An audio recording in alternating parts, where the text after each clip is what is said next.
All right. I think we're finally ready. I don't have a good Pathfinder transition, so out of bitterness, I'm using my old Lancer transition. Yeah, we're using the Lancer one out of pure bitterness because I just don't have something for Pathfinder that's as good. But welcome in. Welcome in, everyone. I'm Lord Generic, your Terracotta Warrior, and we are starting a Pathfinder 2nd Edition homebrew role-playing campaign. So, what do those words mean if you're unfamiliar? Pathfinder 2nd Edition. It's like Dungeons and Dragons. It's a tabletop game. You play with your friends and you tell cool stories and roll some dice to do the adventure. Beyond that, oh, thanks for the follow, Dragon Spawn. But homebrew means I'm making it up as I go. This is not a pre-made, pre-published, written by someone else kind of adventure. And campaign means you're playing more times than once. You're playing several times in a row. So I hope those make sense. If anyone is ever confused about terms I use while talking about Pathfinder or tabletop games, let me know in the comments. Let me know in the chat if you catch it live. And if you need to catch me live, be sure to follow us and our lovely players and guests. Follow me on YouTube and on Twitch at Lord Generic. All right, plug over. Let me unmute Discord. Real on both ends. Wow. Hello, players. Welcome in, everyone. Hello. Hello, Hi. hello, hello. So, today we have three players. And one of them is even already asking us questions in chat, which is why we will ignore them. This is what it's like. Now you can get the real experience of being in a Twitch chat. You're welcome, everyone.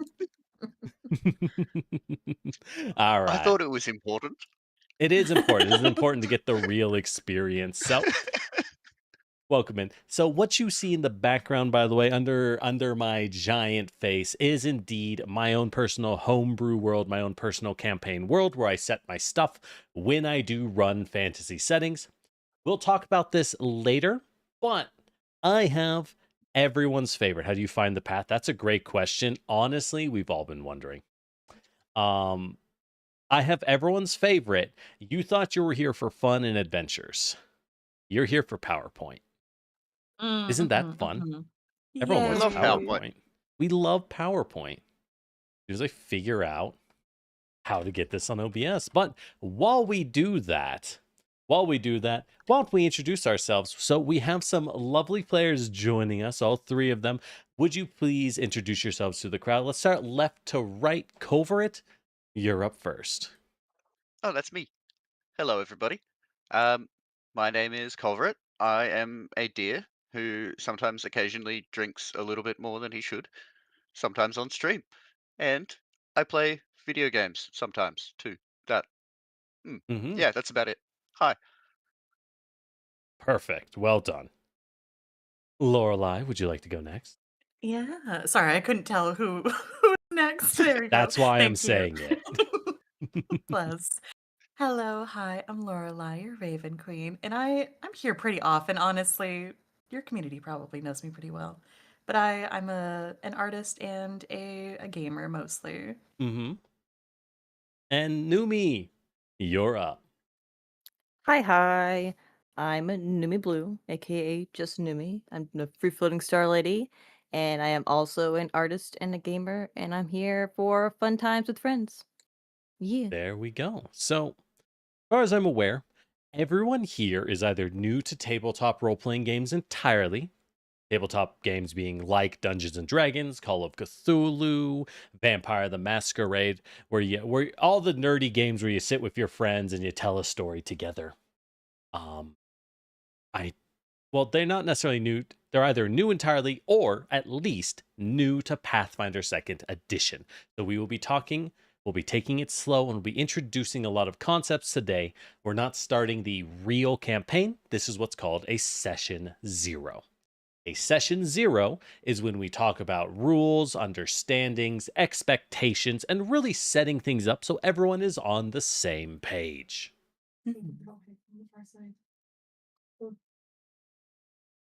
Oh, Hello, welcome in everyone. Hold on one second before we start up. Oh, speaking of which, I need to start the Twitch stream together, don't I? I Oh, mean, life I is I supper. sent you the thing. You just have to click it. And There. hello, Rook Erica. Welcome in, Raiders. Welcome in on the YouTube side. I'm Lord Generic, your Terracotta Warrior. We are just starting a session 0 for Pathfinder 2nd Edition. A fun little tabletop game. So welcome in. Come learn Pathfinder, come learn tabletop games of our lovely, lovely players. And get comfortable, okay? But with all that said, so let's start simple. Now, I have a fun PowerPoint. It's mostly for learning classes and making a team. It's mostly for learning classes, making a team. We'll do that in a sec. First off, what's Pathfinder? What's D&D? What's Dungeons and Dragons? So, we'll make it real short and real simple. Pathfinder is heroic fantasy. In other words, you play fantasy characters. So, elves, dwarves, wizards, warriors, that kind of thing. Oh, thanks for the follow, Renji. That kind of thing. And you fight off deadly monsters, political intrigue, whatever your given campaign happens to be talking about. There's usually a lot of fighting. Sometimes you have a dungeon. This is a kind of game, a kind of setting where violence is expected. So if you want to play like a total pacifist, some people do it. I don't recommend that kind of character for this type of game, for things like D&D and Pathfinder. But with that Violence said, is never the answer. yeah, Violence is the question, and the answer is yes. exactly. And yes, Renji, we are playing on Foundry Virtual Tabletop. That is my personal preferred virtual tabletop. I think Foundry is just the best. It's just the best and also cheaper than Roll20. I'm just going to say it. Roll20 says it's free, but you have to buy the books. Foundry is $50 once and then you're good. But That's true. so first off, I do want to establish one thing. This is a homebrew rule. In my games, I find it weird because often in heroic fantasy, you want to play heroes. You want to play good guys. Playing villains sounds nice, but in practice, I've found it's not actually that fun and engaging long term. So I think it's really weird when let's say you want to play as Timmy the farm boy, right? You're a plucky kid off the farm and you're going on an adventure. It's kind of weird to look back at it and be like, wow, I'm just a little guy. And also I have a body count of 6,000 people. And you're like, damn, Timmy. Holy shit. Little Timmy gets around. Yeah, right? So Timmy's seen some things. exactly. So in my settings, I run, if anyone's played the Yakuza games, like a Dragon games, Roll20 only gives you 100 megs of storage. Anyways, yeah, please use Foundry, everyone. Please, I'm begging you. But I use what I call Yakuza style rules, or the Like a Dragon games. When we start a fight, you can do whatever you want. I'm just going to assume everyone's real tuckered out after fighting you. If they're intelligent people, you can generally assume, unless it's so over the top what happens to them that like, oh yeah, that dude's fucking gone, you're not killing each other. I find this kind of opens things up. This helps you do things. And frankly, it helps things like, you ever get a situation where you're like, hey man, we have to capture this guy. And the wizard's like, well, I brought lightning bolts, so I'm going to use my spell and God decides what happens. And it's like, well, that kind of sucks. Let the wizard do their cool thing, right? If your monk learns, exactly. If your monk player learns explosive death drop, let them explosive death drop a dude in a bar fight, but also not kill 6 people. Because it just kind of sucks if I can't do my cool stuff. Now, if we're in a cutscene and a spy has the Duke in a stranglehold with a knife to his neck, yeah, that's probably going to kill him, right? Because this is role-playing, right? This is a narrative thing. But also, if you need to capture a spot, if you need to capture some gangsters to interrogate them, don't worry about hitting him with your greatsword. I'm not going to nerf you for daring to bring a bladed weapon on your character, because that feels bad. Yeah, combat going well. Exactly. And it also means I can have the Dragon of Dojima show up, and they'll do great. The players will definitely win. All right. Definitely. But, yeah, exactly. But, with that said, yeah, fights are assumed non-lethal. Exactly. However, if you die, if your character is dead in a fight, you are not necessarily dead. This is, again, a homebrew. In normal Pathfinder, you're just dead because you straight up died. We will talk, and, you know, in character, in game, out of game, whatever you prefer, we will decide what happens to you. There's obviously going to be some consequences. Maybe you're badly injured. Maybe you're in a coma. Maybe, you know, whatever might happen. Maybe your arm gets cut off and we have to go find an inventor to make you a sick mecha arm. Whatever happens, there's going to be some consequence, so it's not risk-free. You know, don't just run in like a dummy because you think I won't kill you. And if, let's say, you jump into a crowd of zombies wanting to eat your brains and they drag you down into the crowd, you know, there's only so much narrative leeway for you to show up at the bar the next day where it's like, how did you... oh, dude, Well, I think you're do gone. zombies really affect you that much if you have negative intelligence? See, no, now we're thinking. Now we got a plan. Exactly. Lose a limb, lose an eyeball. You know, maybe something bad happens, or maybe something with another character happens to save you. Who knows?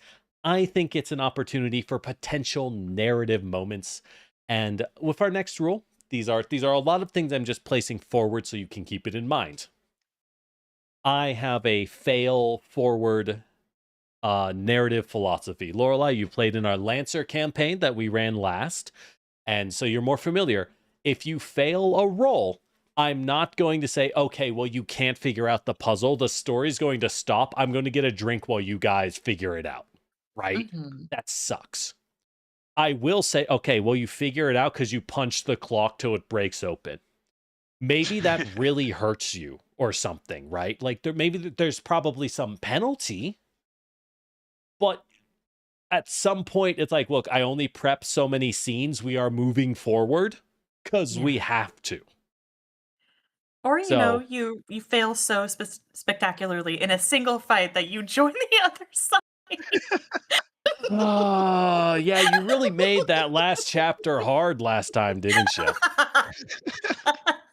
It was fun. I liked it. Yeah, all right. Well, this time let's not try No, no, don't do messing with it. the time stream and causality to help the bad guys win. But, you It'd know, be fucking who funny. knows? Who knows? They had a baddie on their side, so who's really in the wrong? Who's really in the wrong here? I mean, I ended up with 2 wives, so, like, I think Yeah. I'm winning. Yeah, that's exactly. that's a win. Sounds like it. Mhm. Almost as happy as a guy with 2 knives. Having 2 wives is still decent. All right. But so one thing of heroic fantasy, D&D tradition, is it's often built around the idea of the party. So now is when I bring up our PowerPoint. Meet the classes, everyone. This is not comprehensive. I'm not talking about every class. This is just there so you can get a sense of how the game works. These games are built around the idea that you work together as a unit. Pathfinder in particular really wants you to use teamwork and cooperation to do amazing things. By yourself, the monsters will crush you. The monsters will beat you down by yourself. And that's why we need a team. That's why we want a group, because you are heroes because the monsters are really strong, right? If the average town guard could wipe out the trolls, it's not impressive when you defeat the trolls to save the town. You know what I mean? Mhm. So, generally in this game, you will work together and you want to, build a team that has some synergy. They don't have to, they don't have to hard rely on each other, but you want to have an idea like, Maybe if you have one cunning thief in the group, you don't all play cunning thieves. Maybe you have a warrior or a wizard or a wise priest who can heal people. Anything like that, and you'll be able to cover multiple roles. So, with that said, hold on. Let me bring this up. I'm going to cover everyone over on stream, but now it's on front because welcome back to college, everyone. Please open your books. The class is at 7 a.m. You will receive 0.1 credit hours for this. So thank you for coming. Oh, There's gonna be a pop quiz at the end. Well, there's actually a pop quiz Drop my right note now. cards, Open your writing books. this down. No notes, by the way. All right, Oh, so shit.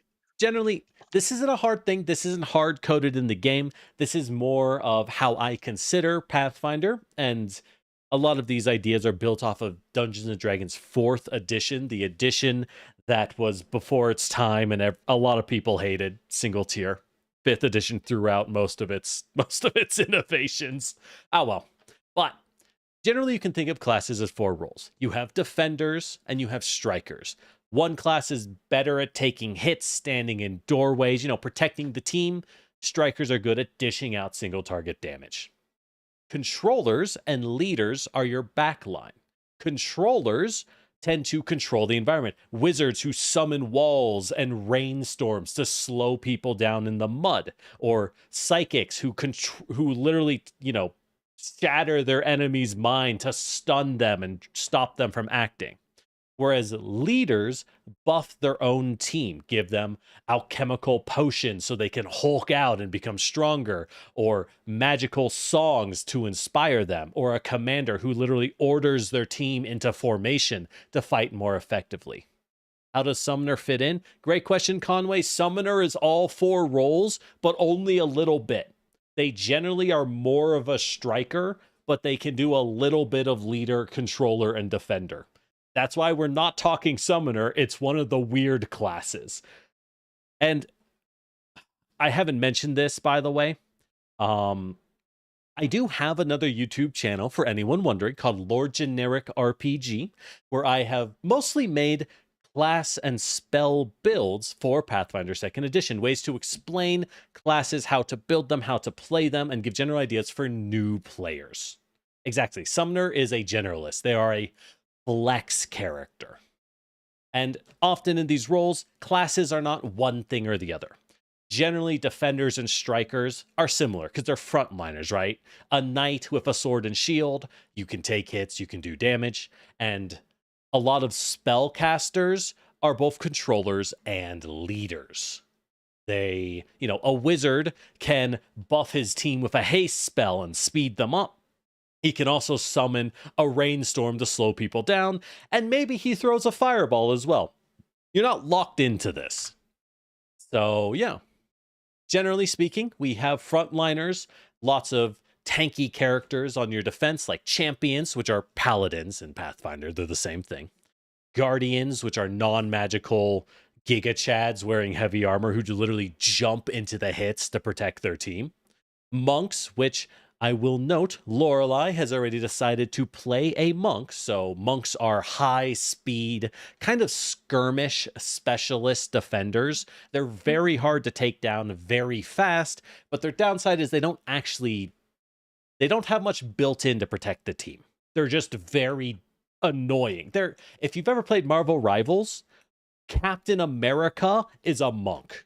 He jumps into the enemy team and starts throwing hands and then jumps away. And everyone's like, this fucking guy, I can't focus on anything because Cap keeps punching me and leaving. That's what monks do. Whereas strikers are like barbarians. Big hits, big numbers on a barbarian. Druids who throw giant spells and just hammer the enemy with lightning bolt and fireball. Rangers, which are single target assassins, using stealth to mark a target ahead of combat and then gain bonuses against them. Rogues, who find distracted targets and stab them in the kidneys. Things like that are often good strikers. Yeah, and with archetypes, we don't even talk about that yet, goddamn. There is multi-classing in this game, kind of. You pick a base class and you level that. but you can pick feats from other classes that kind of get a little bit of them, a little bit of their power, but you're mostly locked in for your base kit. But we're not even that far yet. On the control side, on the magic side, you can do a lot of damage with a magic user, but their particular strength is versatility and the option to do a lot of things.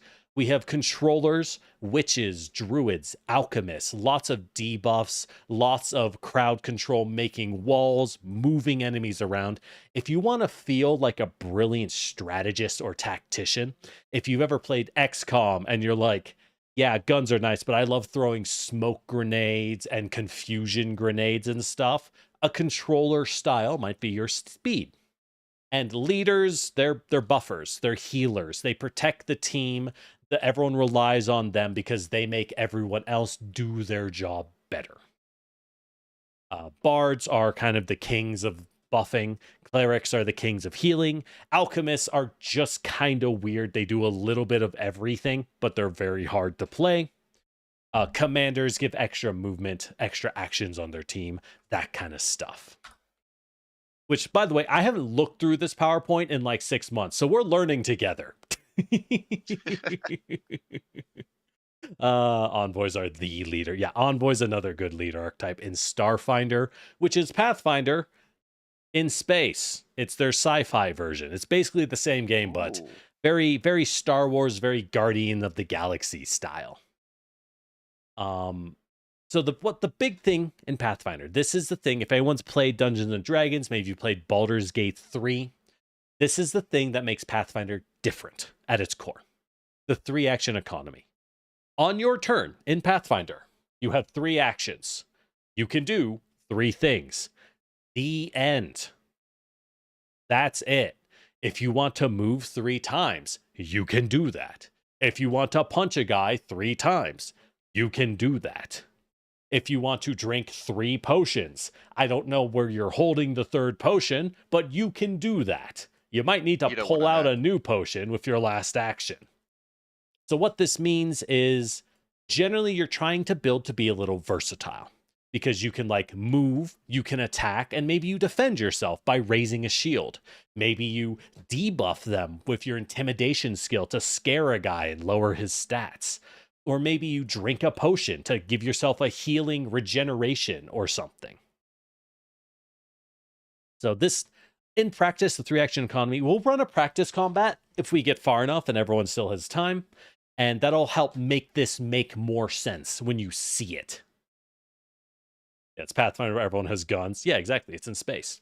The other thing in Pathfinder that makes it unique is the crit system. So when you say, hey, generic, I want to hit that guy. And I'll say, okay, he has an armor of 15 and you have +5 to hit. So roll a dice and we'll see if you get a 15. If you do, you hit. Pretty normal, right? In Pathfinder, no matter what your target is, if you have a final number 10 points higher, it's a critical. No matter what. And if your roll is 10 points lower, it's a critical failure. Now, not everything matters when you crit fail, but like it is funny.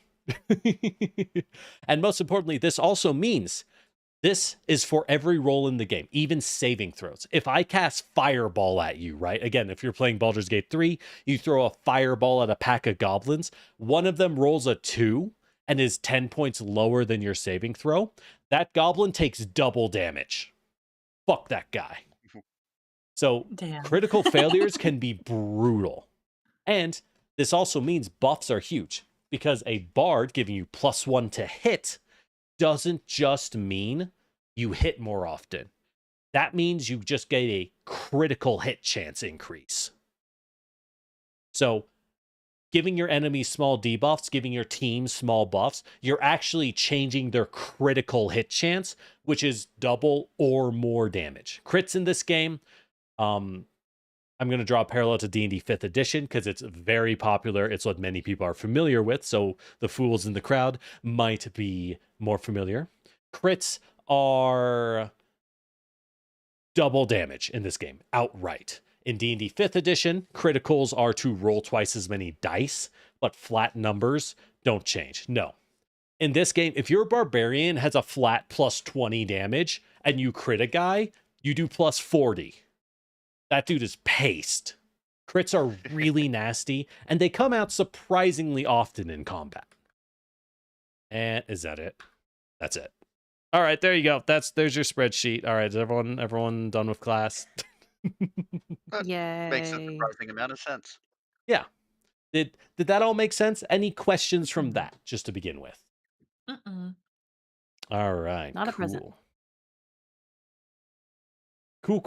So I'm just going to bring us back on the stream to this to show off the rolls. Yes, and thank you, Conway. Very true. Natural 20s, natural 1s. These do not guarantee critical success. You still have to be 10 points higher. However, Mhm. they Cool. always make your roll one tier better. So let's say a small orphan child in a riot throws a grenade at you. This child's like a badass, I guess. Well, you're a legendary hero, right? So the orphan child's grenade, even though you rolled a natural 1 to dodge the grenade, you're just so good at dodging that you still succeed. Because you're just that guy.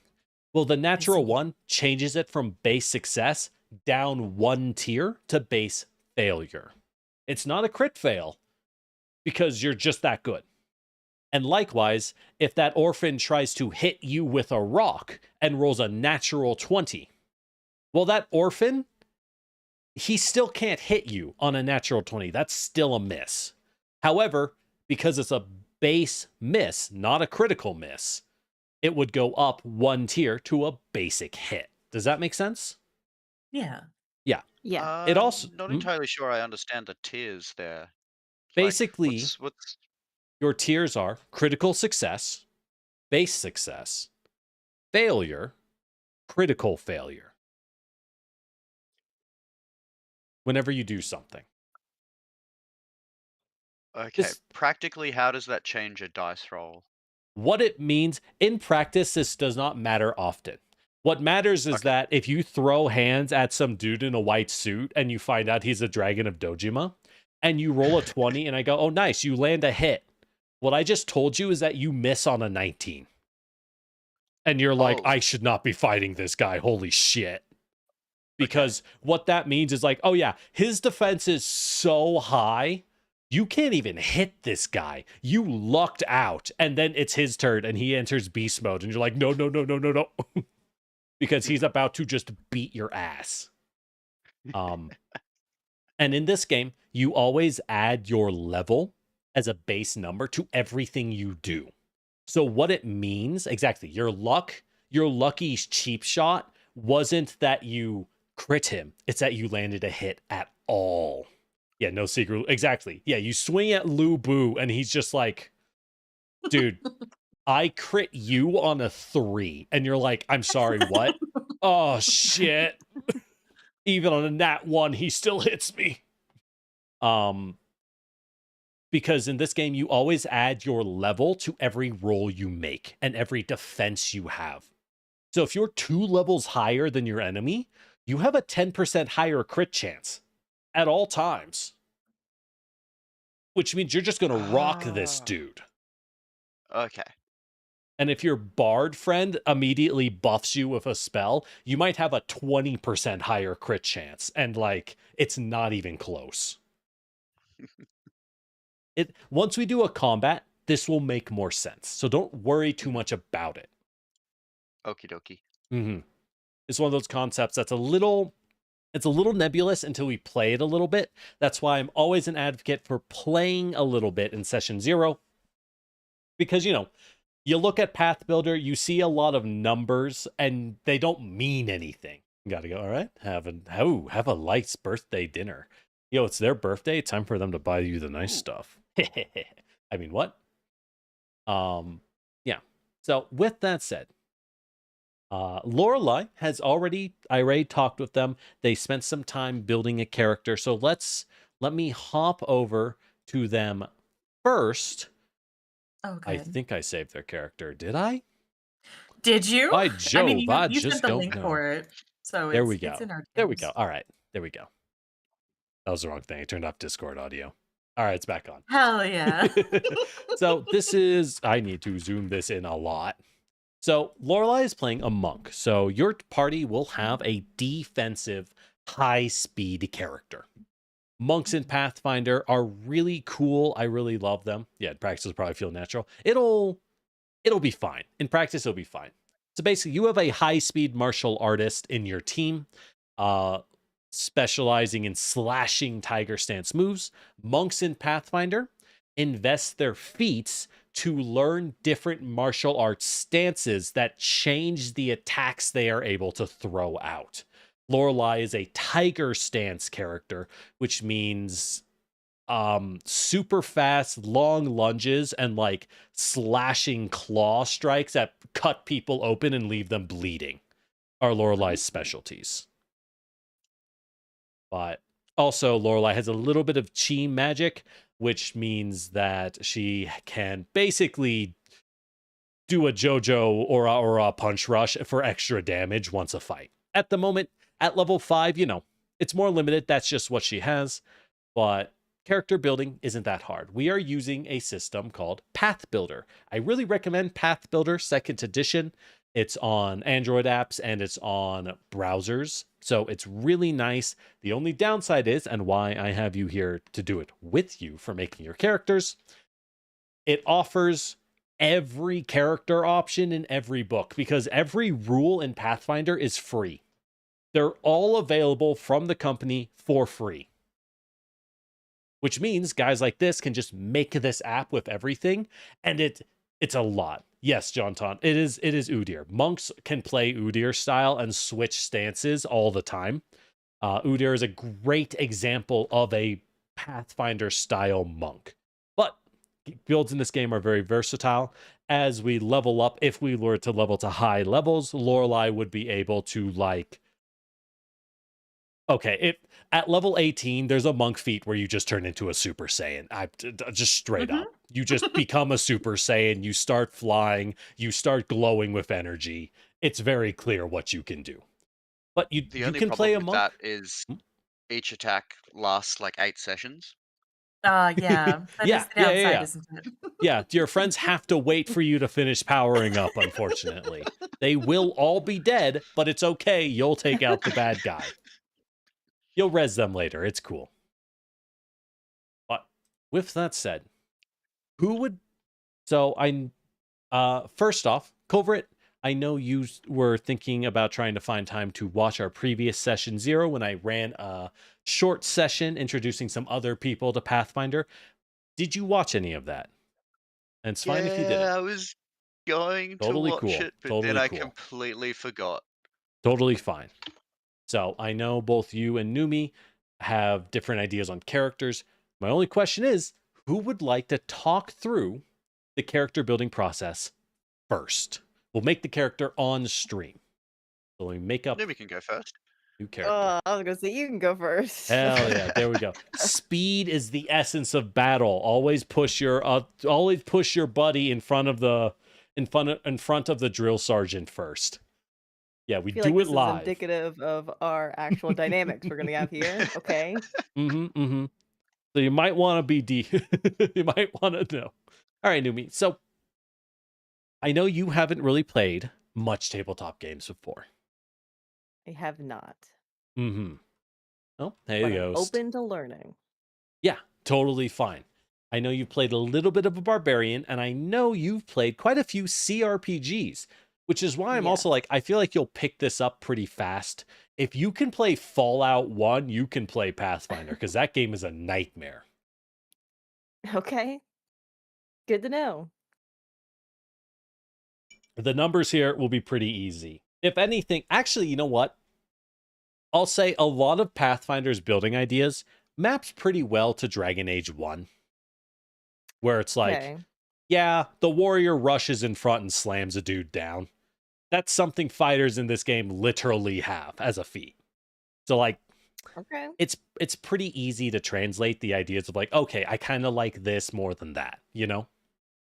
So with that said, if you were to inhabit and play from the perspective of a fantasy person, what are you thinking? Oh, there's so many more options, and in So many 5e options. is the thing. It's true. It's true. And there are a lot more options than 5e. They're pretty cool. By the way, oh, I should have posted this earlier, but I wrote it 2 hours ago and then took the dog out for a walk. So I'm not gonna lie. I'm gonna put this into the text chat of this Discord. This is a quick blurb. I'll figure out a way. I'll be showing this at the What happened start to me? of, yeah, this is the start of the campaign. Just so you know, so you can think about it for characters. Basically, you will be working under an archaeologist in a small town, a small harbor town Oh, between the edges of two old, kind of fraying apart empires that don't really have much power anymore. You are playing an archaeologist in a small harbor town that was once a massive capital city that is not a capital city anymore for the last 500 years. And basically, the archaeologist, the tides of the area have washed out after a storm and revealed a new, strange, massive area that the archaeologist has gone to investigate and gone missing in. So that's our premise. That's our premise. okay. Mm-hmm. That sounds pretty cool. Mysterious. Mm-hmm. So with that said, just about any kind of character would rock here. So, you know, and rather than Gotcha. looking at the classes, because there are a lot of classes in Pathfinder, what I recommend is thinking about what kind of things do you like in fantasy? What do you find cool? What do you want to do most? Well, like I said, the one bit of D&D I did do, I played a barbarian for like 2 seconds. Most of it was roleplay and not a lot of actual Mm-hmm. combat. Mm-hmm. But I feel like I could do either up close personal melee Yep. or spell casting, either way. In like role playing games I've played thus far, I've done a little bit of everything, Mm-hmm. but of relatable roles I've played in games, I quite enjoyed Rogue, but like right now in Dragon Age Inquisition, I'm kind of doing this mage, but like a fighty mage with a sword kind of build, which has been fun to do. So I'm a Hmm. little more open. I don't know that I necessarily want to be always in the back, if that makes any sense. That makes sense. That makes sense. It's always nice. So what I'm hearing is you would honestly like to be a little more flexible Yeah, to, yeah. So there's where I'm needed. yeah. There's a few good options. As one of the fools asked, Summoner is an option for that. It is a really complicated class. And one thing, just so you all know, I forgot to mention this. I do allow full retraining. If any of you say, "Hey, generic, my character fucking sucks. I want to be a different class entirely." Yeah, that's fine. Right? We can figure that out. Okay. Now, I'm not going to give you an in-lore reason. I don't got time for that. We're just going to pretend you were always this other thing. Don't worry about it. You know what I mean? Like, Mhm. as long as you aren't abusing it, then I'm cool with pretty much whatever. Right? Cool beans. Yeah. Now, with that said, so basically what I'm hearing is you want a flexible character, potentially what in as us D&D grognards, it's old school players would call a gish, which is actually a shorthand from the term Gith, from the Gith Yankee of Dungeons and Dragons and the Gith Yerzy. No one ever mentions the Gith Yerzy. I'm not bitter. Basically, it means you can do some magic and you can do some combat. You're trained in a lot of different things for flexibility. Yeah. So we have quite a few options. Summoner is a Okay. decent option at that. These are stand users from JoJo. Straight up, they're stand users. Summoners have a specific summon, a specific thing that they just manifest and keep around them. And this is a very complicated class, not the one I'd recommend for a new player, because you are Gotcha. playing a weak spellcaster and a weak fighter character at the same time, and you share actions. And Fair you enough. share an HP pool, by the way. Okay. You are a stand user who is also a wizard. Complicated, Okay. but an option. Thaumaturge is another option. Thaumaturges are charisma-focused characters, but they're not wizards. They have... Can any use the world? Yes, if you hit max level and cast Time Stop, yes, you can. But thaumaturges are Van Helsing. These are Simon Belmont. Thaumaturges are Ooh. monster hunters who use their understanding of the world and knowledge of the unnatural to know what their enemies are doing and know what their weaknesses are. The reason they're Okay. charisma is that thaumaturges are also bullshit. They don't actually know what they're doing half the time. They're just screaming, the rich, corrupt Duke is inherently weak to the chains of the poor that he has enslaved. And you literally hit him with a chain shackle and it burns the Duke. And he's like, what the fuck? That's how thaumaturges work. Their charisma, because charisma, Okay. the stat, represents your ability to push your personality and your beliefs on reality, and reality bends a little bit because you push hard enough. Hey Danny, how you doing? That sounds pretty sick. They're kind of fragile. They're a very flexible character. In practice, they carry esoteric tools. The implements in Esoterica, you pick different weird gadgets and you hold them to do weird things. Like the mirror tool, you create reflections of yourself and they're both real Ooh. until one of them moves, and then that one was the real one. Whereas Ooh. the tome gives you information and tells and like gives you trained skills every morning that changes as you read the book. Okay. So they're kind of a build a class. Whereas if you take the chalice, it's a magic chalice that you can drink to heal from. You get that Okay. gamer girl bathwater in a sports bottle. You know how it is. So they're an interesting one. That's a potential.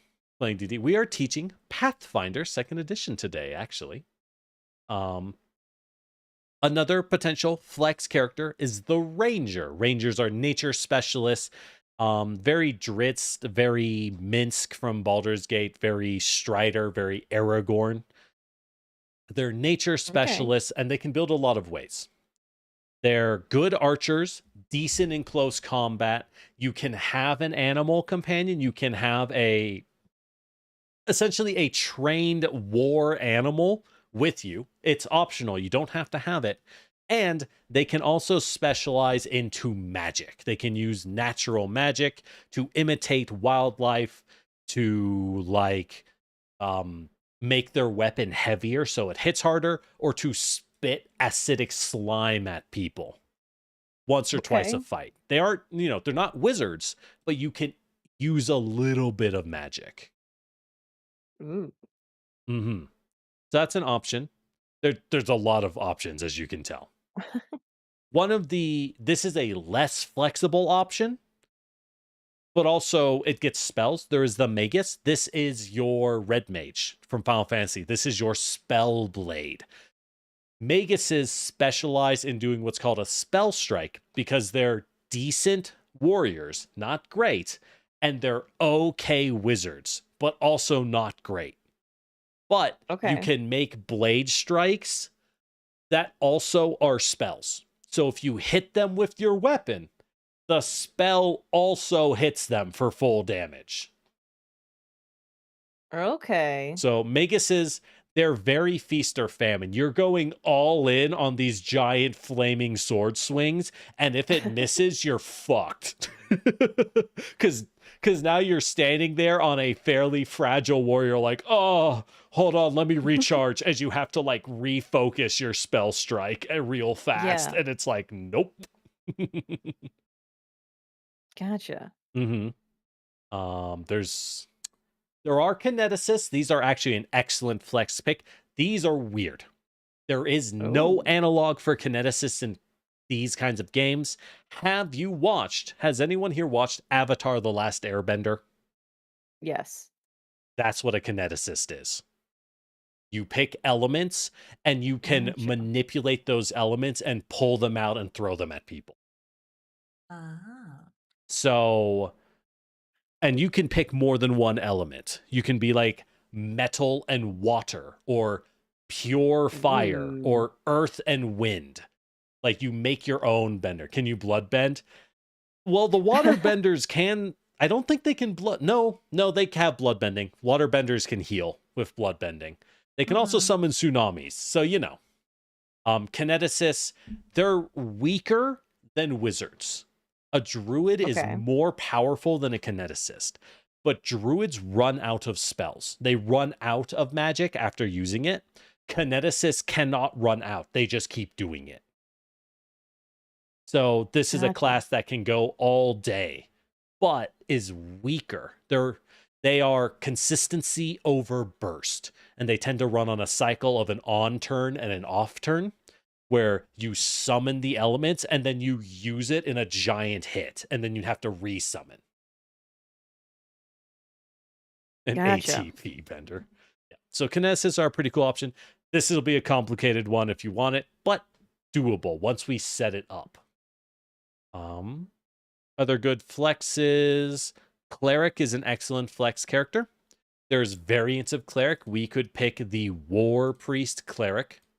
War priests are kind of like your classic clerics. They are not as good at magic as a normal cleric who use divine, healing, and buff magic. But war priests have armor, martial weapons, and shields. So you can fight. You're not as good at fighting as a real, fighter, but you can still fight, and you still have all of your cleric magic. You still have giant heals, buff spells, buff auras, all that kind of stuff. And you can use attack spells. They just aren't quite as good. Gotcha. So yeah, that's what I would say are the flexible characters. I could also say Animist and Alchemist, unless you really wanted these. These things are complicated as hell. I still don't entirely understand Animist. Animist is a divine caster who channels spirits, and every time you change the spirit you channel, it changes what spells you have. They're very complicated. Sounds like it. Yeah. Okay. Yeah. That was a lot of options. Gotcha. Well, I don't know if it changed anything, but the ancestry I was kind of interested in playing is Catfolk. I don't know if that changes Catfolk any is of your totally recommendations. fine. So every ancestry can do any class just fine. Some have advantage, like if you want to play a guardian and take hits for people, yeah, Minotaur's probably good at physically blocking hits, right? For obvious reasons.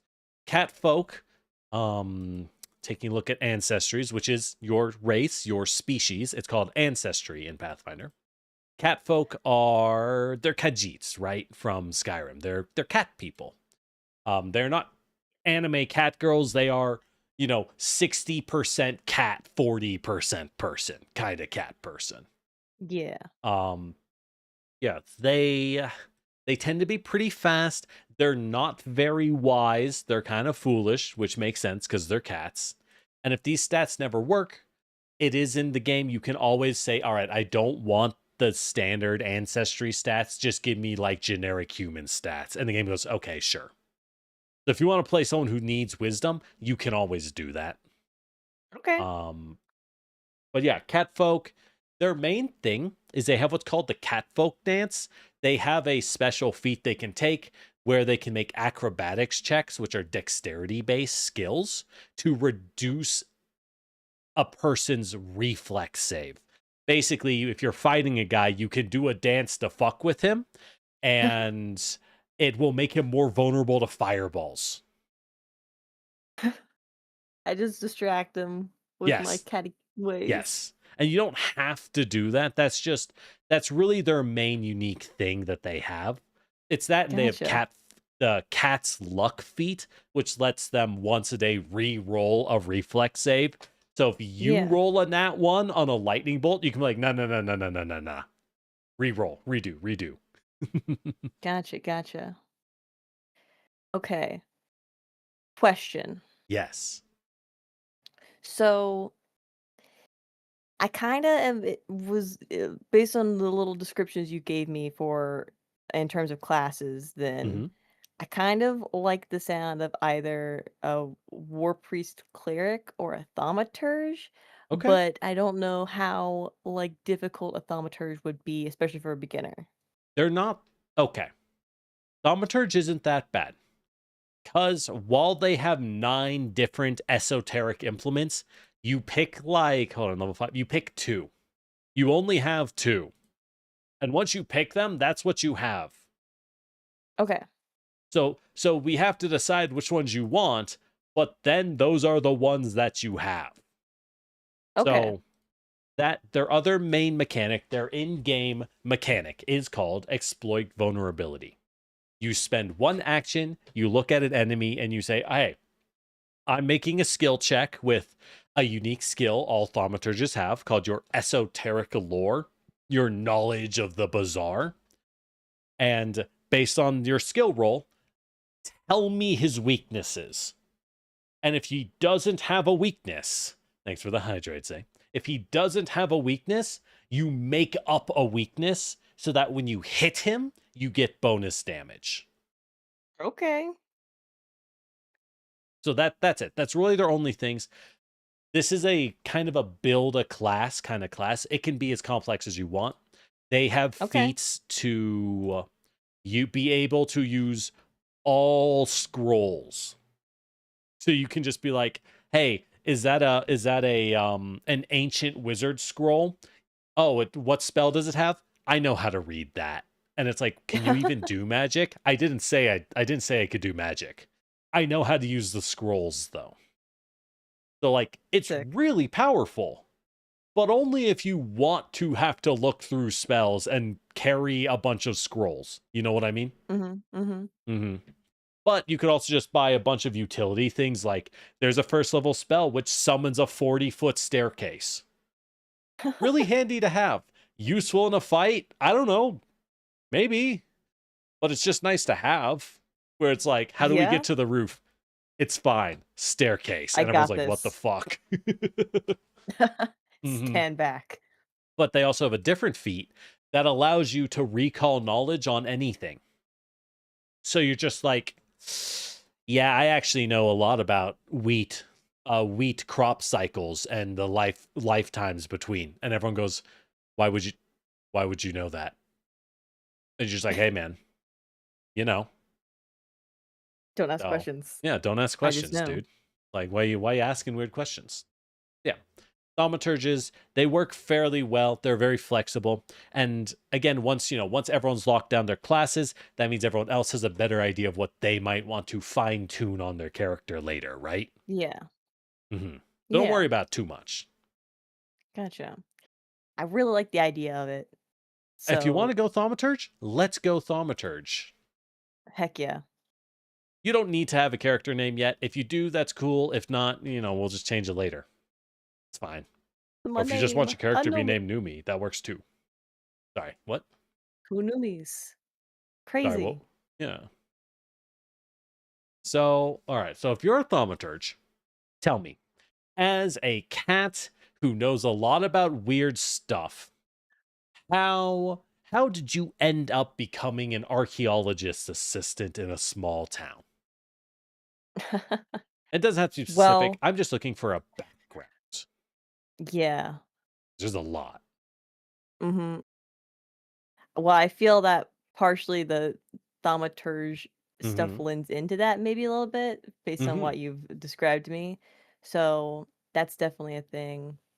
Um, God, there's so many of these, aren't there? Yeah, don't worry about it. That's why I'm saying, yeah, you tell me where they came from, and I'll find something that's close. Okay.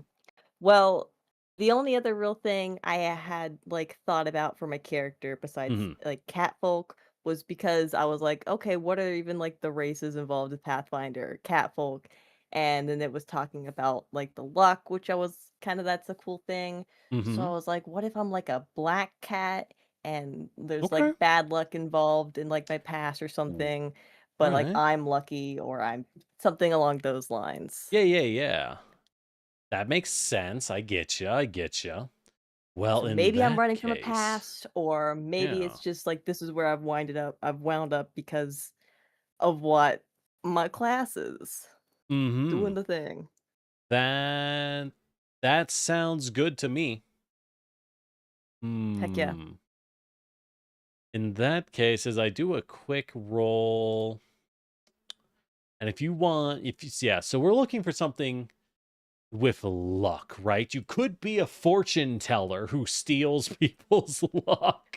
Um, you could be. What other options do we have? I'm sure there's something here that's appropriate. There's so many. I mean, it doesn't necessarily have to be something directly. It Yeah, could yeah, also just be like exactly. a thing, Exactly. It but doesn't have to be yeah. that tight. So the main things these do is they give you a skill, they give you a small stat bump in one thing or the other. That's Yeah. kind of about it. Gotcha, Um, gotcha. hmm. Hmm. Yeah, there's nothing that's like super accurate in like, ah, yes, luck manipulation. So it really could be anything. You could just be a charlatan. You could have just, you were hustling. You were hustling, selling Yeah. fake shovels to one town to the next, making it by. That would be an option. Okay. Sound good? Yeah. All right, charlatan it is. So at that point, we will be a level 5 character. This is a level 5 campaign. I also remembered I forgot to put in any music for the background. Let me put in something real quiet so I don't go insane to having absolutely nothing. Go There for we it. go. That should be good. All right. But so as a thaumaturge, you need a high charisma. So we're going to be buffing your charisma stat because that is your biggest stat, right? That's your main thing. Gotcha. So beyond that, you have a tanky close liner, but if you want to help them in close range, you're going to want some strength so you can hit hard. I will note Lorelei's build has like well, it's like okay at strength, but not very good. So you might Gotcha. want to be strong just so the team has someone strong. So Sounds good to me. the way I can stats be work in buff. this game, yeah, you have stats based off your ancestry, your background, your class gives you a little buff, and then you pick 4 things to get good at. Gotcha. Mm-hmm. So, yeah. So now, if you want, we could make a build where you have a throwing weapon, so you can throw something at people and then hit them with it in close range. It would make it a little hard to have other stats, but it is viable. So if you were Okay. fighting, if your cat is in a fight, as a thaumaturge, you're covered in all sorts of weird trinkets, right? You have all these weird things on you because you're like, hey man, dried chihuahua foot is how you scare off the rats of unusual size. And everyone's like, I don't think Absolutely. those exist. Everyone knows that. And you're like, you've never seen one because I have the foot on me. So you have all that weird stuff. That's just part of thaumaturge. But Yeah. when you fight, how do you see yourself doing it?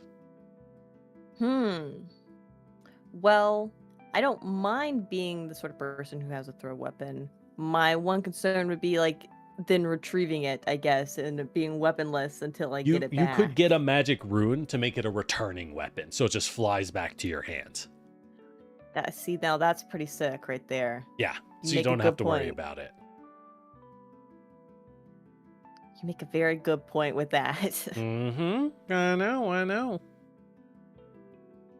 I mean, that sounds pretty cool. You want to do that? Maybe. All right. In that case, I'm going to up your strength and your dexterity, because when you throw something, it's dexterity based, but strength Okay. determines your damage. So this still makes you better in close combat. you'll miss a little more when you throw things, but there is an option, right? When you're like, well, I'm not next to the guy, so I'm just going to throw it at him, and if it works, it works. Yeah. And last, you're probably going to want either wisdom or constitution. Your wisdom is low. That does hurt.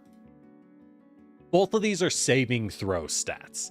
Constitution increases your HP every level, and your fortitude save, which is what you roll for things like poisons or a necromancer's spell ripping your soul out. Wisdom spells, or wisdom, increases your perception stat, which is oh so important. And because it's, like noticing things. And it increases your will save. Will save is like getting scared of a dragon approaching, or being mentally dominated and mind controlled by an evil wizard. That would be wisdom. Gotcha. So you got to pick one of these to be worse at.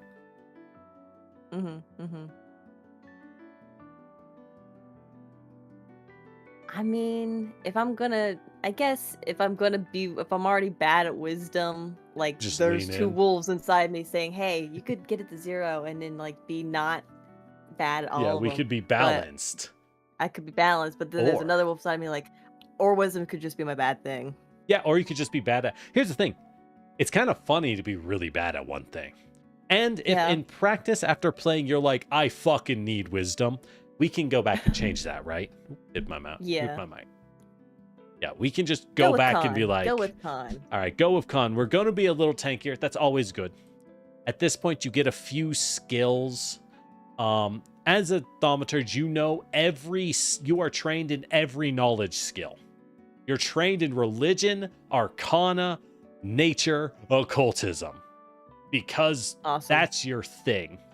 You also know about the criminal underworld and esoteric lore. This is what you use for your class. So, Sweet. you're good at a few things. With your class, you don't really have an athletics expert on the team. I would recommend spending one of your 3 skills on athletics. Okay. And at that point, you're kind of high charisma. You have 2 skills left. You could invest in all sorts of things. You can build all sorts of things in this game. But you could also just take diplomacy, intimidation, have all of the charisma things, and be the team's talker. Like, if you really need to talk to someone, you're the best at it. Not a bad thing. That sounds good. Okay, sounds good. It's gotta be one of us. Because it It's can't gotta be be one of one of us. us. Yeah, I by can the take way, the blow. Lorelai's monk has a negative charisma. I do. Yeah. I yeah. heard about that. There you go. As a catfolk, now we pick your heritage. This can be complicated. We'll keep it as simple as you want. This is where you grew up. Catfolk is what you are. Heritage is where you're from. You get a small bonus, Gotcha. like you could have long claws as a clawed catfolk, and you don't use a weapon. But, we decided you want a weapon, so maybe not that. Yeah. You could ignore difficult terrain from undergrowth because you're used to living in a jungle. This is also where we would pick if you wanted to be half something else. If you want your folk to be an Ifrit because you have Ifriti blood from the plane of fire, you can be a catfolk who's always smoldering. If you want your catfolk to be Hunger Seed and be descended from Japanese Oni, you could do that here. Ooh. Or if you want custom mixed heritage, if you want your catfolk to be half dwarf, you could do that. But that's complicated. Okay. So, Yeah. unless there's something that That's a you're lot. like, I just love being a demon OC, we'll just stick to the Okay. basics. Yeah. So, looking at it all, Claude Cat, by the way, Alvarin and Dromar, these are their terms for half elf and half orc. I'm just going to ignore these unless someone really wants to be one of those. Gotcha. Yeah, so long claws, don't really need it. In this flexible catfolk, you can squeeze through tiny places more easily. That's okay. Hunting catfolk, you have imprecise scent. Oh, that's pretty good. That means if someone goes invisible, you still know where they are. Now, you still have a mischance. because you don't have precise scent. But anyone within Yeah. 30 feet, you're like, I know what square he's in. He's over there. Gotcha. That's not bad. That's pretty good. I'm gonna. Yeah. No, we'll look at the others. You can ignore moving through undergrowth, so that's like brush, forests, plant terrain. You can be good at moving through that. Okay. Liminal catfolk, where you live in the back rooms, I guess. Oh, you get detect magic as an innate cantrip. Ah. Sure. Whatever. The 9 lives catfolk. When you're dying, you don't add your dying value to the DC of your recovery checks, and you gain the die hard feat. So what that means is when you go down in this game, you actually go to dying 1. And every time on your turn you make a roll, your dying either gets worse or better. If you hit dying 0, you're fine. You're not going to die, right? You're just unconscious. If you hit dying 4, you're dead. And if someone hits you, your dying goes up a tier. The die hard feat means you die at dying 5 instead of 4. You're harder to kill. Ah, gotcha. Mm-hmm. That's all this does. Sharp-eared catfolk. You get a bonus to locate undetected creatures. I'm not going to lie, I think hunting catfolk is just better. Why bother detecting them if you can just smell them? Yeah. And winter catfolk, if you want to be some kind of cold weather floofy cat, you can just have built-in cold damage resistance for free. Gotcha. I think of the options, the hunting catfolk is best, because I can think of shenanigans that could happen. Yeah, being able to smell things is Smell 'em nice. out, new me. So, and now we get an ancestry feat. There's quite a few, but frankly, if you're a charisma cat, acrobatics is catfolk dance, and you aren't really trained in that. That's a little unfortunate. So maybe just go with cat's luck for the better. And you're kind of luck themed anyways, so yeah. cat's luck makes a lot of sense here. Yeah. Before we select a feat, let's go with an implement. And to anyone wondering, when does the action start? This is the action. Welcome to Tabletop Games. All right, this is the complicated part. Are you not entertained? This is the best part. Yeah, this is the best part. What are you talking about? There are 9? No, they added 1. There are 10 choices here, and we're going to pick 2 of them because we're level 5, so you get a second. Let me sum up what they are. The amulet. This is a paladin's protective aura.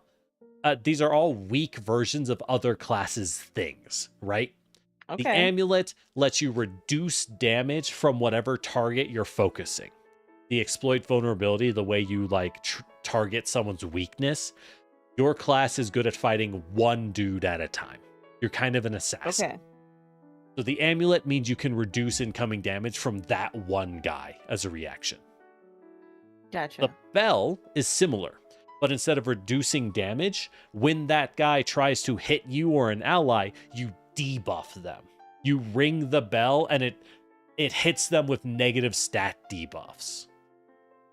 The chalice, you can sip it to gain temp health, and you can drink it once every 10 minutes to heal, like gain real HP back. So this is a baby lay on hands from a paladin. It's a small heal that you can spam. The lantern, this is one of the weaker ones, but it's so cool. I really want to make a lantern and tone thaumaturge that's just Alan Wake. just fantasy Alan Wake. But the lantern shines its light and it counters illusion spells. This is an anti-invisibility and an anti-illusion item. It's very specific out of them. Yeah. The mirror, you can shine this and create copies of yourself 15 feet away, and they're both real. As you both do the same thing, you can both get hit by attacks because you're in both areas. You're using a quantum mirror to create another you, and that means you can flank with yourself. You can surround an enemy with yourself to debuff them, or use it to like, hey, you see This has a lot of role play utility because, like, let's say you want to get into a shop, right? And you look through the window at night, and look, it's you on the other side of the window, and then you move because you were inside the shop the whole time. Because as long as you can shine the mirror through a space, you can be 15 feet away in the other space. So you can just Sounds like walk shenanigans. through, you could walk through doorways and windows and cracks in walls and do wild stuff like that. In combat, it's not as good because you can move 15 feet. You know, you don't always need this, but this does open up like teleporting up cliff sides and stuff as long as it's within 15 feet. Yeah. Yeah. It's a cool one. The regalia, this represents having some symbol of leadership, some symbol that inspires people. This gives you a passive buff to all of your charisma skills. You just get a permanent buff to deception, diplomacy, and intimidation. Okay. Which is really crazy. And you gain an aura that buffs you and all your allies against fear effects. So you're just resistant to being frightened. Later on, as you power, all these things get powered up. This thing gives all of you and all your allies around you passive damage increases as you hold it. Which is pretty nice. That sounds pretty cool. Yeah. This is more of a passive buff aura kind of item. Remember, you never truly see her face. Maybe you do. I see it all the time. The shield, I feel like it's pretty obvious what the shield does. It makes your shield better if you want to use one. It gives you a shield that can never be shattered. In this game, if you have the shield block feat, when you because you have to raise your shield with an action. You have to actively defend yourself. But if you take the shield block feat or have a class that starts with it, when you get hit, you can bat the hit away with your shield to reduce the incoming damage, except your shield eats the damage in addition to you. So you can shatter your shield to reduce the hit. Okay. But you always know the damage before you choose the block, right? So you know if you should or not. With this implement, you have an invincible shield. I don't know if that's the most useful thing in the world, but it's an option. If you want to be a tank, we kind of have a monk, though. I don't think you need a tank. Yeah. The tome is a very flexible pick. This makes you a skill character. In the morning, you become trained in 2 skills of your choice. So every morning, you can just change what you're good at. And as you level up, you get better. Oh, yeah. So we're starting at 5th level. So you're an expert in both skills. Which means you get you get an extra +2 over just being trained. You're just like, you just know shit. And as you get better at it, you can use the book to get bonus. At the start of your turn, every round you make a roll to recall knowledge about a creature that you see. So you just say, all right, make a roll. DM, tell me what's his worst saving throw, and I'll tell you, right? And if you succeed, you get a +1 to hit on that creature. Ooh. Really good. That sounds pretty really cool. good. Yeah. Yeah. Oh, yeah. You can also spend an action later on with what's called Intensify Vulnerability to roll the d20 you would swing with before you swing. And then be like, do I want to try hitting him? No. I'm going to do something else. Tome's really good. The wand implement is kind of a wacky one. This is you having a magic wand that you use wrong. You don't use this to cast spells. You use this to just throw generic globs of magic. It lets you throw small AoEs that are reflex saves. So the idea here is you take a ranged weapon or like your throwing weapon. You throw that and then you just fling blobs of magic at people. And that's your turn. It's an option. It's not the strongest, but it has its uses. Being able to just be like, fuck it, reflex save. That is nice. Yeah. And last, the weapon. This is often like one of the best second implements. This is what I'm going to recommend you take because Okay. you want to use a throwing weapon. So if we make this the first Yeah. one, actually, I'll make it the second one because you only need the basic bonus. What it does is it gives you attack of opportunity with your weapon. Okay. And notably, as a thaumaturge, you can throw it if they're 10 feet away from you and they try to do anything. So you can just throw it at them as a reaction. And if they were trying to do something with manipulate or concentrate, so if they're trying to move or cast a spell and you crit them, it cancels their action. They just lose it. And if they're casting a spell, they lose the spell. Super good. Super good. Yeah. Yeah. That's why I recommend you a weapon, because you're holding a weapon in one of your hands anyways. Yeah. Mm-hmm. And I get there's two, And you right? get So one more, weapon and yeah. another So one? weapon plus what? Okay. I really like either regalia or tome. Those are Just both because, great well, picks. yeah. Regalia would be able to buff everybody. Tome would Mhm. help me personally, but Mhm. you know. Hmm. Yeah. So regalia, well, regalia makes you better at what you do. It makes you better at anything talking related inherently. Yeah. Tome makes you more flexible. You can wake up in the dungeon and say, okay, we really need someone who has knowledge about this specific skill. So I'm just going to read up on it. Bam, I can do it. I guess then I would have a question for my party on what they feel would maybe be best in this situation. Mm-hmm. Since By this the is way, supposed to be teamworky. as we've looked through things, any thoughts on what kind of character you might be interested in playing, Culveret? This might help Numi make their choice. Yeah, you're both going to be sort of heavy hitters here, so I'll Yeah. try and build into something that can support all of us. So Makes if you want to sense. go for extra damage or whatever makes you better, then go for that, and I'll try and buff us all in the end. Makes sense. Yeah, you have some strong, kind of flexible frontliners right now. So in that case, now I know Lorelai built a lot of intelligence on their monk, so they have more skills than normal. Between the two of you, I don't know if you need tons of skills. The whole party can probably cover most of the things. Okay. So I might consider regalia. Get that nice passive buff to everything you do. Yeah. That sounds good. Let's go for it. Nice. Regalia and weapon. Sure. Also note, having all these buffs to your will saves and anti-frighten, that's good because your wisdom is terrible. Yeah. You're going to get scared a lot. All right.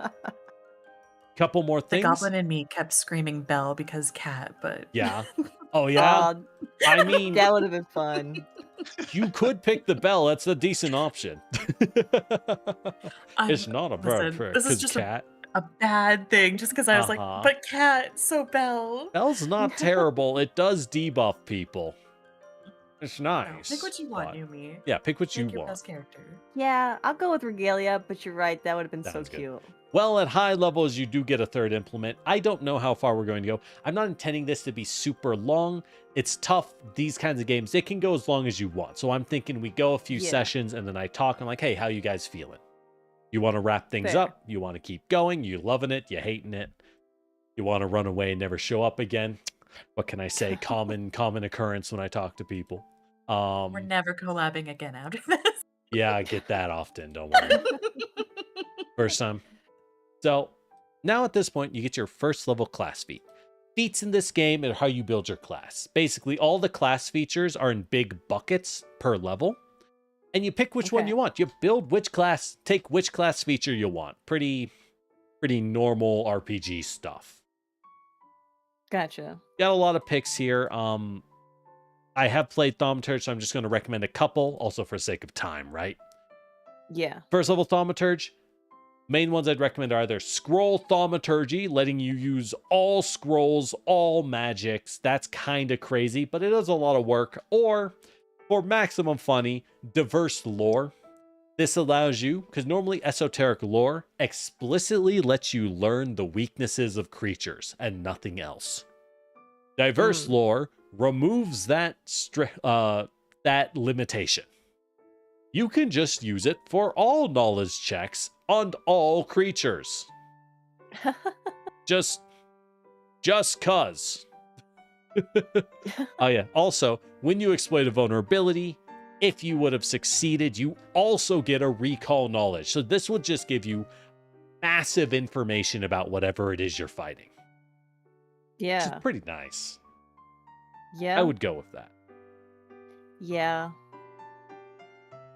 That's what I was leaning towards anyway, so. Class feat. There are skill feats. We'll figure this out later. It's fine. Well, we'll do them fast, but. So, Thaumaturge doesn't have the strongest class feats. They have decent ones, but it's pretty easy to just be like, all right, I'm going into archetypes. I think that's a little much. Archetypes is multi-classing. We don't necessarily need that. Okay. Call implement. This allows you to just spend an action to warp any of your implements back to your hands as long as they're within a mile of you. So if for some reason you don't have it, you can just be like, I really need my sword. Bam. Have it. Yeah. Esoteric Warden. Whenever you pick someone to get your weakness bonus and your bonus damage on them, as long as you succeeded, you get a small defensive and saving throw bonus against that creature for 1 attack and 1 saving throw. Okay. So that's a nice little tank buff. Talisman Esoterica gives you free consumable talismans every morning. It just gives you free consumables that you make. You would need to learn the talismans. This one is okay. Talismans they're not the strongest. There's some good ones, but like, Turn away misfortune. This might be the most like role play one, right? So if as a reaction, if you would make a roll and a misfortune effect would give you a debuff somehow, right? You can just remove it. You're just like, no, doesn't work on me. Because I know how to cancel out bad luck. So I feel like this might be the most role play appropriate for your character. Yeah, probably. Nope. Hey, Frankie, how you doing? Kind of on the nose. Yeah, it's kind of on the nose, but like, what, we not gonna pick it? When it's like, all right. Skill feats. There's a million of these. These are smaller feats based on your skills. I'm gonna just be honest. You're gonna want Bon Ma. This is a one action. This is a skill thing in combat. This lets you use your diplomacy skill, and you get to make a quip.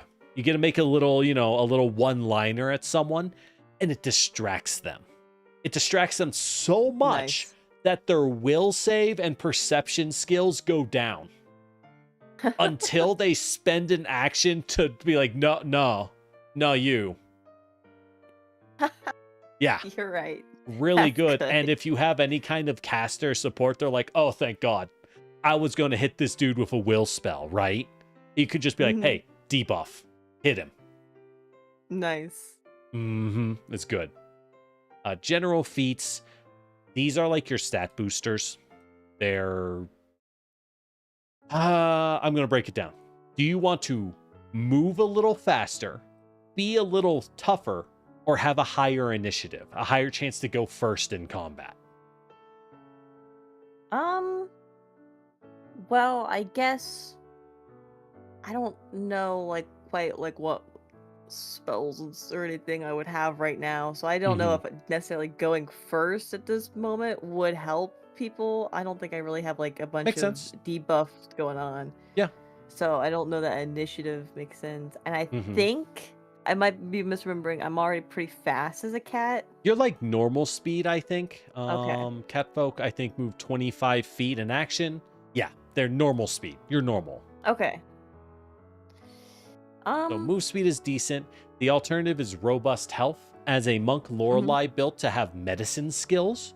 So Lorelei can use medicine on people in combat to heal them and out of combat. Okay. Robust health would make you get healed more by Lorelei and make it so that instead of normally, She can only use battle medicine to heal you once a day. This would make it once an hour, which is pretty good. Yeah. So there you go. Now Lorelei can heal you a little better. You get a boost of skill. We have skills. Do you want to get better at one of your charisma skills or at like athletics, which is your, your ability to trip people, grab people, jump up cliffs, swim, athletics things? I mean, I'm pretty much going for a charisma build at this point, so probably charisma. So of that, this diplomacy is bon mot, as we saw. Intimidation is also really good. This lets you just straight up scare people in combat. You can like, it's literally, hey, one action, I'm going to scream at that guy. He's near me. And he just gets a frightened debuff, which lowers all of his numbers. He loses a level for a turn, basically. And since we're level 5, we can just up both of these. So I'm just we'll do intimidation first. All right. Last class feat, level 4. So Thaumaturge doesn't have many feat options, makes this pretty easy. Breach defenses, this lets you choose if you are targeting a creature, and I say, all right, so he might have a weakness, but he also resists damage, right? This is for example, this is a werewolf. Non-silver weapons don't hurt it very well. You can just say, all right, instead of getting bonus damage, I will ignore his resistance. Okay. So that's nice. That's a nice option. Thaumaturges is the kind of class where like you will kill your target eventually, right? Okay. You will do damage. You could take Constructive Strike. This allows you to, when you hit someone, you can make a recall knowledge check. For more knowledge. An excessive amount of information for the team. Paired link. This allows you to gift an item to an ally, and now you can use your abilities on them. You don't have abilities where that matters, so I'm going to say no. Okay. And Thaumaturgic Ritualist, this doesn't matter. So it's really just these two options. Probably breach defenses then. Okay. So no one can resist you. For your second skill feat, I'm going to recommend... Hair flip. There we go. No, not that one. Intimidating Prowess. Because you're big and strong, right? You can now pick this.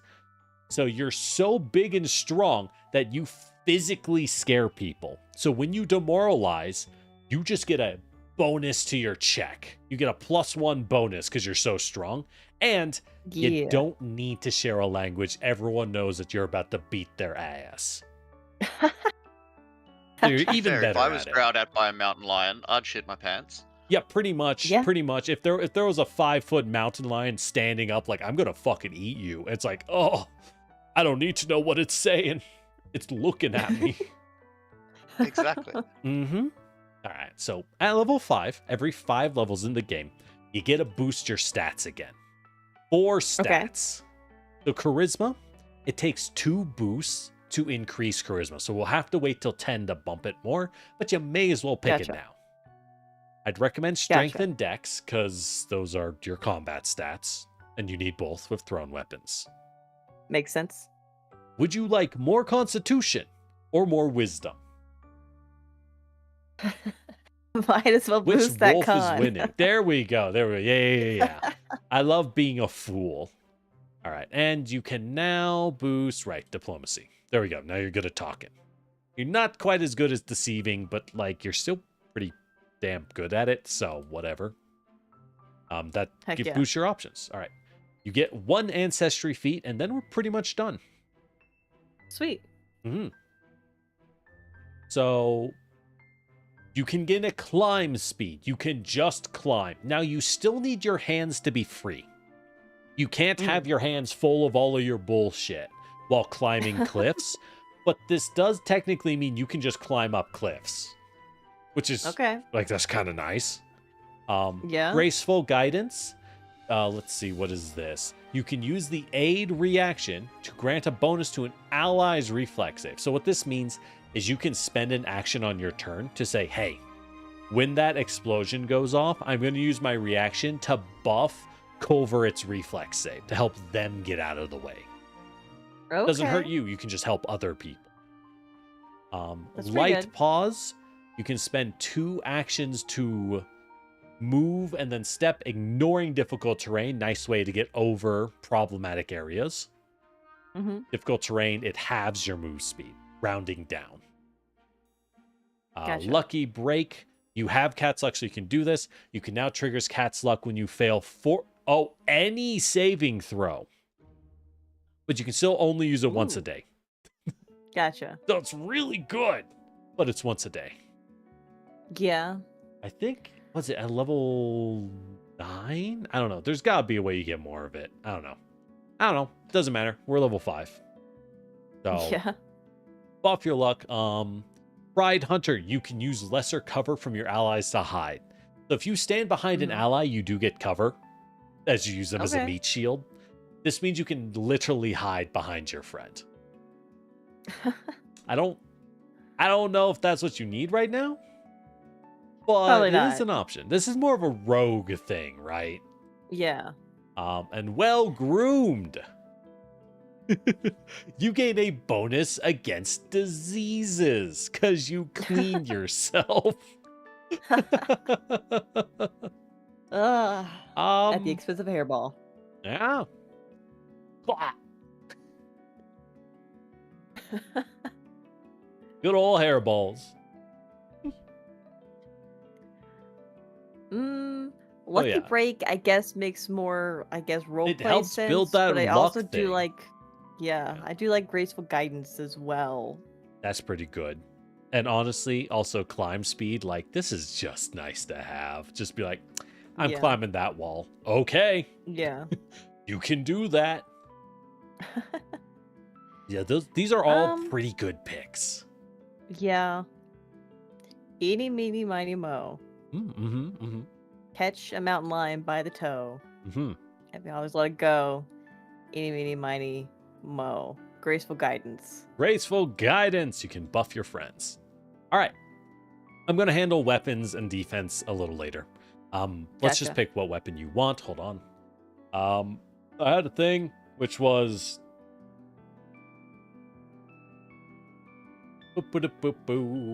Treasure for new characters. I'm going to just post this in the chat. In the Discord chat. There Show you me. go. Doesn't really matter. We'll handle that later. Because the time has come. Culverits, you've had time to thonk. Unfortunately, we now need to decide what you want to Okie play. dokie. Well, Good luck. you guys, you've got some damage to Yeah. dish out. They got some damage and some you- bulk. Yeah, quite jack of all trades. I think Mhm. we need some sort of support-ish class. That makes sense. I was looking at Samsarin as the ancestry. That seems pretty interesting. Samsarans are I pretty don't know cool. if that So fits. yeah, that's totally fine. Samsarans are people who reincarnate after dying for some reason. A reason we can decide later, right? You come back to life and retain some of your memories when you die. Not necessarily all. Maybe not as accurate as you might think they are. But you do retain some of your memories. So Samsaran is a solid pick. Sounds good to me. Ah, And Darling. on that memory thing, I was reading ahead. yeah. There's a feat called Dubious Knowledge, which sounds hilarious. Yes. That we'll So, probably be going with just for shits and giggles. all right, we can take dubious knowledge. Hell yeah. So with that said, we have a lot of class picks. For support, we have a few options. Alchemists are pretty good supports. They offer lots of buff items. This is a hard to play class. Your gimmick is you create a ton of items that, like, the items you can buy with gold, you just make a ton of them all the time. So it's hard to play because you need an Excel spreadsheet, like dead ass. There's no way around it. Okay. Might pass on that one then. Complicated. Bards are powerful buff characters. They pair up buff spells with their friends and powerful debuff spells from the occult spell list. Pretty decent pick. Hard to go wrong with bards. I will note we have 3 players. We had 4. 1 had to step out. So right now we have a party of 3, right? Bards tend to get better the more players you have. Because when you buff the whole team, the bigger your team, the better it is. Yeah, that makes sense. Clerics are healers. They do have good attack spells at higher levels. From level 7 on, I would say they have excellent attacks.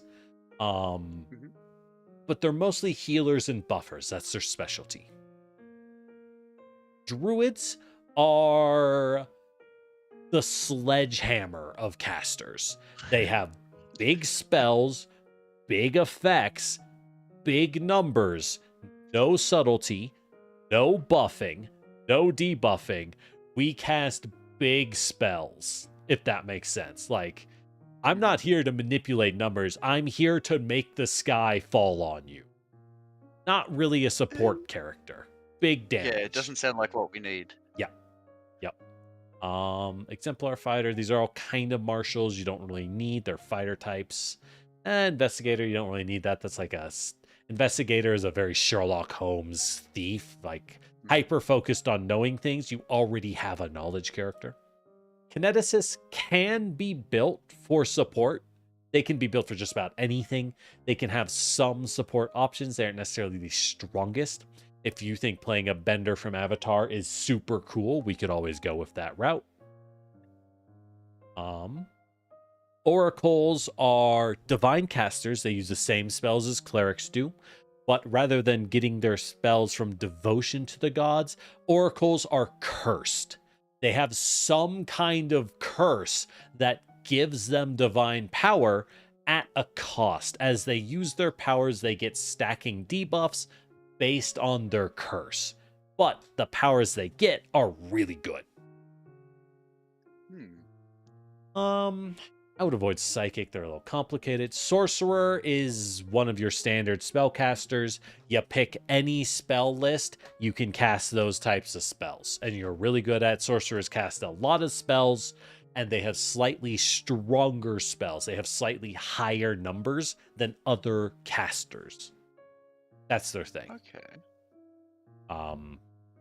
Literally, they have a trait which just says Sorcerer's Potency. All your spells, you add 1 for every rank of the spell. So your fireball is a little hotter. Your heal spell is a little stronger.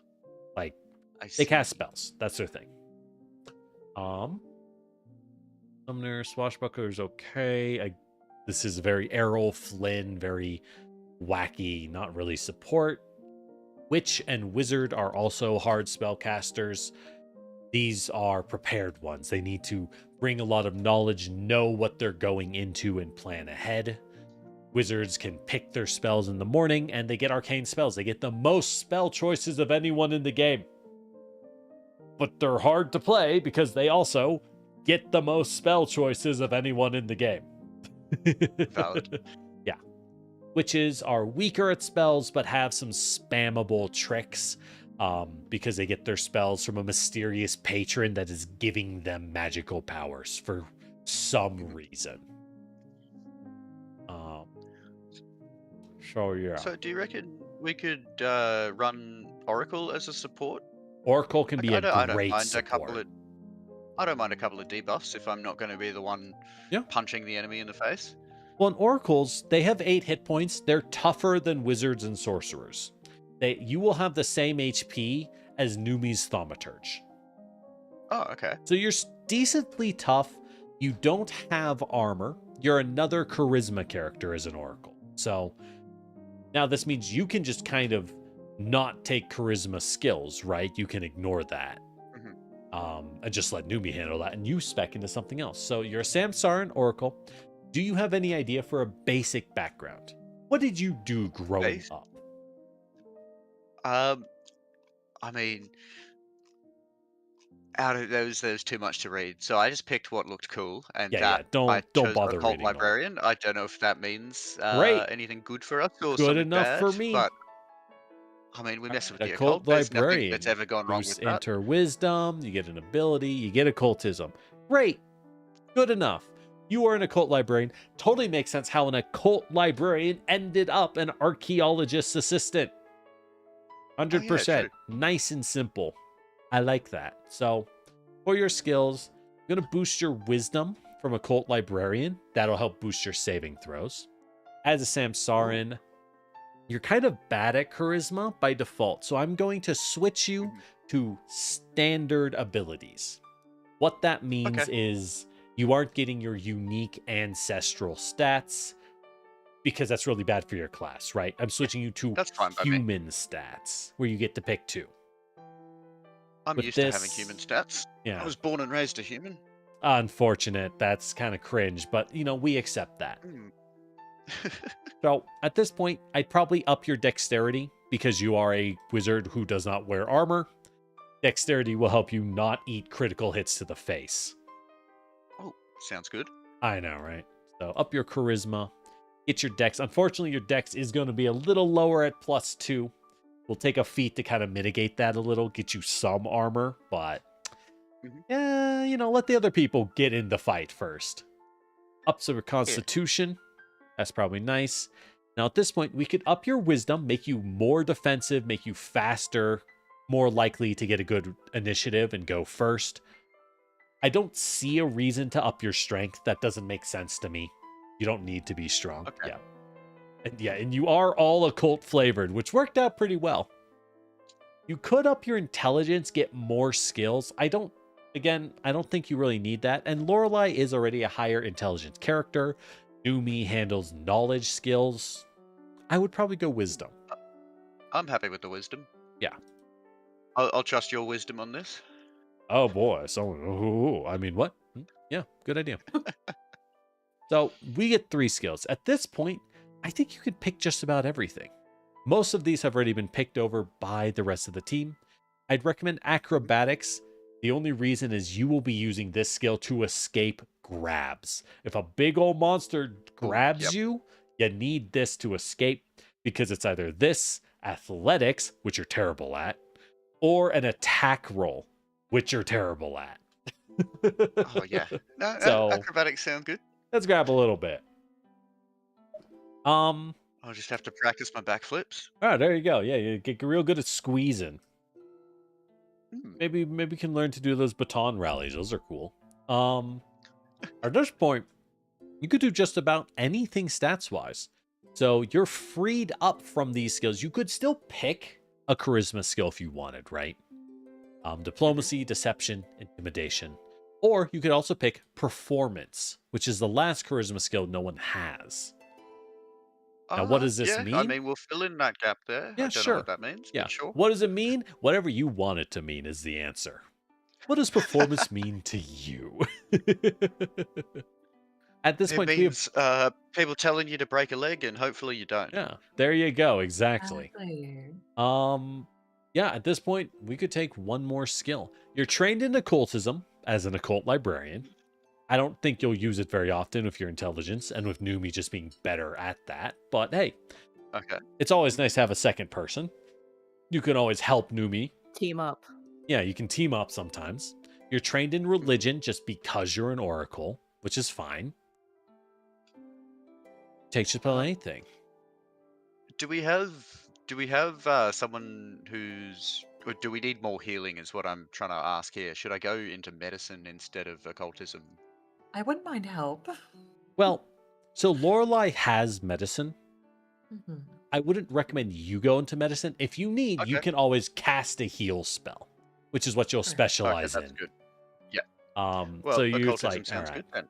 Yeah. So, well, you have this already. I might just put a pip in stealth. Stealth or okay. survival. Yeah. I don't think anyone has survival, actually. Might be good.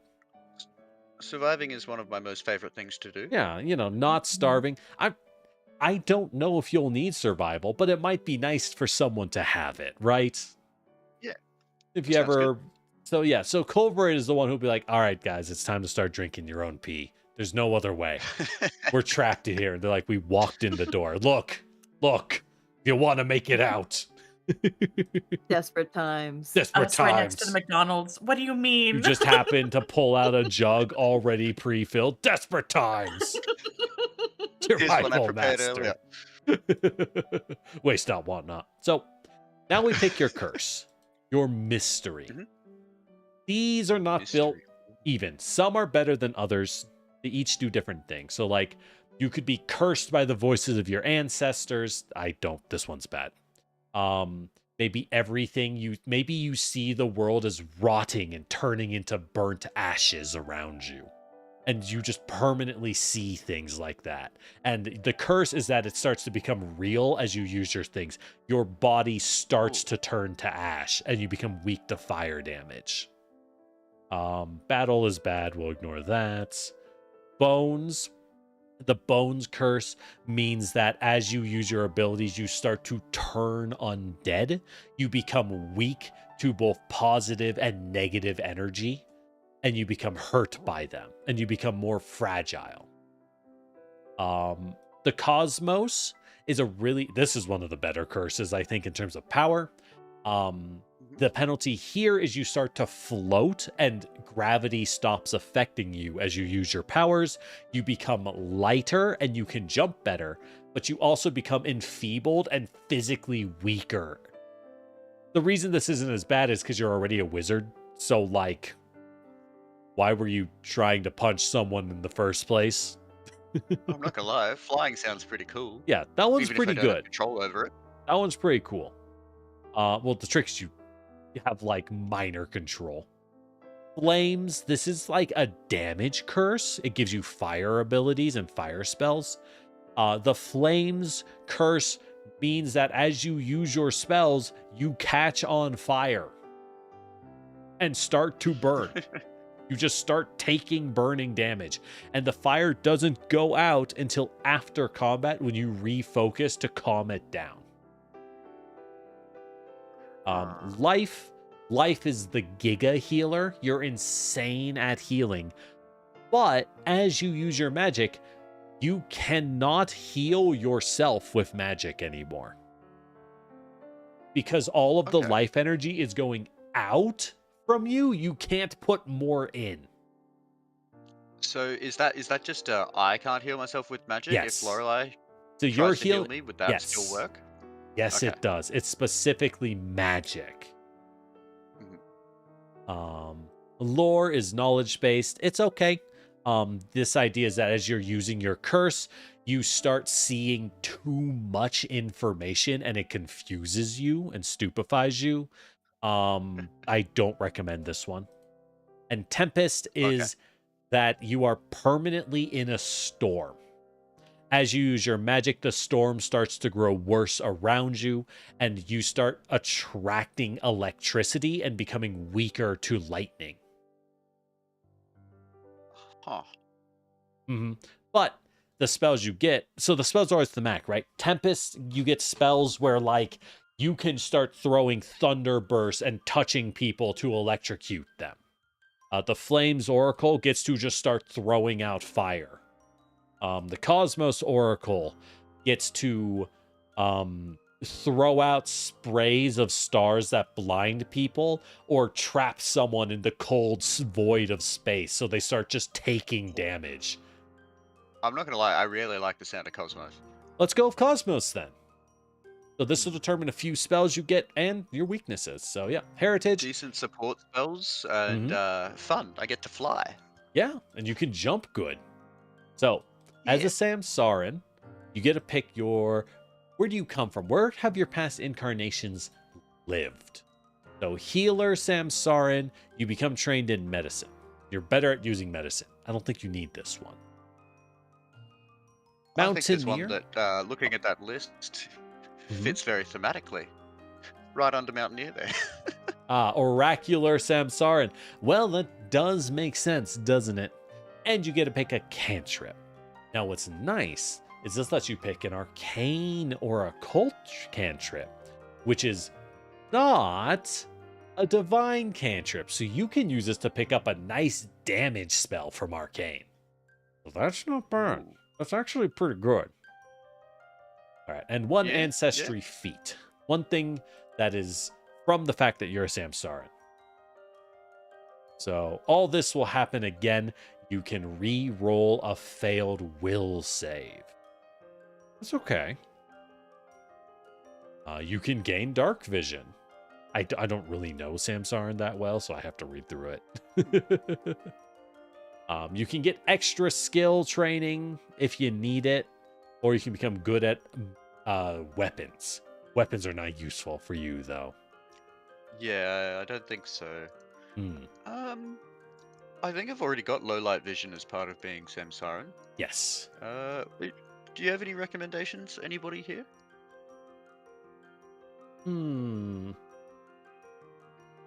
I would probably go with... I would just go with all this will happen again. You know, as a caster, you have good wisdom. You probably won't be failing will saves that are emotion.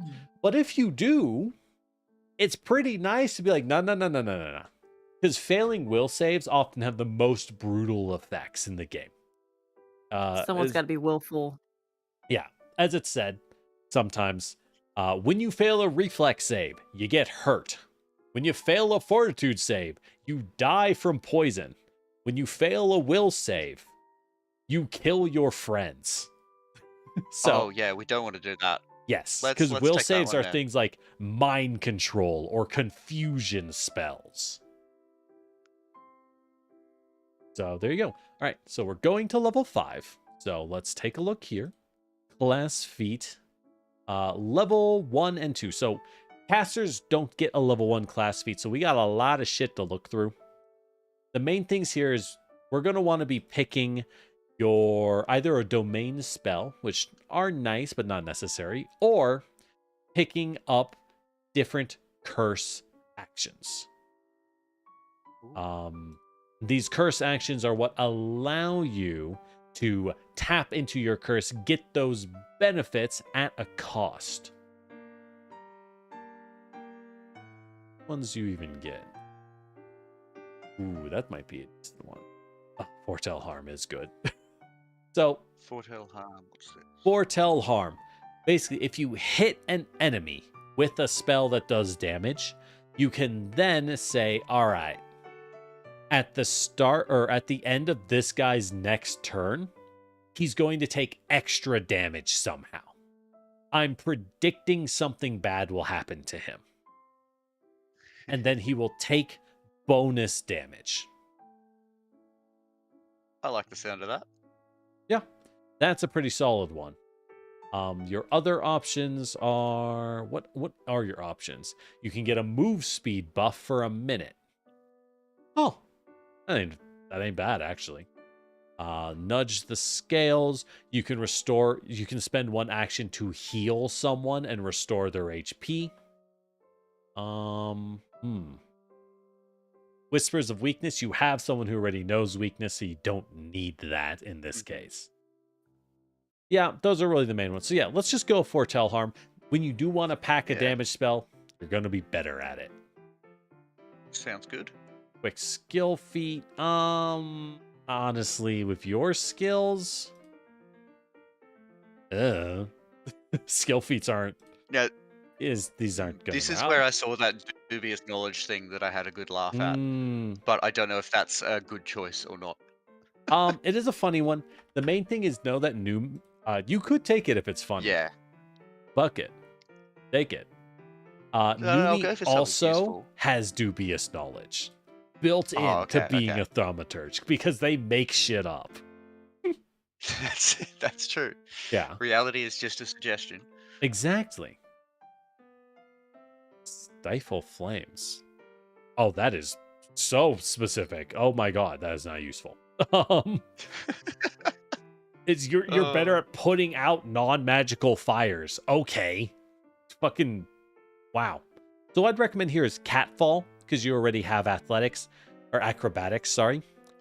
This allows you to treat falling as if it was 10 feet shorter. And if you keep training acrobatics, you can fall farther and farther and not take damage. Yeah, It's kind of I like nice. the sound of that. Yeah. General feat for you, I really recommend Incredible Initiative. As a spellcaster, going first is huge because you can drop your big effects before enemies stop being grouped together, right? Okay. Yeah. Or like if you want to buff your party, best to buff them before they take their turn. You get to buff a skill. I feel like for your character, the skills are not as important. Maybe just acrobatics, so for your catfall and escaping, they don't get trapped. Yeah, that makes sense. Yeah. Let's just do the other skill because you're level 5. All right, what down here? So you could learn a new skill, or you can become an expert in something. You can become especially good at it. Ooh. What's because religion is part of the core of the Oracle, right? Yeah. Religion's pretty core. Want to just up that? I 'Cause- feel like not knowing anything about it, I feel like that would be a good decision. But That's not bad. there's also the occultism that we could go higher into, and even more acrobatics if I So can do we're a already double an backflip. expert. That one. Unfortunately, you can't go to master until level 7. Then we can go Oh, to okay. master. I see. Mm-hmm. All right. I mean, unless anybody has any objections, religion sounds good to me. Sounds good to me. Do it. You can be the religious one. All right, someone needs to go to church. So at level 5, we'll boost your stats. Charisma is going to Hey. go up. You guys they give out free wine every Sunday. That's a good point. So you might just be the leader of our cult. It's not a cult. It's a group of diverse individuals with unusual beliefs Who all study the occult. who all study the occult. Also, we do sacrifice goats, but it's not a cult. But it's not Well- a cult. Exactly. Yet. But with your help, I think boosting stats pretty easy. We boost the same stats you were leveling anyways. Call it a day. Sounds good to me. All right. Now, our last class feat. Yeah, I forget that some of your feats are baller and some are kind of meh. So, 1,000 Visions is another curse effect you could use. So all of these increase your curse when you use them. This lets you find hidden and invisible creatures, as long as they're within 30 feet of you. However, you can no longer sense things outside of 30 feet because there's too many possibilities as you're starting to see potential futures around you. Alternatively, we just go down to lower level things. We can pick up domain acumen, pick up a domain spell, get access to more spells. So what it is that going to the spells tab, you have what's called a focus spell. Focus spells are, it should be here somewhere. Focus spells, you can use these, and these are rechargeable spells, right? These are class unique spells that you can recharge between fights to use them every fight at no resource cost.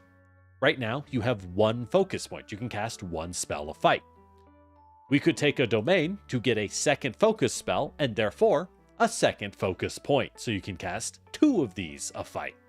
It's a nice way to kind of stretch out resources when you're like, do I really care?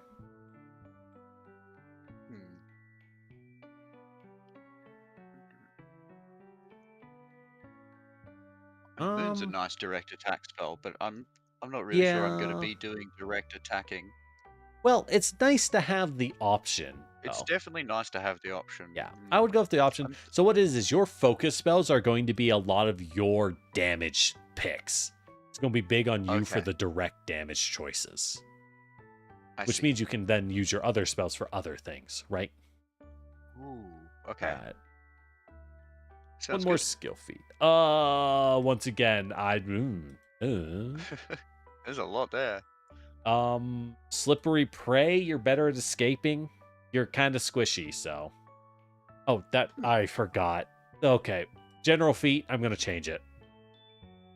Okay. Improved credible initiative is nice, but you have a low dexterity and you don't know how to wear armor. Let me double check to make true. sure.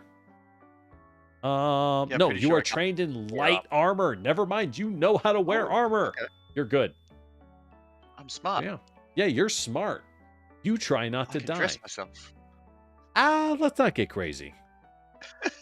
I mean, phew, come on. We all put our pants on 3 legs at a time like a normal person here. Right. All right, so you get 1 more ancestry feat. So, wow. Wow, that's good. Once a day. All this has happened before. When you're about to roll initiative, get +4 bonus to the initiative roll and then get a free step or recall knowledge. Huh. Now, this does not stack with incredible initiative. They are both circumstance bonuses. They are the same. Mhm. But that's pretty good. Yeah. And that'd complete Next. the Battlestar Galactica set. Yeah, you really could. Now, because you have all this will happen, you can pick and will do so once more. Now, whenever you fail any saving throw, you can re-roll it once a day. You can still only do it once a day, but it works for any saving throw. That's pretty good. Means both you and Numi can just have that built-in saving throw resistance. Yeah, that'd be good. What do you think would help the party most out of those? In this case, I would consider and will do so once more, because if you don't fail saves, that means people don't have to pivot to rescue someone who's dying.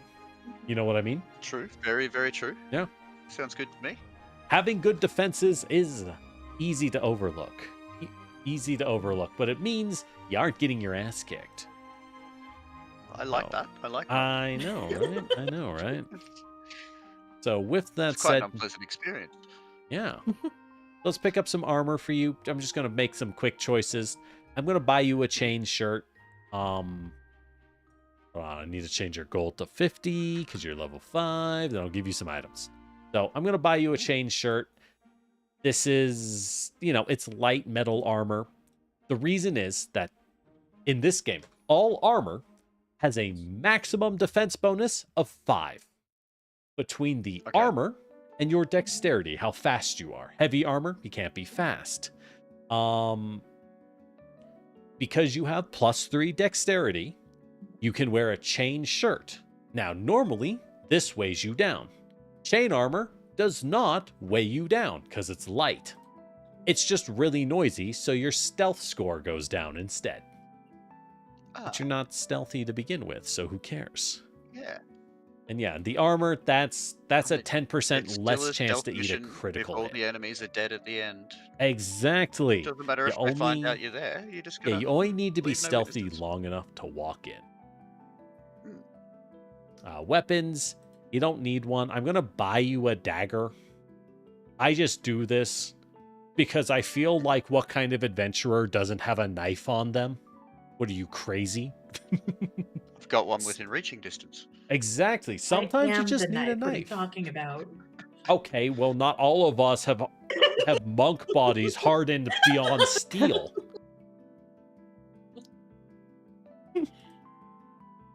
So yeah, I don't know. there. They're good. You're right. That really is an us problem. At this point, you get some magic items. I'm gonna just kind of start adding a few things, mostly for time's sake and for ease, as long as you're fine with that. You can always figure that out later if you care. What would be a good staff? Staff of healing. That'll work. Sorry, I saw that and I had a good laugh. The bagpipes of turmoil. Yes, the bagpipes of turmoil. Can you imagine? You're about to fight and some motherfucker just rocks up with bagpipes and you're just like, oh, for fuck's sake. So everyone who's fought the Scots at any point. Yes, that has happened many times. Exactly. Yeah. So yeah, these bagpipes, this is a magical staff that allows you to cast more spells, but gives you a bonus to intimidation and performance checks. There's also the drums of war that boost your speed. All right, so let's see. So that gives you a level 4. So the Staff of Healing. This lets you to cast low-level heal spells, and more importantly, gives you a +1 to how much healing you get from a heal spell. Is that big? Ooh, Not really. Is it nice? Yeah, very nice. you have it.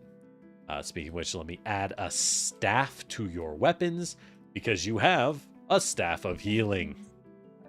Again, Yay. is it that good? No, but you do have it. And it's nice to have on the sheet just so you can remember, hey, I'm going to jam my staff into these walls to slow it down. And then you realize your staff is also very expensive. And you're like, wait. Hold on. No, I take it back.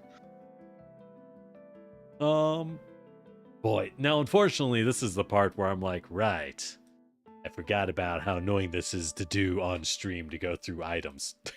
All right, so let me just grab some I had a fun things. time a couple hours ago doing this. I bet there's a lot of random shit. So let me just look. So let's see. You get, according to the link, you get. You got a 4th rank or 4th level item. You get 2 3rd levels, 2 1st, 1 2nd. Okay, I can pick some things that are decent. Probably, maybe. Don't quote me on that. No, you got this. Yeah. I believe you. Totally. You'll definitely pick more sensible things than I would have. I mean, are there particular things you are interested in as your items? Like, are there certain magical things you would like to be able to do? Maybe we can find something that matches them. Or we can get a mage's hat, so you can have a big hat, like all real wizards. Oh, yeah, like a All wizard's right, hat. there we That's go. cool. Bam, mage's hat.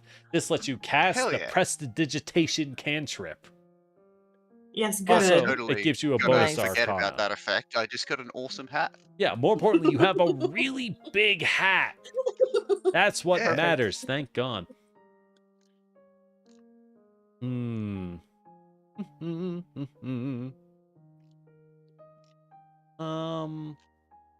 Do couple other items. There are too many. Boy, I've read through these a lot, and it's still like, oh, what the fuck? It's one of those things where, once again, Path Builder has all of the items, all of them ever printed across like 6-7 years, which is a lot of stuff. That's nice, but bruh, come on.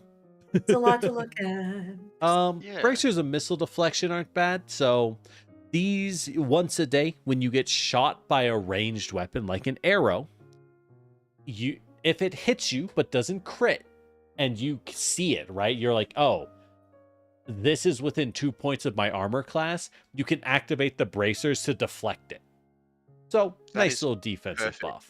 I Yeah. don't want an arrow to the knee to end my adventuring career. Yeah. Well, unfortunately, the bracers are on your arms, so your knee is still a little tragically vulnerable, I'm afraid. Shit. All right, I'll go sign up for the guards at Whiterun. Nah, you don't want Whiterun. We got better cities. That place sucks. Take it from me. You've probably never been to the Cloud District, so you wouldn't know.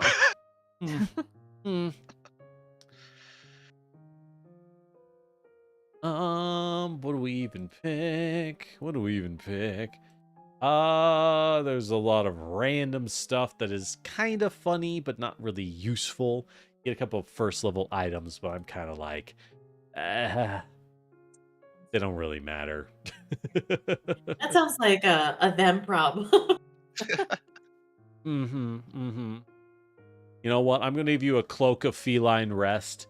Now you can sleep better than the cat can. You know how it is. Oh, It's like a 1st level that's item. something Cat I nap. need. Yeah, this shit doesn't matter. Can I get one of them in real life? Yeah, it's called. Have you ever worn a cloak? They're deceptively comfy. They're really nice. A cloak? I have not. I've got to get me one. Yeah. I'm going to give you an Everlight Crystal, which is a small gemstone that just glows permanently. And it's not actually on fire. So it doesn't, Oh, that's good. actually burn. And it's easy to hide. Pretty nice. You know what? Well, no, you don't need that. How about a purifying spoon? This is a magic spoon that cleans your food. Bam. Yes, I There love you it. go. There you go. There's your magic items done. Now for the really fun part. And then we're going to have to build this on table, and I will cry. Yes. I will Correct. cry. It's okay. There's no way to export this and import it? No. Oh, No. oh, that's brutal. I stopped So- doing it because I was about to cry. so- Oh, time for you to go do Oh, the no. rest. Go on. You got nothing else going on. Welcome to session 0. This is what you all signed up for. But once we're done, we're Oh, done. yeah. So I'm Yeah. picking things fast. I'm picking Electric Arc for your extra cantrip. This is a nice little cantrip. Cantrips are spells you can cast indefinitely. They don't take resources. Now, they kind of suck. They're not good, but they're your fallback option, right? This allows you to electrocute 2 creatures within 30 feet of you. So you get a, Emperor Nice. Palpatine it and hit them with that unlimited power. It's a nice reflex save, which is really good because reflex saves are really rare in your magic. In divine spells, they just don't have that. Divine Lance I'm taking as an attack spell. That's just your general, I want to hit that dude.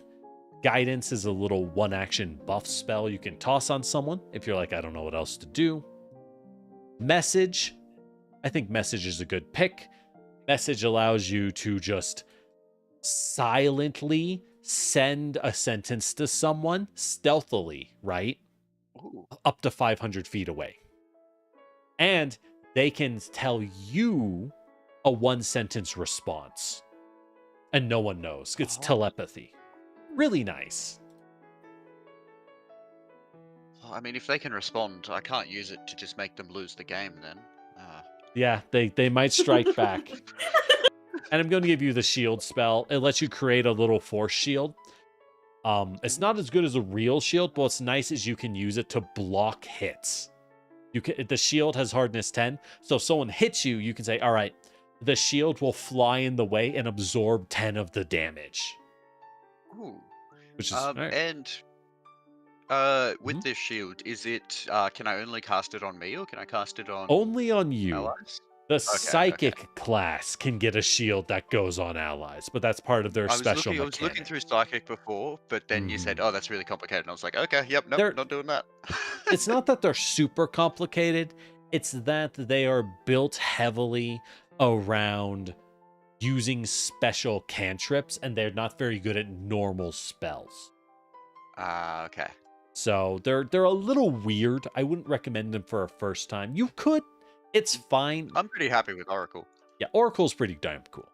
So, first level spells, first rank spells, I'm not gonna lie, they kind of suck. Like, these spells are bad. You're gonna want heal, though. And I'm gonna make this your signature spell. As your type of caster, you can cast all of your spells whenever you want. You just get 4 spells of each rank a day. So that's how Okay. many you get. But you can cast whatever you want based on what you know, whenever you want. Signature spells allow you to cast it at higher spell levels. Heal is the healing spell of the game. It scales really good.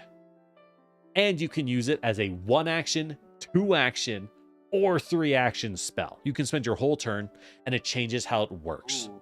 1 action, I it's like that. weak, and you just touch someone. 2 actions, it has range, and it turns into a mega heal bomb that's single target. 3 action, it's weak again, but now it's a 30-foot burst of healing around you, which I'll note burns Ooh. the undead. Ooh. Nice spell. Yeah. Lots of uses. After this, well, you're kind of versatile here. You could do a lot of kind of anything. I would consider the Bless spell. This creates a little attack aura around you that gives a small bonus to hit. You can choose on your turn to make the aura bigger, but you don't have to. And if you want, you can get the same spell, but for defense. Benediction. It's the same, but it buffs everyone's defense instead of their to hit. Ooh, okay. Or, What would we need more? sorry, what was that? What would we need more? That's a tough one. That's a tough one. It's hard to I say. think out of both of those, I'd probably go for Benediction, because I reckon Numi and Laura can hit pretty hard already. Mhm. That's very fair. And also, it's easier to find better attack buff spells. Defense buff spells are quite rare. So Benediction is a good one. Now, for our Okay. final spells, we can pick something a little wacky here at first rank. You could pick Lock. Lock's a lot of fun because you touch a door and it locks magically. Now, it's like, well, that seems kind of, that's just silly. But it lasts until the next morning. Which means in a fight, you could just be like, I closed the door. Lock.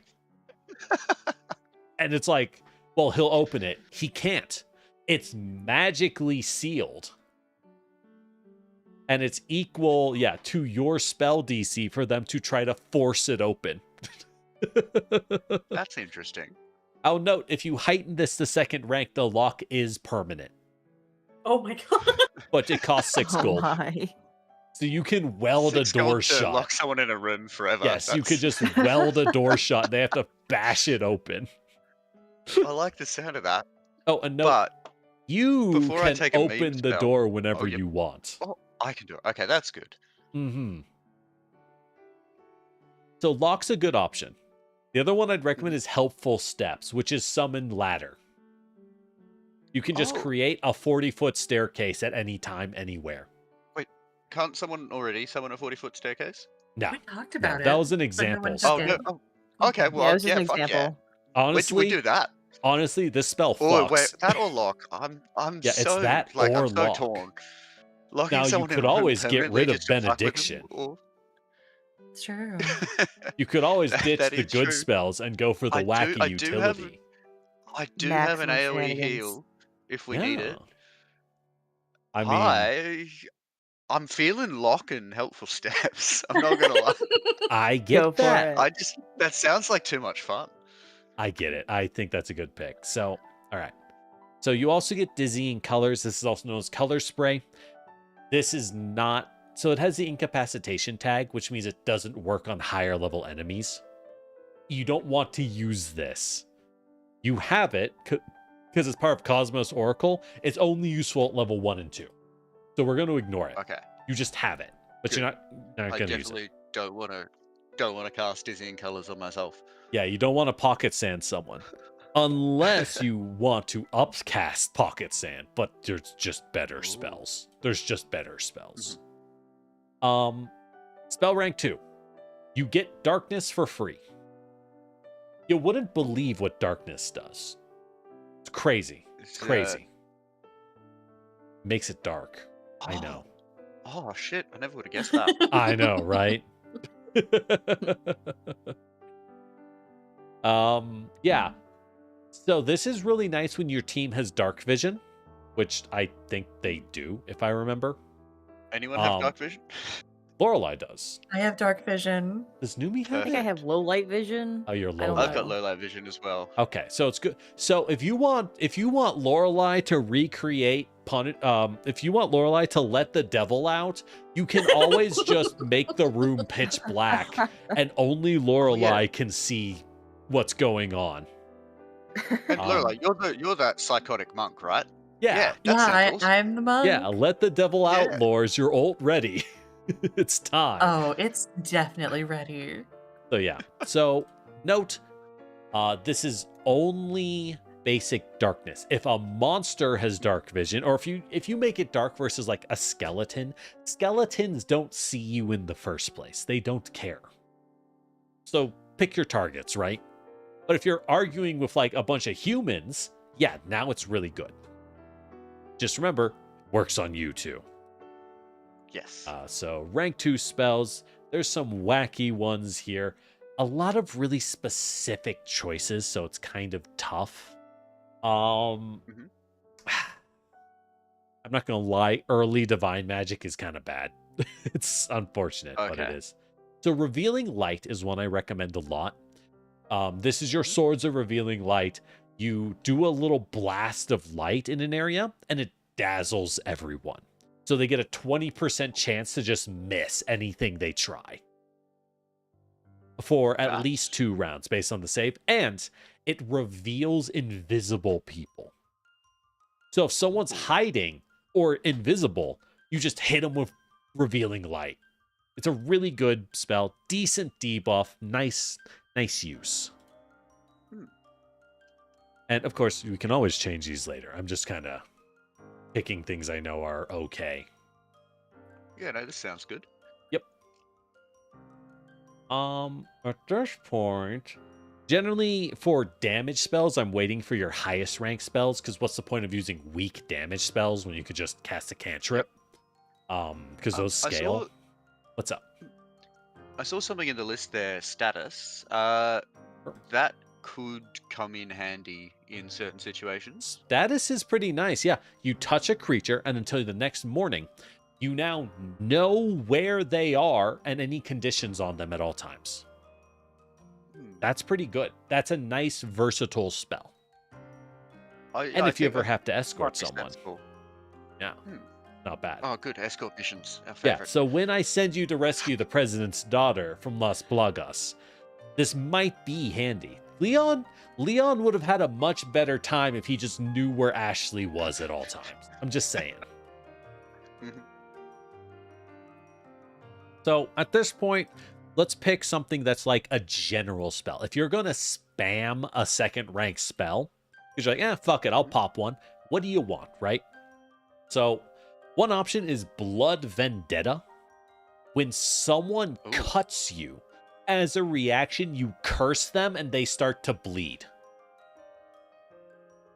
So that's a decent pick. Yeah. Normal reactions. That's a normal reaction. Yeah. I don't see the problem here. Another option would be Bone Shaker. This is like an okay damage spell. For 2 actions, it's just okay damage. And it's a fortitude save, but with good range. But if you spend 3 actions, you grab their bones and pull them, which means that even if they make the save and take half damage, they get moved 5 feet unless they choose to fall over and not go on the ground. So you get to force people to move them, which is pretty useful, right? Particularly if someone grabs your buddy, you can just be like, get the fuck out of here, and just throw them off, and it breaks their grab immediately. Okay. That's a nice, like, well, I have second rank slots. Let's Bone Shaker it. And of course, you can always cast heal. Yeah. So at this point, one of these needs to be signature. I'm going to pick Bone Shaker because this scales. The others don't scale. So there's no point in making them higher rank. Rank 3. You only get 2. You'll get your other spells when you hit level 6. So we picked 2 spells. Boy, if only I was in the middle of writing a divine recommendation video for the divine spell list or something. That's crazy. All right, so would you like... So, all right, so you already have some decent buff spells.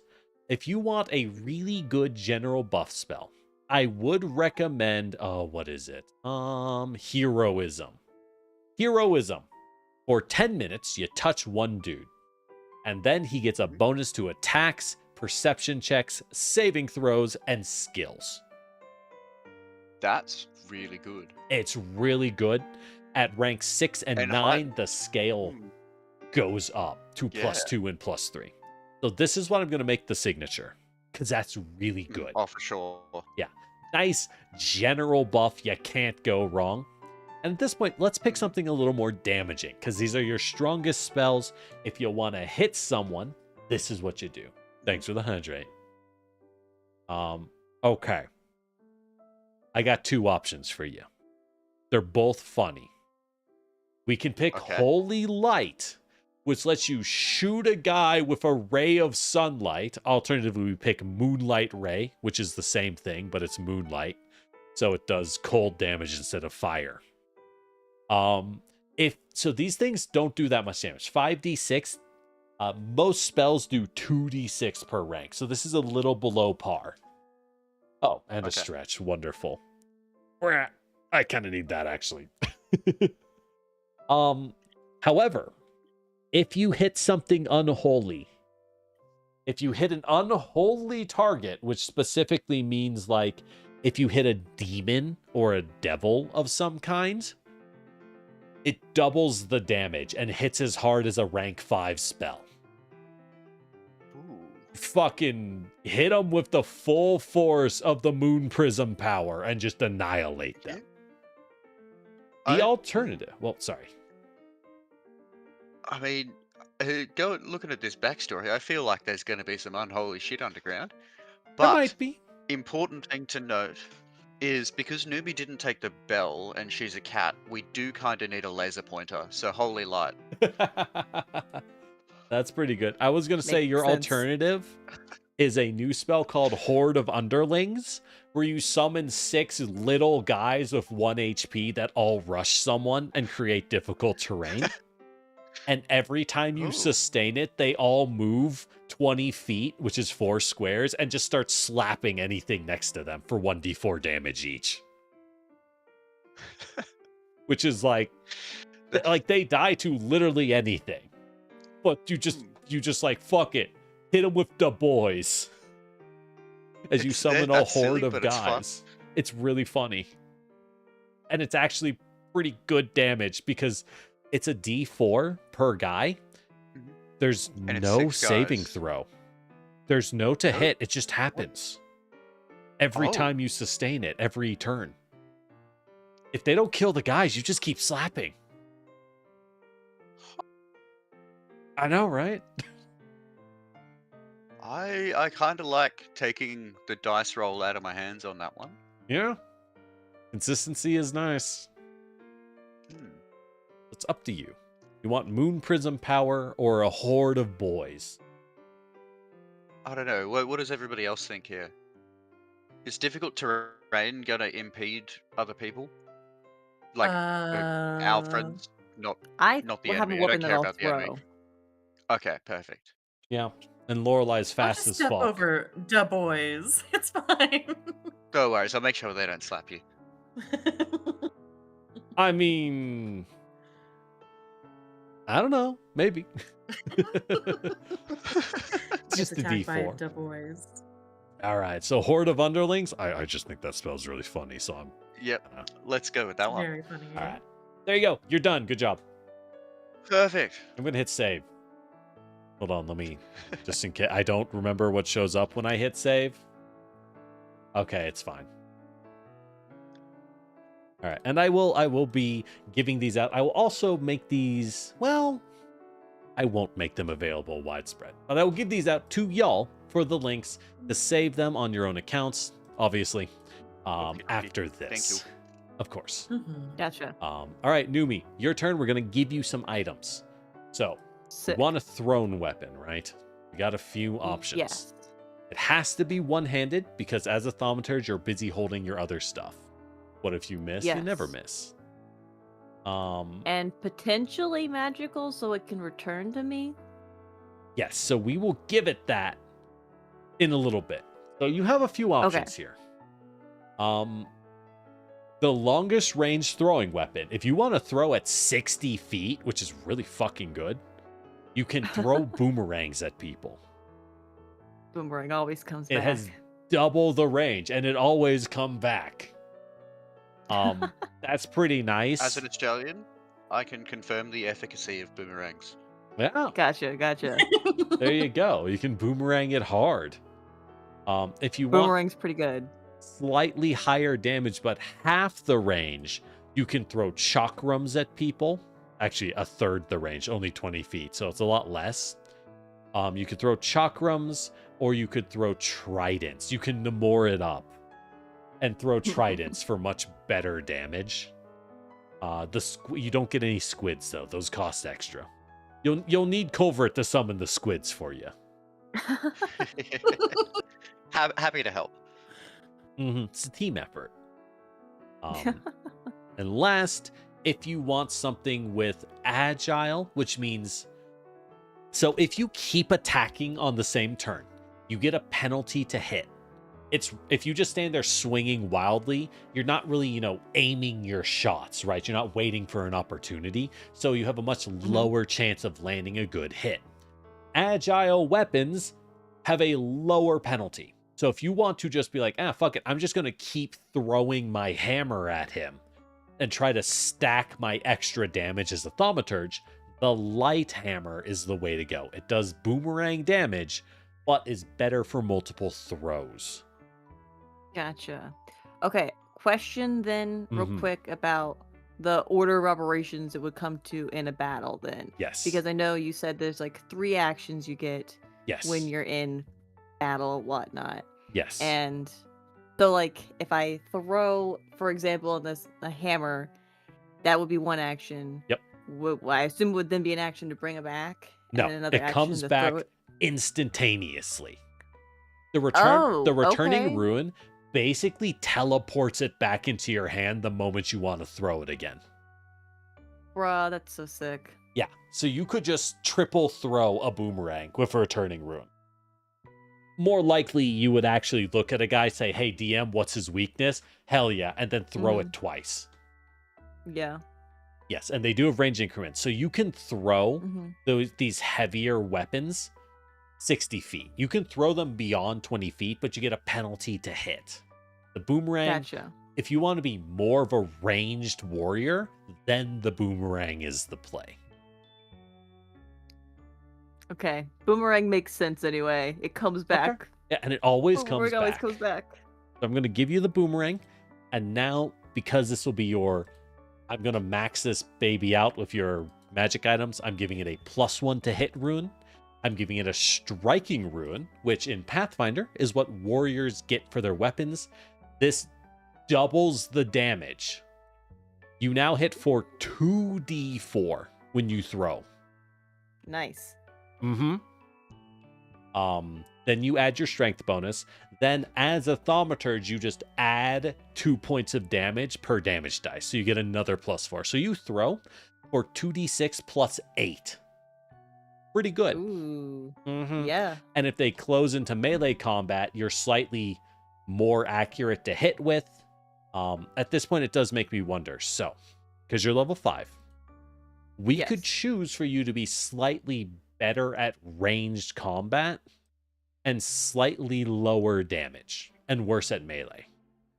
So if you want to boomerang it up and only when they get close, hit them in the face if you have to, we could make your dex slightly higher than your strength. It's kind of like, do you Okay. want a slightly better to hit at distance versus slightly less damage? Doesn't really matter. We can change it up later. Yeah, you're right. You're right. Whatever you think is best for right now, because I don't have a strong opinion at this moment. Yeah. I'm going to go with dex because 2 hit, in my opinion, you already hit pretty hard. You hit for +7 this way, plus exploit vulnerability. Oh god, Zay, do you remember how much damage this thing does? I think it does. Yeah, you apply a weakness to your strikes equal to 2. Yeah, I'm ignoring a mountain of text, by the way. Oh no! Actually, we do want the strength. You need that for intimidating prowess for your better intimidation. Never mind. I don't want to Gotcha. get rid of that. Because Okay. you're good at screaming at people. Yeah, there you go. Boomerang's pretty good. I'm going to go ahead and add a bladed one-handed weapon on you. Not something we're going Gotcha. to enchant, but like role-playing rise, right? Hey, if you're going into a dangerous place, you probably want a short sword. Just, Yeah. you might want a knife. I don't know. It might Yeah. be handy. Or if you lose your boomerang somehow. And now, Boomerang always comes back. for your level 3 item, you get a returning ruin, which goes on the boomerang. So Sick. this means you can't put a different buff ruin on your boomerang. Later on, Okay. Lorelei might have like a flaming ruin on her hand wraps, so her fists are literally on fire for bonus damage. You don't get that. For You have a funsies. returning rune. For funsies. hmm I like it.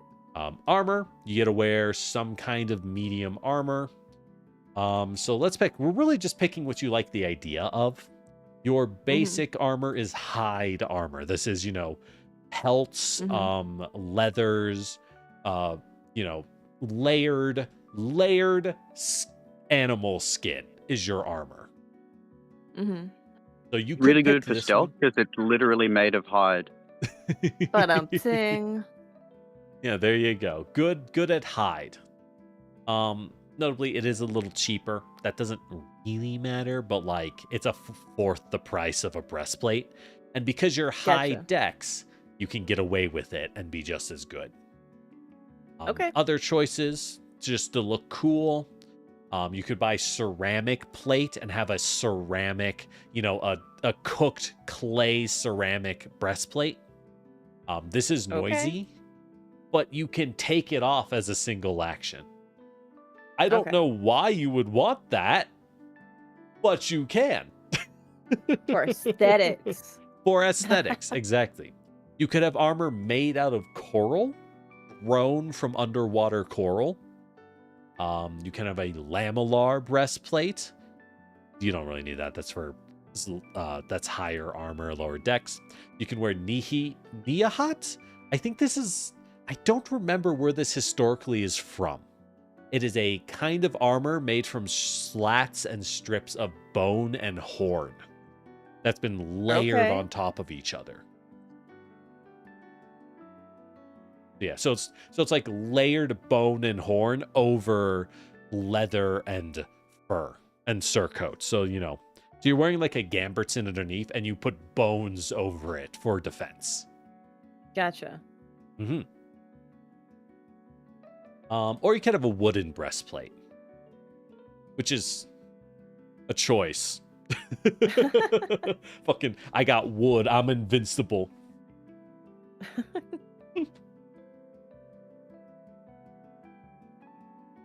Yeah, I mean, like you said, hide is pretty basic, but Makes sense. yeah, it makes sense. Yeah. All right, let's go for some hide armor. So that's good to have. Nice to have. All right, let me add some items. I guess we're gonna get some magic items, right? Level 3, we can pick things that buff your skills. That's probably what we're gonna go for. Charlatan's gloves would give you a bonus to thievery. I don't think you really need that, even if the name sounds appropriate. So what else? Yeah. What else can we pick? Glasses of sociability. You can buff your diplomacy by having big wire rim round glasses. You can have the nerd glasses. These have a special ability. You can turn them on to have the glasses bring up the names of people who have introduced themselves to you before. So a status window. I gotcha. Yes, it gives you a status window, but note, it tells you only if you know who they are. So if it says, if someone's replaced by a doppelganger, the glasses can't tell. And if someone's in a disguise, the glasses don't know who they are. They're not very smart. Gotcha. So we could just go with that. Makes sense. Call it a day. Go for it. Yeah. Give. Let's see, and you get second rank Just item cool and a couple things first that would ranks. go with my thaumaturge charlatan. Yeah. Let's get some weird things for you. Weird things. I mean, Weird you've got some things. cool glasses. You know what you need with that? A really nice big hat. Yeah, unfortunately, we're out at the hat budget. It's empty. Oh no. I know, right? You could have a necklace of knives where you can pull a knife off it. I don't think that does anything. I'd look sharp though. Here you go. This is truly worth it. The spotless spats. You have pants that magically clean your clothes every 10 minutes. As in the pants get clean, or the pants Your clean whole my other outfit. clothes? Your whole outfit, the pants clean everything. Okay. Truly, truly worth a legendary hero. I'll give you an That's Everlight so crystal random. as well, because it's always nice to have a light source that can't go out. And Fair. how about a predictable silver piece? You have a coin that you can use. You can activate it secretly to make it always fall on the correct side. You have a coin you can weight, and then it unweights itself. A weighted coin. Yeah. Ooh. I think that fits for the charlatan lifestyle. All right, there you go. Bam, done. It'll be easy to build. Sick. So let's hop on back over. Oh God, no.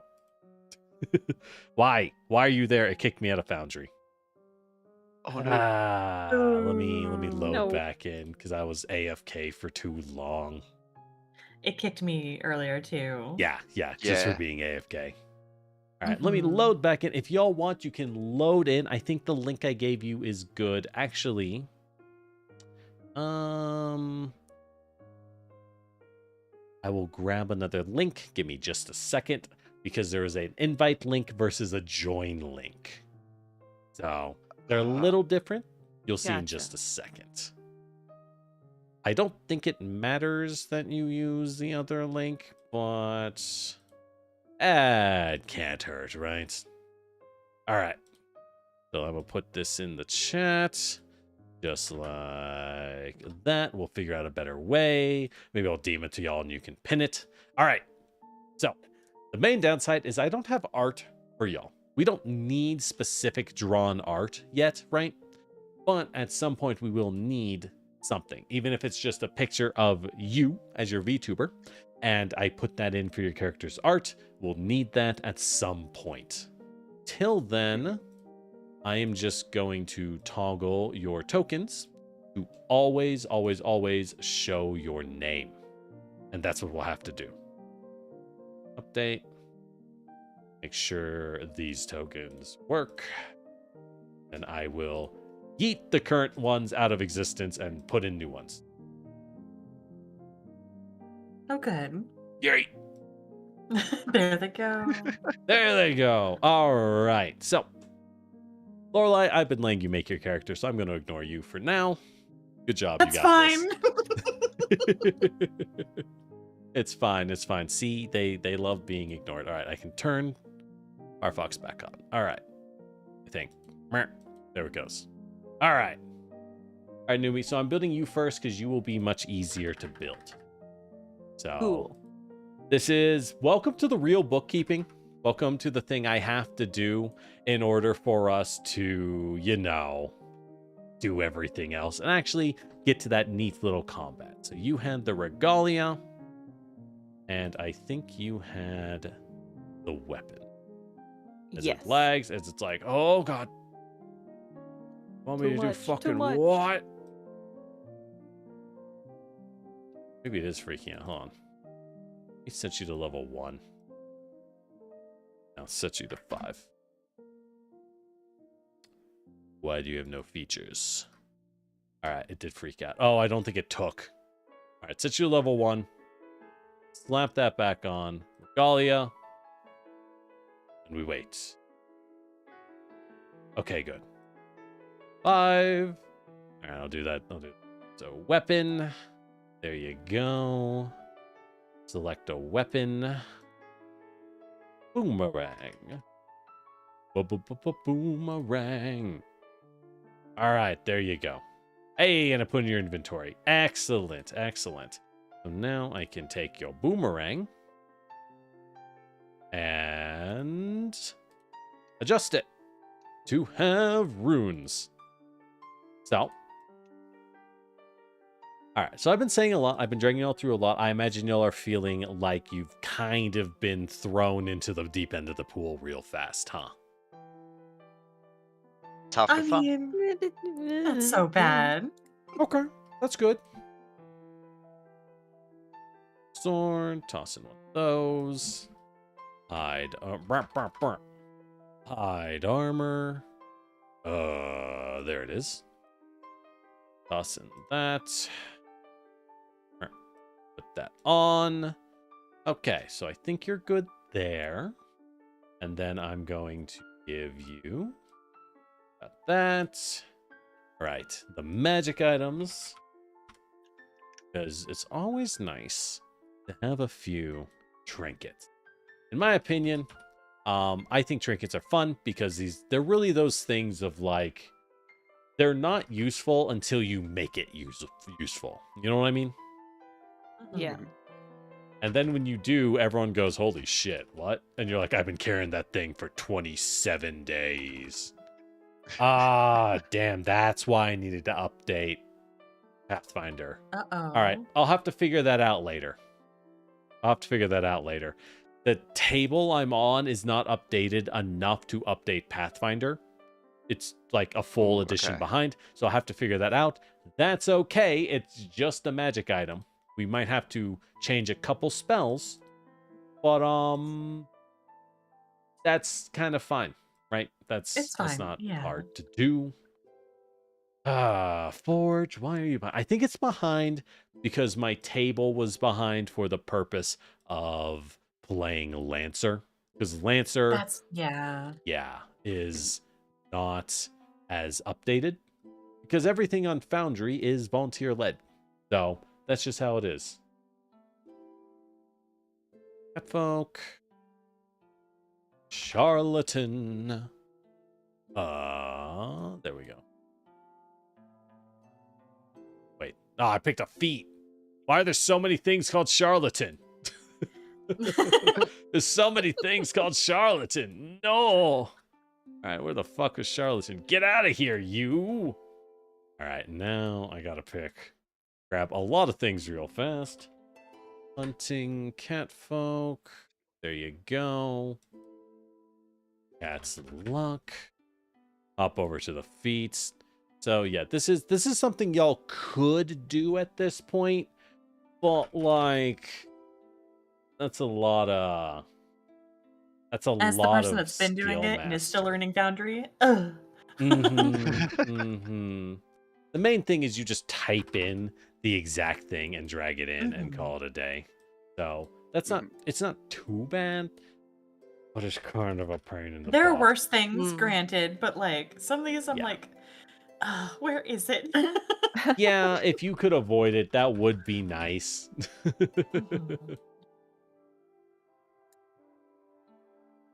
However, it does mean, Lore, you will know your skill list a lot better. You'll know your character sheet far better than the people watching. That's crazy. Yeah, because you're doing it. You're a master. In fact, you know more than me, so you can tell me. You know what? I should be running this shit. You're so right. That's Move out of the right. way. All right, I'm introducing playing our new GMC. game master who has so gracefully volunteered. Lorelei the Raven, I got you. You fell for it. It's too late to back out. Say hello, everyone. Well. Yeah, hi, it's me. I'm God now. That's right. First order of business. Generic can play my character. Yippee. Okay, Monk's fine. Can I change? I like Monk, but can I change? All right, you're done. Numi's done. That was fast. Easy. Yay. Wait, no, I need to do skills. Shoot, I ain't done. Skills, skills, skills. A lot of trained. Athletics. A lot of lores. So we need to add lore. And you. I made you a thaumaturge. Not have esoteric lore. They're not automatically added. I guess not. Okay. We'll just do it ourselves. So esoteric lore is your knowledge of all things weird that you can use for everything. It scales automatically. It just goes up as you level, and it uses your charisma. It is a really, really weird skill that is ridiculously OP. Because it's the only knowledge skill that works off charisma. Which is like, what? Huh? What does that even mean? All right, there you go. Now Numi's done. All right, Yay. I might have to give you Moon Prism power over. That is might- fine. Yeah, I might have to give you the Moon good, Prism huh? power over the boys. Tragically. R.I.P. Da Tragically. boys. Yeah. That's Oh. okay. The Oh. boys got a little too drunk at the pub the other day and they didn't show up. It happens. It happens. It happens.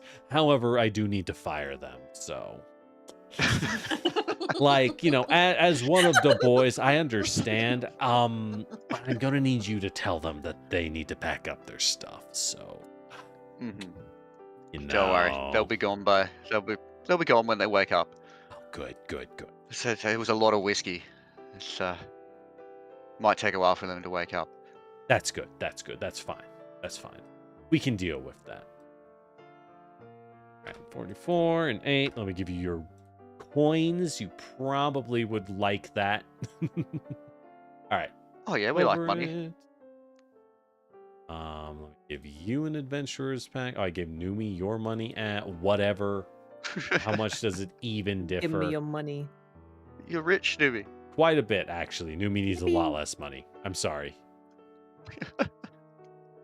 Let me take away 32 gold out of 40. Oh, damn. Look, having Crazy. gear is expensive.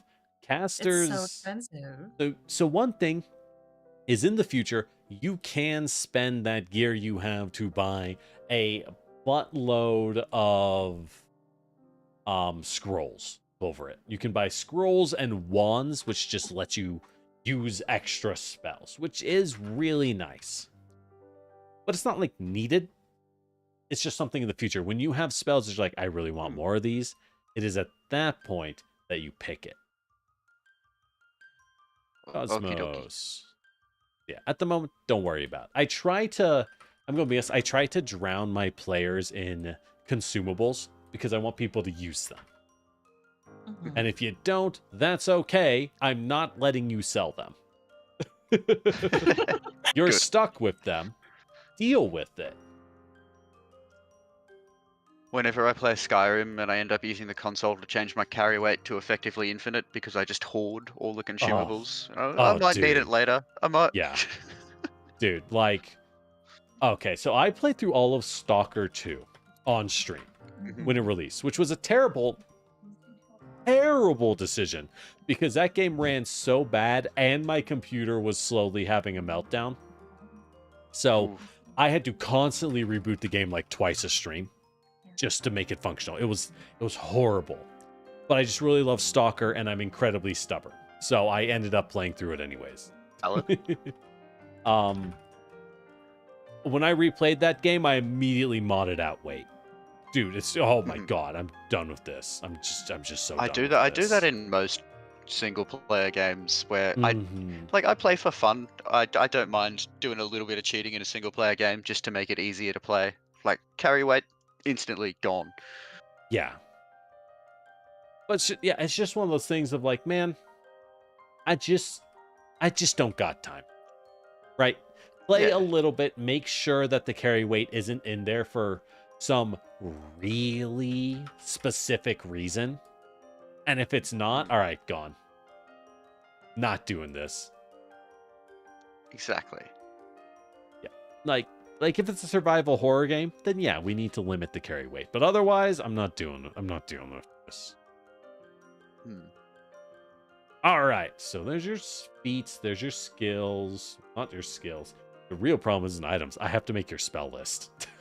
Welcome to the real gameplay of playing Pathfinder, which is as the person on the table filling out all the character sheets. The good news is once we do this, we're kind of good. We're done. Not that bad. I'm just a baby. And it's fun to complain, you know? Gives you life. I'm also a baby. That's why I'm complaining. That's right. Complain. Cry harder, baby. Cry harder.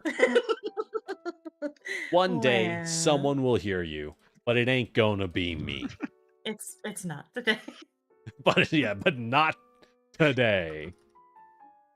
All right. Staff, there's your dagger. Dwanger. Right, you need a chain shirt. That would be important to not get exploded. But the most important thing is the big hat. And the big hat. We will be adding the mage's hat. Like any good spellcaster, you gotta have a cool hat. Mm-hmm. This is one of those things where, like, sometimes you see people have, like, everyone wants their unique take on things, right? Which totally makes sense. But I do think sometimes classics are classic for a reason. A cool cloak and a big hat. Hey, man, it's not just important. It's practical. If you travel a lot, it makes sense to have. I can't find stand still to save my life. I don't know where it is. Have you I tried searched for spelling it. stand still? I I did many times, and I can't find it. Oh, I that's don't know good. what happened. I don't. Hold on. Boop, boop, boop. Stand But still. I made an attempt. It's the only one I couldn't find so far. Thank you. What? That's fine. You can keep messing with that. There you go. There you go. I don't know what to tell you. Anyways, Bless. all right, spells. So the real bad part is I don't know how to automate this. I think you have to do it manually every time. And that's the part where I'm like, please, I am dying. Please, I am dying. So your focus spells, good thing I have done this enough that I can do it really fast. So these are your spells that you can spam, right? You're probably going to need to spend a lot of time reading these. That is okay. That's part of when I picked level 5. That is just something that we accepted, right? This is just always going to be the case.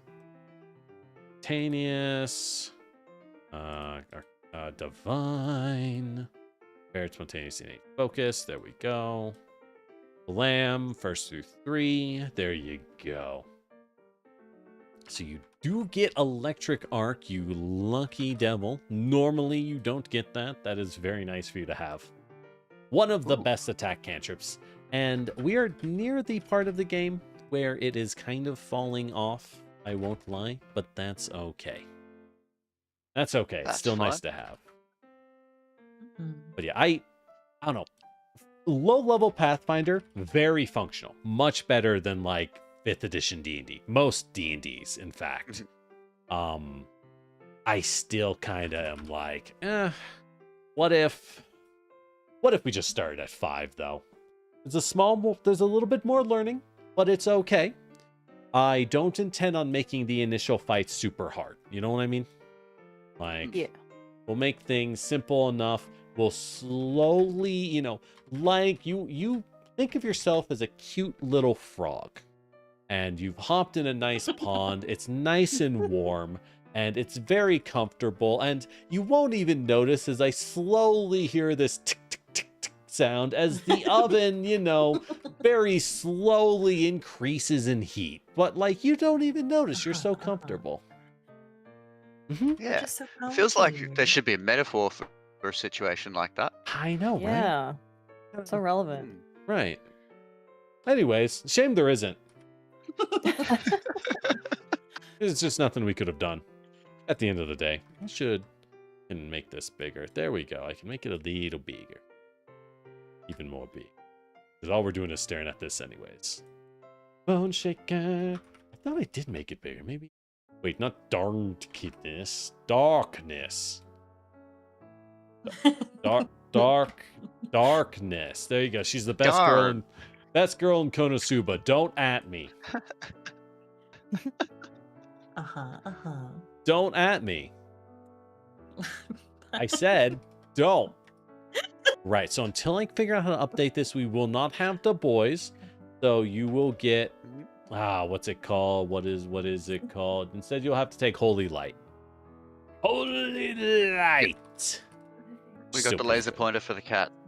Exactly. Got the laser pointer. Got my so you zoomies. get 2, 4. Actually, do you get 2 or 3? You get 3. God, oracles are fucking strong.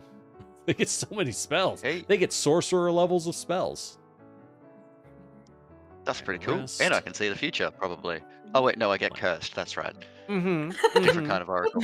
No, There you you go. you float. We're gonna give you the special backpack with a leash. Yippee! That's right. I'll throw my boomerang, used and to if it. you catch it, you come back. Yeah. It's like That's the spirit. you can't go outside in Australia without making sure your ground harness is secure because you don't want to fall off into the sun. Yeah, that would be Exactly. terrible, Fall into the right? sky. You get Hefty Hauler for free. Wait, why do you have Hefty Hauler? Oh, right, it's your bonus feat. Because I took it. Yeah, yeah, it's your bonus thing for Android. Okay. Okay, Mhm. I think y'all are done. I think y'all are good. Nice. I give everyone a quick rest. Lorelai, have you put in your items? Not yet. No. Okay, that's fine. I will drag them in while you do your stuff. I also need to give you a spell. I will definitely do that one. Give you a focus you. spell. You wanted occult spells, which makes sense. It is based off your wisdom as a monk. Not that it well, it might matter in the future, Like a depending little bit, on what you maybe? go for. Yeah. Bloop, inner upheaval. All right. We'll have to figure out the other stuff later. Yeah, it's fine. It's fine. That's what they always say. That's what they always tell you. That is the little lies they tell you. Don't Don't worry trust them. about Don't it. It sounds like you're believe worried. They're lies, people. Don't do it. All right, so you also had bracers of missile deflection. Not a bad option. Mhm. A channel protection amulet. That is an interesting one. I've never seen it before, but it's cool. And honestly, even if it isn't the most useful in the future, I think it's nice for explorer's clothing. Oh, let me give the rest of you ordinary clothing. You know, They're just- running around naked, generic. Okay, well, no one was I'm covered in complaining. fur. Listen, I just got back from the pub with the boys. They're all still a little bit wasted. I'm still a little bit wasted. Mhm. Clothes, optional. That's what I'm Optional. saying. You know That's what? what You're I'm so saying. right. Everyone's complaining, but I didn't hear complaining last night, so we're fine. All right, so I'm gonna give you 4 potions. That channel and 4 protection amulet is going to be ampules. important here. This might be a little TOS. So, because you picked a few potions, I'm going to give you 4 of them instead of 1. Because budget-wise, that's what guy. you get. Mhm. Get that extra benefit, which means you can use them as much as you want. So, turn those on, turn that on, adjust your hand ramps. I want it to have striking. Bam, bam, bam. You are going to have to put the tiger stance onto your hotbar, Lore. Under actions, you can just click that and drag it out onto the hotbar. Like so. Oh. And then when you, Oh. Yeah. I think. I mean, I was able to put mine down there, so yeah. Oh, so yeah, drag stance, tiger stance. There you go.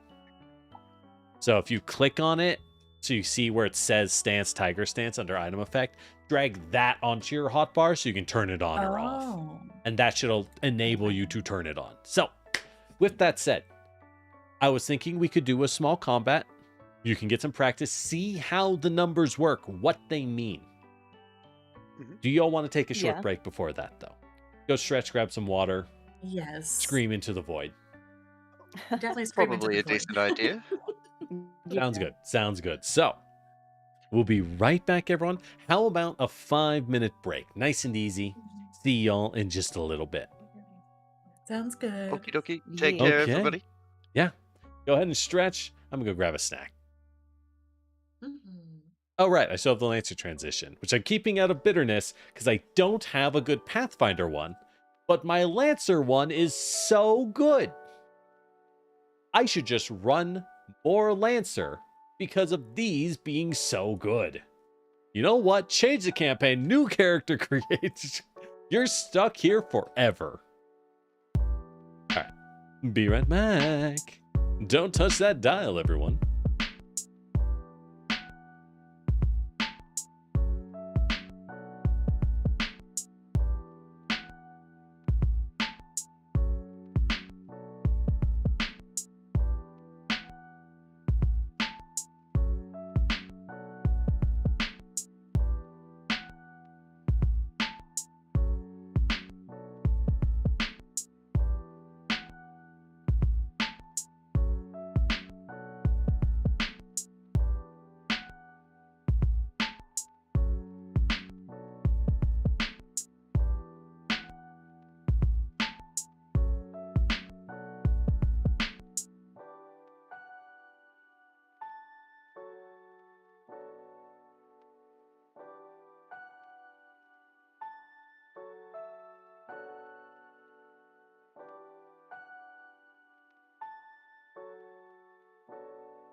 Wah.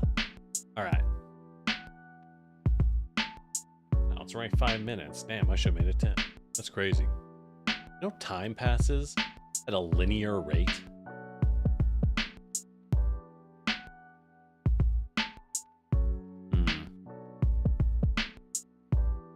Where did I?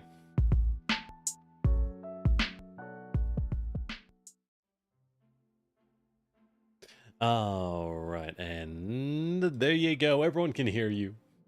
Get it out of your system. Yippee. Welcome Hello. back. Welcome back.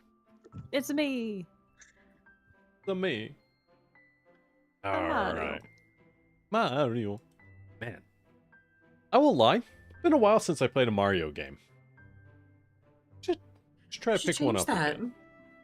Eh. Mhm. Mario I Party did 1? buy a Switch 2. I was kind of like, I don't really want one, and then they released Kirby Air Ride, so I'm legally required to get it. And I'm like, how the fuck? In what universe does Kirby Air Ride get a sequel? I just don't get it. Also, Fire We're living Emblem. a strange timeline. Yeah, so I was like, I should buy one now, because if I wait, if the way things are going, it's going to cost 30% more or something. Yeah. So I was like, all right. So I could play a Mario game, You could but do it. like, I can do a lot of things. But we could play more Vintage Story though. Or, What if more Vintage Story? Mhm. or I could no life Vintage Story. Mm-hmm. My fields, my crop fields, they do so well. That's right. It's time for Vintage Story at all times. You mean my crop fields? They're mine now. All right. So, y'all don't have icons, but that's fine. So, we're going to have some fun on this weird mushroom field beach. I don't know why I have this map, but I do. So, we're going to use it. So, this will be our nice little test. Go ahead, double click your characters. Make sure they look sensible. They make sense. Could At I make a least- request? Yes. Could you please go over what I'm even looking at here? Because there's a Alright. lot happening. There is a I'm very lot familiar here. with this. So when you look, we start here. So I suppose you should just look at my stream and that'll show you what I'm looking at, right? So Yes. this is the front of the character. You should have a picture here. We will get a picture later. Deal with that later. On the left Gotcha. side on this banner, which is always visible, these are your main stats. Your HP up here, how close you are to getting knocked the F out. Your armor class, how hard you are to hit, and whether or not you have a shield equipped. I don't think anyone here has a shield. Culvert, if you want, we could give you a shield, but we'll deal with that later. Your I'm sure perception, it'll be fine. which is your ability to notice things, and your initiative roll. You have a terrible perception because of your wisdom. Haha. This also tells you have low light vision and scent. So these are not automated. You just have to know, hey, DM, I can smell things. And I'll go, oh shit, you can smell things. Here, it Cool. shows your initiative, which if you want to roll it, normally rolls perception. Technically, any skill can be used for your initiative. Any skill. You can use, say, stealth or initiative if you were sneaking before the fight started. Or if you start the fight by kicking in the door and yelling FBI on the ground. You can use athletics for initiative or intimidation. Gotcha. Because that's what you're doing, right? So you can use Gotcha. skills if it's appropriate to what's happening to change intimidation. Or to change your initiative. But it defaults to Gotcha. perception. That's what we'll use. And then under that is your saving throws. If you make a saving throw, this is the number you roll. And then your immunities, weaknesses, resistances. You have none. They're just there in case you do have them. Cool. Now, on these tabs, there's a bunch of tabs. About half of them are useful for your Okay. character. The front one, pretty standard. Your picture. You are a catfo. You know, it's saying what you are. It's saying what your stats are and saying you have a speed of 25 on the land. Every square, when we look at the actual map, every square is 5 feet. So Gotcha. you can move 5 tiles. Diagonals are a little weird. They count as a tile and a half, rounded down. So if Okay. you move 2 diagonal, that counts as 3, basically. So yeah. And yeah, if you want to, there's a little ruler on the left side of your screen that lets you measure distances, but you have to click back on this top one to select tokens to be able to move your character. Gotcha. Anyways, back to the sheet. On this one, you have your actions like drawing your boomerang. If you didn't have it in your hand already, right? I'm going to sheath that again. It's saying like, hey, you can use Bon Ma. And if you click the icon, it'll put it in the text. It'll put it in the text for everyone to read. So you can say, I'm doing this. And everyone goes, oh, that's what that is. Got it. Gotcha. Mm-hmm. Saying you have reactions, saying you have a free action. The next tab, your items. This is where your items are. Should have those invested. This is the stuff you have on. This is your stuff. Yay. You should not have 2 regalias. You have 1. You are wearing the armor. You do not have any weapons equipped. There you go. What else? Spells. You don't have them. Crafting. You don't do it. Proficiencies. Cool. These are your skills.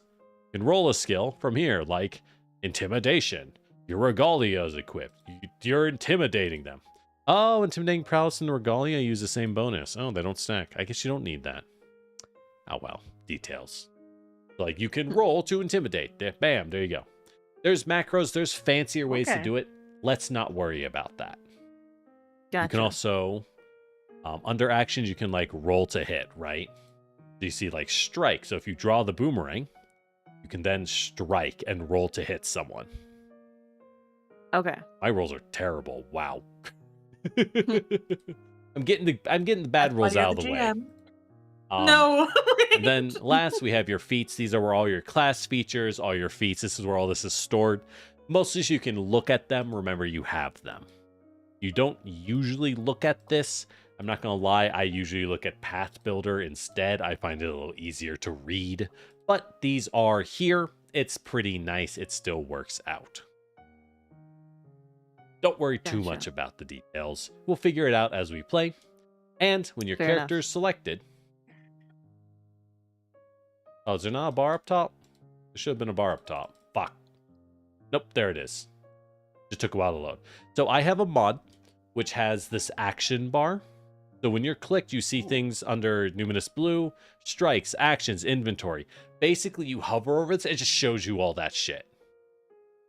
So you can just be like, all right, go to skills, diplomacy, bam, easy, right? 7? Much faster. Okay. Much faster. No, I'm in pain. There is no S. I'm just in pain. Hey, a plus 14 though. Mm-hmm. That's not bad. Until you see their defenses. Oh fuck. I'm just kidding. So, most enemies will be lower level than you. As a general style thing. I prefer enemies be weaker than you because I think it's better for fine-tuning. It's more fun to fight a lot of dudes and beat them down than to get swept by a strong dude. That doesn't mean I won't have Giga Chads on a throne. But it means if you start a fight and there's just one dude, if Slave Knight Gale is the only guy on the field standing there, yeah, it is a sign that you might want to start dropping buffs right now because he is about to beat your ass. Gotcha. So we just go straight in with the unarmed attack there? Yeah. So, all right. So I'm going to highlight everyone. Just do this now. Put you in combat. If you look on the top right, you'll see like chat messages, encounters, scenes. Go to encounters and you can see the fight. You can see the Mhm. combat. I'm beginning the fight. Go ahead and click on the D20 next to your name to roll for initiative. Wait. Oh, there. I see. Yeah, up here. The crossed swords. Nice. Ooh, see, I told you I'd get good. Wow, the martial artists the rolled the exact same. They rolled the Wow. exact same. Very nice. 26s. Love to see it. Love to see it. Finally, good things happen to good people. What can I say? Did I do something wrong? I've got an hourglass next to me. Hmm. Hmm. Oh. Delay. How did you... I'm very confused.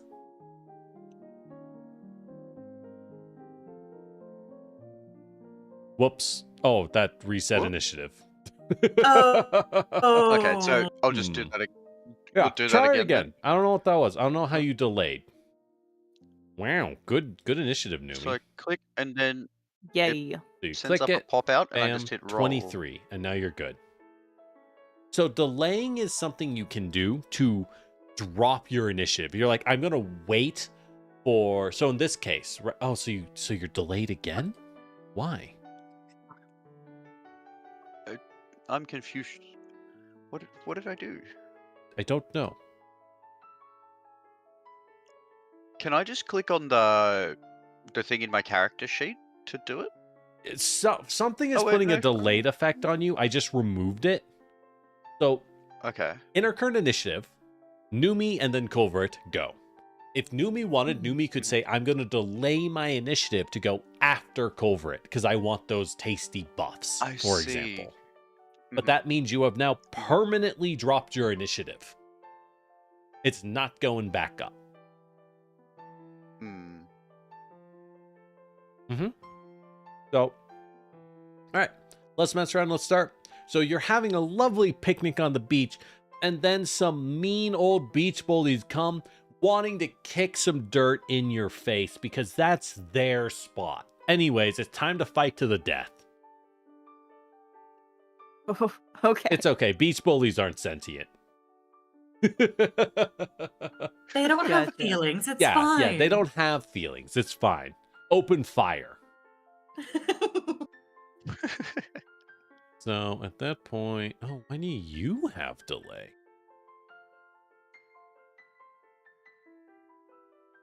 Is delayed just the curse you pass? Oh, I think the hourglass means it's your turn. Oh. Yeah, it just means it's your turn. It's just a turn tracker. Oh boy. So Okay. Numi, you get to go first. First thing I recommend doing, once you click on yourself, right? Go under Yes. actions. Well, under strikes, you do not have your boomerang drawn. It's on you, but you're not holding it. So you probably want to Gotcha. spend an action to pull it out. Often, if you were ready for a fight, you would have it in your hand already. But, you know, you were at a picnic. You didn't have your boomerang out. Got ambushed by these bullies, Yeah, these man. bullies ambushed you. So, yeah, so one action, draw the boomerang. So at this point, Yes. you are 50 feet away from the martial arts. You could just throw your boomerang at him. But as a thaumaturge, and here's the thing where you're going to want to start putting things on your hot bar on the bottom. You can drag things onto Okay. it. You're going to want to use exploit vulnerability. So when you click it on your Okay. character sheet, under feats, there's a little highlighted thing, like the second line that says you gain the exploit vulnerability action.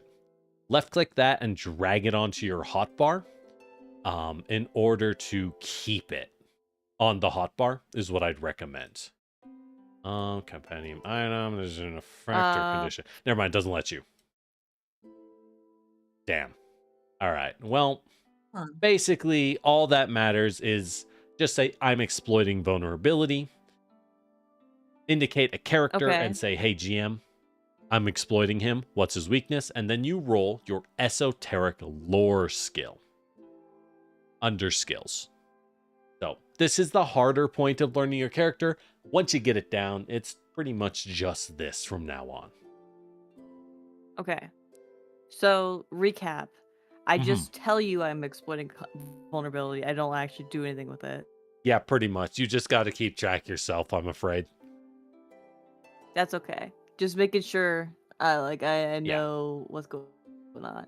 Yeah. And Thaumaturge has then a little after less that- automation. You got to just, do it real tabletop style. That's fine. You should have Gotta influence get- gotta learn environments. at some Can I point. toggle that? I can toggle that. Boop, toggled on. Okay. All right. So I'm exploiting vulnerability. Mm-hmm. So look at your skills What do I do then? on the bar, on the top bar, and click Esoteric Lore. Gotcha. And then There you it is. roll your Esoteric Lore. As I double check what Exploit Vulnerability does. Yes, this class is absurdly complicated. So, That's boop, fine. boop, boop, boop. I'll get it. In a weakness, on a crit success, you learn all weaknesses, resistances, and immunities. Cool. Otherwise, you learn the most important fact. Got it. So, a Gonzi martial artist. She is a beach bully. And she has a tail, but that's not relevant to this situation. So, she has no weaknesses and no resistances. Gotcha. That's it. That's all you really need to know. Most of these are like humans you're fighting. They're not really full of weaknesses. Oh, right. But as Fair. diverse lore also gives you a recall knowledge. Oh my god, that is so busted. All right. So I will tell you a bit of information. These are monks. They are martial artists, as you can tell from their name. And as monks, they excel in throwing multiple attacks in a single action. Gotcha. Ooh. So they're fast and action efficient. That's their gimmick. All right. But because of this, you've now exploited. They don't have a weakness. If they did, you would be able to just trigger it automatically. Instead, you will use their mortal weakness. You know that as beach bullies, these nefarious goons are inherently vulnerable to the purifying effects of deodorant. So by cleverly rubbing some deodorant onto your boomerang, you can scare them away and will do extra damage equal to 2 plus half your level. In other words, you will do Okay. 5 extra damage against that bully. Gotcha. Needs to be on. Yeah, Okay. we'll just keep it on. So Yeah. was So you get that bonus process damage. right there Mhm. in action? Where Yes, that was one exploited action. vulnerability and all that. That was a Okay, single all that action. together was one action. Yes. Gotcha. You are very good So at I've knowing drawn my things. weapon, and now I Mhm. know the mortal weakness of these beach bullies Is deodorant, yes. is Well, deodorant. this beach bully in particular. Of this beach bully in particular, Yeah. is deodorant. Yeah. Okay. Okay. So if you Gosh. hit her, you do bonus damage. Do I have to use a action to put deodorant on my boomerang? No, that was part of learning knowledge. It was Gotcha. part of knowledge. The only thing more valuable than your Ferrari is beating up beach bullies. Gotcha. Mm-hmm. Well, in that case, I will attack this beach bully with my deodorant coated boomerang. Good. So go ahead and make a strike as you throw your boomerang at her. Okay, there are a couple different number thingamadoos underneath, like by my Yes. boomerang. So you'll notice each one goes down. This is Yes. called the multiple attack penalty. Every time you make a second or third attack, you go down in accuracy. Gotcha. Ah. So in this case, since it's my first attack, your I first would one. choose the 13. Yes, you Yes. do the best one. Oh, okay. Do I need to add anything here for No, it? you or have is- no was that buffs damage right you were now. Talking about? So it's just going to Gotcha. be the flat 13. And a 4. Wow, these rolls are coming in. Unfortunately, that is not enough as the boomerang goes wide, spinning around the mushrooms and landing in the jaws of a happy dog nearby who catches it. At which point it flies out of the dog's mouth and he's terribly aghast. Oh, that's actually a good point. Let's introduce that. There is a mechanic I forgot to mention. Hero points. At the start of every session, everyone starts with a hero point. You can use this at any time to re-roll any roll for any reason. So if you want, let's try using one. Right-click that roll you just did in the text chat. I think that should work. That must have been a mod. All right. So instead, just say, hey, I'm going to use a hero point to re-roll that. And you can just make the attack again. You can just right or left click to add or remove hero points from your bar. Gotcha. In which case, I use a hero point. Mm-hmm. That didn't happen. Yeah, never happened. Now it's time for your attack. So go ahead and throw your definitely first attack roll as a hero. That was just me psyching myself out. A hero of the beach. This is it, one. This is it. Yeah, I don't know. This table's so outdated. I'll have to figure it out. Wow, that was still terrible. Unfortunately, that is still a miss. It's that bad luck. I'm telling you. Mm-hmm. I psyched myself out. At least the dog gets, a stick. At least the dog gets the stick after all. So does it then reappear back in my hand? How do I? Yes, it does reappear back in your hand. How do I go to the next turn? What is this? This is a fucking weird. I gotta update this thing. I like that we're all learning. There you go. Yeah, we'll just delay repeatedly, I guess. I fucking whatever. I clicked on my thingamadoo and I think it went to it went. I'll figure it. I gotta update this table. I'll have a couple weeks to figure it out. It was undated because of Lancer. Don't worry about it. Anyways, Covert, you are up. So as an oracle, they're pretty far away from you. They're out of range of most spells. Mm-hmm. But you have I've got a lot of 120 range spells. That's true. You do. And I was looking at something that required me to previous action was to cast a non-cantrip spell that deals damage. So I guess I gotta deal damage here. Yeah, if I can. So if you want to use your curse, you want to use foretell harm, you'll have to cast a damage spell. Okie dokie, non-cantrip damage spell. So that is going to be...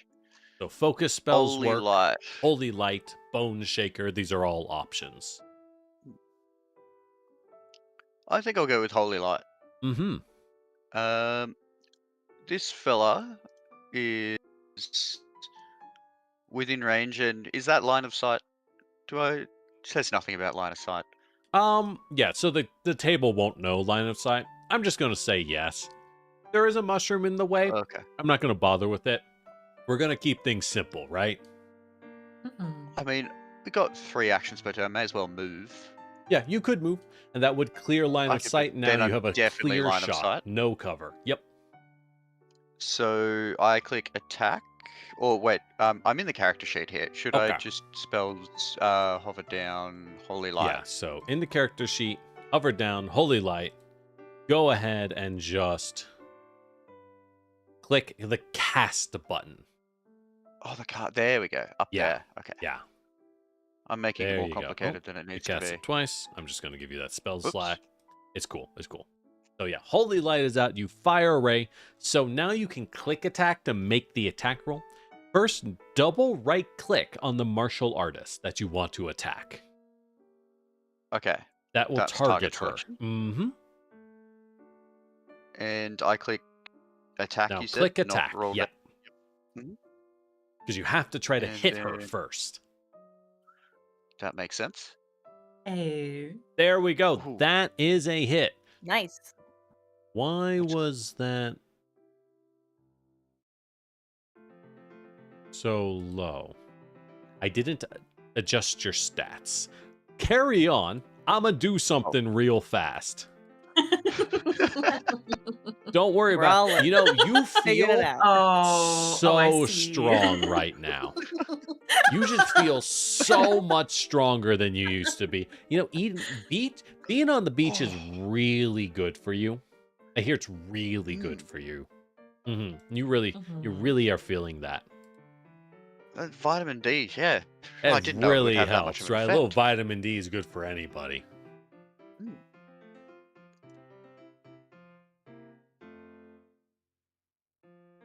All right, this makes sense. Brain +7, charisma +3. Honey. Alternate boot. There we go. There we go. Okay. Yeah, we went Fixed normal human it. stuff, didn't we? All right. Yeah. You now have a Yeah. +11 to hit, not a +7. Good news. Okay. That would still be a basic hit. So. Okay. Now it's roll damage? Mm-hmm. Okie dokie. And there's something here. It's off. Toggle for holy light, but I'm casting holy light. I'm just going to ignore that and just go. All right. So 5d6 as you blast her with a ray of holy light for 15 points of damage. Nice. About a little, I would say like 40% of her health pool for reference. She has 36 HP as a durable kind of annoying combatant. All right. So good turn. I'm going to, I guess I delay you and remove it. I don't entirely understand. I've got to update this thing. It wasn't like this last time. It got more weird. No, So I don't know. it was not like this. Yeah, I don't know. I'll have to fix it. So the Bugard, Got more Swamp weird. Seer, our Toady boy, our little Toad boy, the leader of the gang. You know him well. Ooh. I am going to read his Oh, boy. abilities because I honestly don't know. He has Destructive Croak. Oh, that's pretty cute. Drowning Drone. Oh, okay, sure. Terrifying Croak. Gotcha. Makes sense. This guy's He's pretty gonna neat. ribbit real good at us. He What a little ribbits guy. real good. Real good. So he, for his turn, is going to... What is your speed? So what is your speed? 20. He's kind of slow. So It's 'cause he is... hops. Don't make fun of him. Yeah, he's going to hop over here and angrily want to protect his team. But at 45 feet, what does he have? That's good enough. Oh, perfect. He can't hit you with a fear spell, but he can hit you with an acid grip spell. So he is going to target Culverit with... Hold on, I need to heal Culverit. I just realized because I upped your constitution. There you go, have some more HP. He is going to hit you with an acid grip spell as deadly acid attempts to ply at your skin. Please give me a reflex save, Culverit. So that will be on the left side of your sheet on the red banner. Left side reflex save. There we go. Just click that die. Nice. At an 18, unfortunately, that is a failure. You have failed the reflex save. Would you like to use your Samsarin, whatever it's called, to re-roll? You only get that once a day. What's that called? All this will happen again. Is that what it is? Yeah. Yeah, I'll do that. Okay, so go Oh ahead. wait, no, I gotta click use, not the button. My bad. It doesn't really matter. You just have to keep track that you used it yourself. Go ahead and re-roll that with a +1 bonus. How do I add a +1? Great question. Just modifier. Yep, just add a click modifier. +1 circumstance. Technically, you There we should go. change it to status. It doesn't really matter. Just add a +1 and call it a day. Okay. And that is Oh, It's still a 1 fail. point under. Unfortunately, you are seeing the caster saving throws at work. Question. Oh wow. Yes. Is this a potential thing where I could use graceful guidance on? As No, a unfortunately, you as a have to spend reaction? an action Okay. to prepare to aid Gotcha. someone. So it is Cool, kind cool, of cool. expensive. You have to do it because you know it's coming. So, bad boy, Gotcha. homeboy over here, the acid bites into you. And Yep. go ahead, because you select yourself because that's your only character. Go ahead and click damage to take the full brunt of the acid damage. You will take the full amount. There you go. And that will also, Nice. does that not? There you go. As you start to burn, as the acid is now doing a persistent dot effect, you are taking extra damage every turn. You are also slightly slower from the acid grip as long as you are burning. At the end of your turn, you'll take damage. I'm melting. You'll have a chance to stop the acid. Or people, you or others, could spend actions to try to remove it by, like, I don't know, pulling out a water canteen and pouring it over it or something. Get you to that emergency wash station. The tepid water wash station. You would not believe in how much power those things drives me mad. But as the claw grabs you, it will also pull you 10 feet, pulling you away from Aurora, so your monk cannot protect you. All right, that's his turn. Aurora, you're up. Oh, goody. Mm-hmm. Well, tiger stance probably first, then Yeah. movement, then attack. I would recommend going into tiger stance to enter your martial arts stance for the extra power.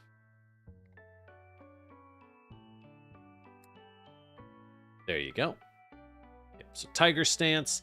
You now do D8 damage on your swings. If you crit them, you cut them open. And you can step real good.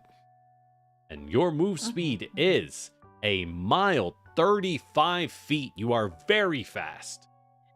Yep, I can But you make it all could the way be- to the frog. Yep, you can just enough get to the frog. Are you going to rush him down? Very well. Oh, absolutely. Very well. This poor Him. frog. He Not stayed my at a boy. distance on purpose. Not my poor son. He's just my frog Loki skin. How could you do this? Fucking Iron Fist players, swear to God. I know. What are these rolls? What's happening? Yeah, no, it's good. Don't worry about it. It's a sign of good things to come, everyone. Mhm.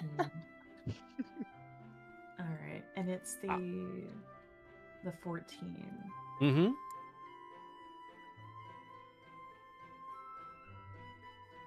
For the love of Hey, God. that's a hit. It is. Let's Sorry. go. So 1 sec. So before you swung, as a monk, I'd like to remind you, you have a ability called Flurry of Blows.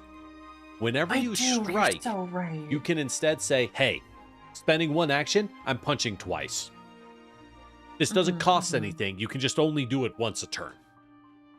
Yeah. Monks just get the extra punches. So I'm going to let you make that second punch just for free, right?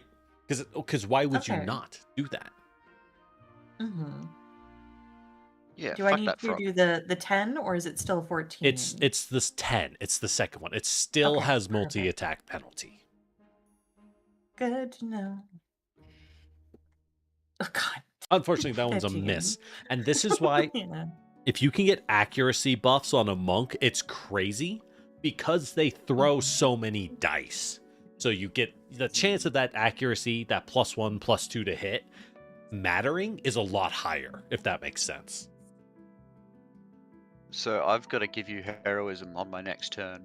It's really good on Yeah. monks. I'll punch the frog for you. I'll do it real good. Mm-hmm. Yeah.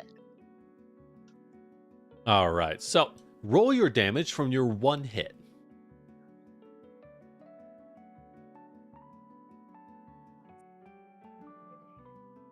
All right, as you punch in for 9 points. As you're seeing, you have a fairly low strength build. You just aren't going to hit as hard as someone like Numi would. Given that Numi has a flat +7 damage. On an exploited enemy, it's +12. Minimum.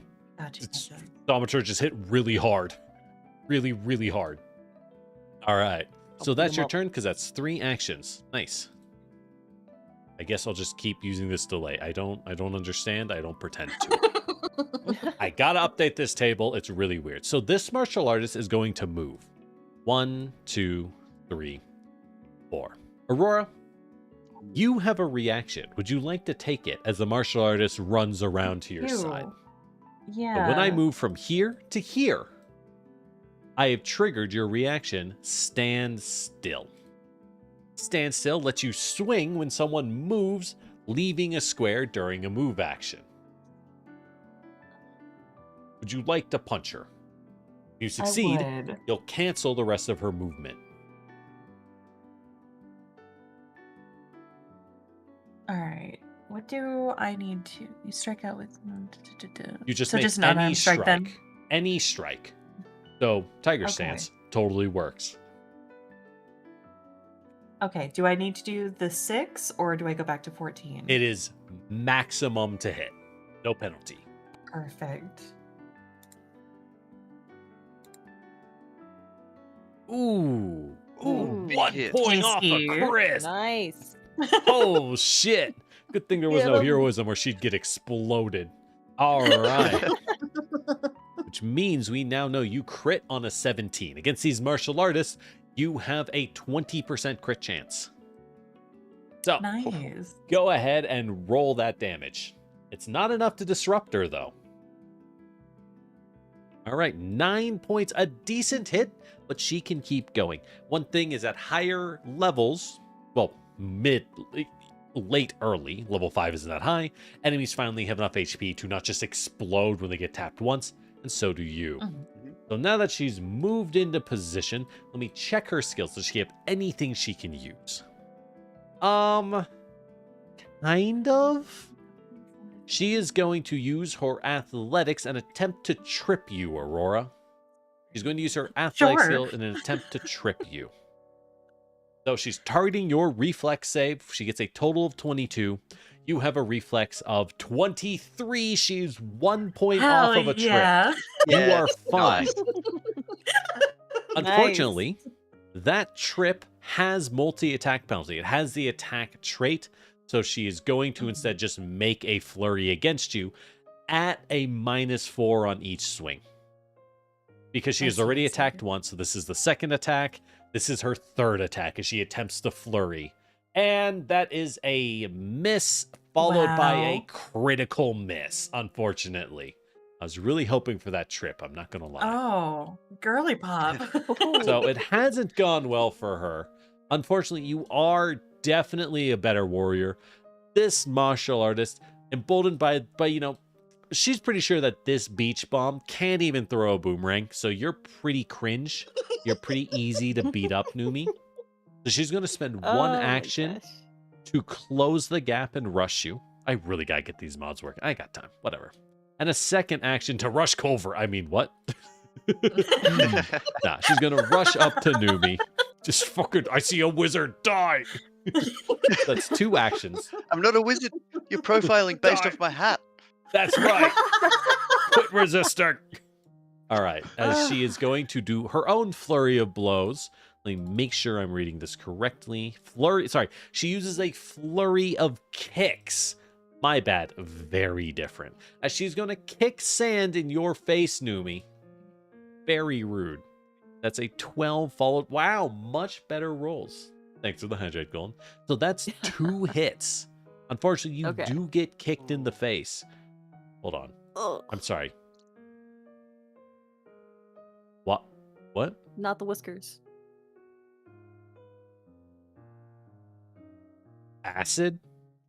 They accidentally made her do acid damage, whoever programmed this one. That's fine. Everything here is volunteer made. You know, she hasn't cleaned her feet in like weeks. She's been living on this Ugh. beach the whole time.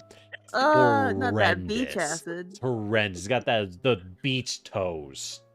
All right, Numi, would you please click damage on each of those to take that incoming damage? Oh, it's bludgeoning here.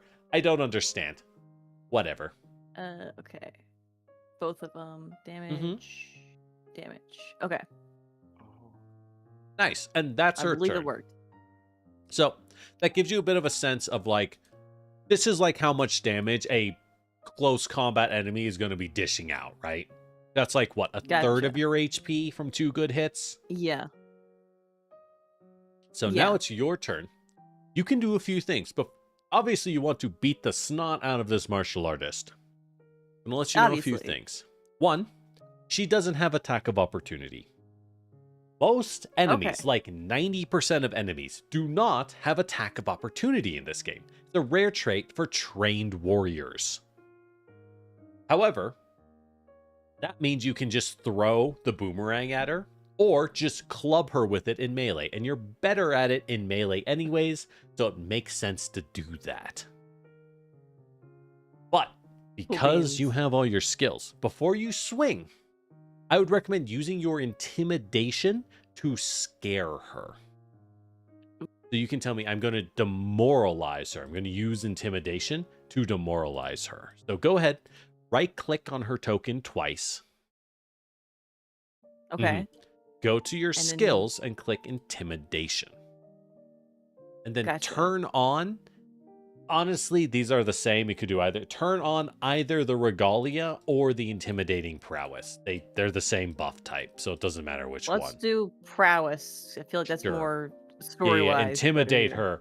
Show that beach Yeah. bum what's up. So Take this will be an this, attempt beach to bum. frighten her. Yeah. There you go. 26. Nice. She has a will save of 19, so that is a success. She is frightened 1. This means all of her defenses and attack goes down by 1. Basically, she loses Okay. a That's a level newie. in stats. And now you can Gotcha. just club her in the face twice. Let's clubber. Yeah, Take beat her up. this. You put your toe jam on my face. I did not appreciate it. Yeah, she might be toe jam, but you're gonna make her Earl. God, those games are weird. And ancient. No one was like, wow, your rolls are something Oh, special, boy. aren't they? Gosh. Would you like to I make a assume that makes second sense. roll? You'll have multi-attack penalty, but you can spend another action to swing again. Yeah. So I click on the 8 this time, right? Mm-hmm. Let's try it. Oh my Are Wow. you serious? Another 4, huh? It's my bad luck. Well, these At things least he's happen. intimidated. At least they're Things do intimidated. happen. They are more vulnerable. All right, Culvert, you're up. Okay. Are you safe down there, Numi? Because I have a plan, but it involves running in the other direction. I mean, I can definitely take another round from her. Them. Okay. What's my movement range? Ooh, okay. That is. If I moved Mhm. there, would I be in touching range You would. You can touch diagonally. to cast You terrorism? can Okay. always touch your Okay, that's friends perfect. diagonally. In Pathfinder, too. What? All right, I'm gonna move here, and I'm gonna go ahead and give heroism to Lorelei, Ooh, thank you. and then I'm going to go ahead and confuse our enemies a little bit. All right. So the 20 heroism foot spell. burst centered on Lorelei. Okay, so in this case, you can't do both. So if you see the can't do little both? arrow symbols on heroism and darkness, spells take multiple actions to cast. That's how they balance their power. Oh, I see. Darkness Okay, is a okay, I see. 3-action spell. Heroism is a Yep. 2-action So spell. I cannot do the darkness. Mhm. That is So next turn you fine. can do it. Don't worry about it for now. Yeah. I'm gonna refund that spell use in your sheet real fast. Okay, cool. Just, make it easier. All right. Well, in that case, I've got a. So the heroism still goes on the Lorelei. That's 2 action points for heroism. So the move Yep. and the heroism is all I can Yep, do there. that's your Yep, turn. Cool. So Lorelei, on the chat messages, do you see where it says spell effect heroism? Drag do. that onto yourself. Oh. And it will just plop on. You now get that bonus to everything you do. Although maybe Cute. Numi Okay. needs it more. I'm not gonna lie. I'm just saying. Yeah, You don't know I'm why it's headed back down forced. there that way. Yeah. Don't worry, So- I'll kill them and I'll come to you. Perfect. So at the end of That's your about turn, where I can get to. you will take 4 points of damage from the persistent acid automatically. Mhm. Go ahead and roll a recovery check. There's a Recovery. 20% chance that you will remove the damage. Okay, You'll where still take do I it. roll a recovery check? So under chat, do you see where it says roll recovery check? Oh, yep, I see. Mm-hmm. Sorry. mhm. All good. All good. Oh, that 17 would have done it. Yeah. Well, shame. You will continue to burn. Oh, well. She'll be right. Persistent damage is pretty good stuff when you can get it running. So the Boggart is going to take his turn. As you know what, Lore, he is not intimidated. He does not give in to bullies. Only he gets to bully. So, and he's such a bully. He's such a king. He doesn't even care about the other bullies. He could get new ones at any minute. He doesn't even care.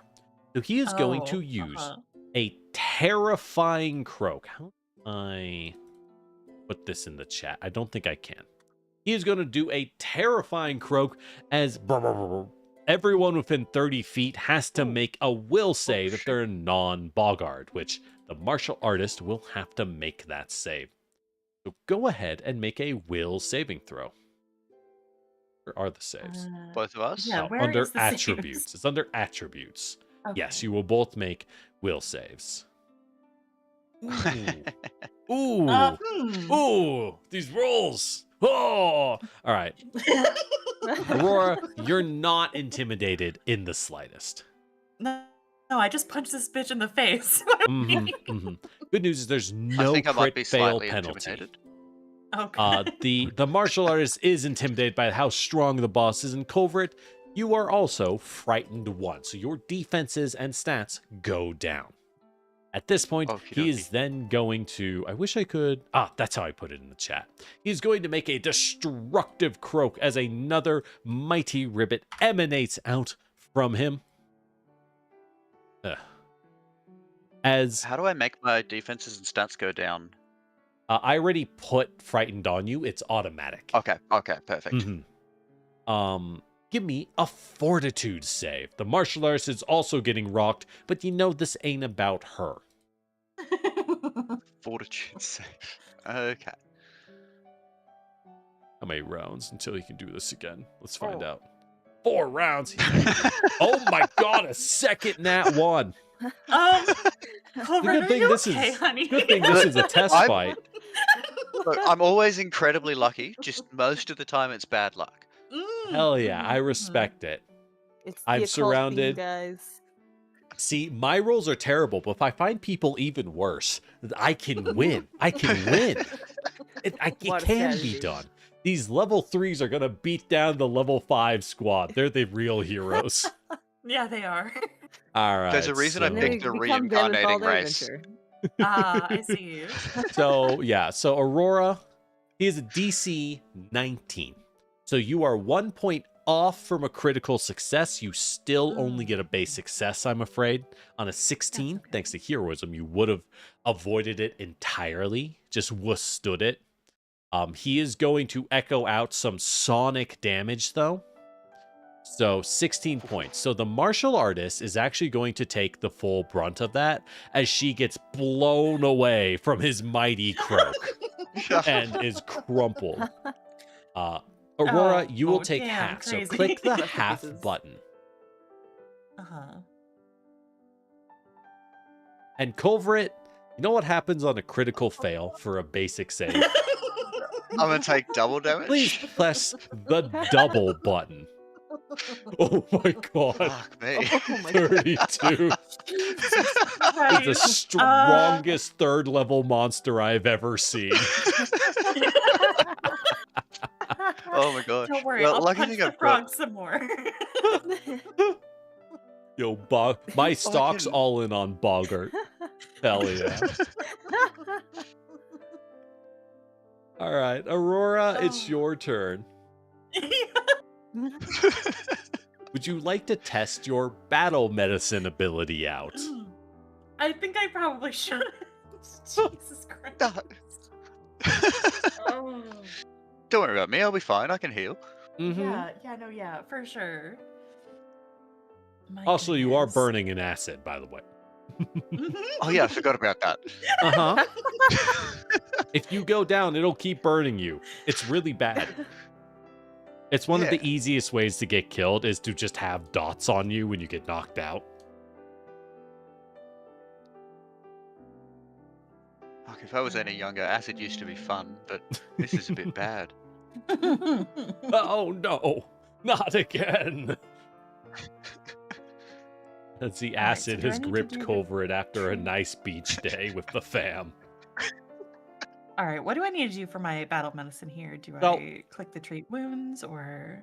Yeah, go ahead and click treat wounds and pick a difficulty tier. As an expert, Oh, you can pick expert difficulty. It's harder, but it heals a lot more. Ooh. You what got this. the You're rolling the best Mhm. of us right now. Yeah. You've got the heroism. I do. It's true. Mm-hmm. So it And gave you're me a not little as scared shitless pop-up as I am right window, now. but I don't see anything that says the expert difficulty. Hold on, let Unless I'm me missing something. treat wounds. I gotta. Okay, so what you want is a macro. So type in the Uh-huh. compendium. Go to the compendium because you know where that is, right? Type. Sure. It's in the top right. You know the little book Yeah. where you look stuff up. Yeah, Mhm. this is easy. Type in treat space wounds, and a few things will pop up. Take the one that says macros. It's a little plus with some arrows on it. Go Okay, ahead, yeah. drag that into your hotbar. You're gonna be wanting this often. Perfect. Then click that in the hotbar. Mm-hmm. Now you can select what you And then want. I can do expert. And it'll or... tell you what happens. Yeah, so now Gotcha. pick expert. Someone programmed this. Thank God, they're a hero. They are a hero. Mm-hmm. And... Rolling that one. Kill him. I played a campaign with an investigator who was a medical investigator. No joke, he downed, I think, 3 teammates by battle menacing them. Oh, He was no. so cursed. He was, I think he stabbed himself to death once. He downed himself trying to heal. It was Oh. so bad. That Alright, is some so- incredible skill right there. I know, right? So you just Like a succeeded, bad doctor, you 21. double your patience. Very nice. Click apply. Well, actually, no. Wait, hold on. No, Okay, not me. so 28 success. Yes, so you heal for 21, which is pretty good. Mhm. For a Oh, yeah. monk being able to one action do that. Go over it, click apply healing. Very nice. Yay! Very nice. Oh, That's I feel a pretty bit nice. better Yay. now. The Thank only you. downside is you are now I feel happy. immune to her battle medicine. Mhm. Oh yeah, that For an morphine hour. builds up resistance For a quite day. quick, doesn't it? You, Oh, for a so day, Aurora, that's you right. and Numi took the feat to be immune for 1 hour. Culverit, not so much. Oh, But he yeah. can heal I himself see. because he has spells. Yeah, it's fine. Yeah, it's fine. I got plenty of spells. Ideally, you aren't doing combat healing that often, Mhm. but you can punch this frog if you want. I will. I will punch Mhm, this frog. mhm. Punch that Punch the frog. Go frog. for it. And I still have my tiger stance up. Where is the flurry of blows? There it is. Mm-hmm. There you go. Yep, if you want. So before you flurry, look at your Mhm. spells. You do have a spell. Would you like to use Inner Upheaval? Oh. So if you do, it'll use your focus point. If you click it from spells, it'll just use that up. And it will give you bonus damage and a +1 to hit. But I'll note, it's a status bonus. The +1 will not stack with Culverit's heroism spell. Gotcha. Because they're both spell bonuses. Yeah. Mm-hmm. But I'll it also just gives do you the another D6 of regular- damage, so it's still good. It does. Or you could save it for the okay. next wave.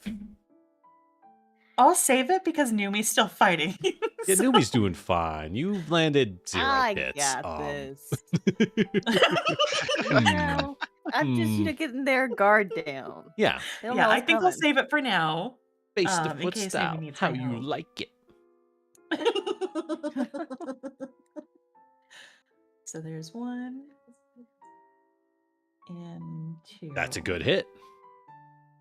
Nice. That's a really good. So note, just for noting, on that Mhm. first swing, if you were flanking this guy, if someone was in melee on the other side, so he would be off guard, he would be unable to defend himself as well because Mhm. he's surrounded.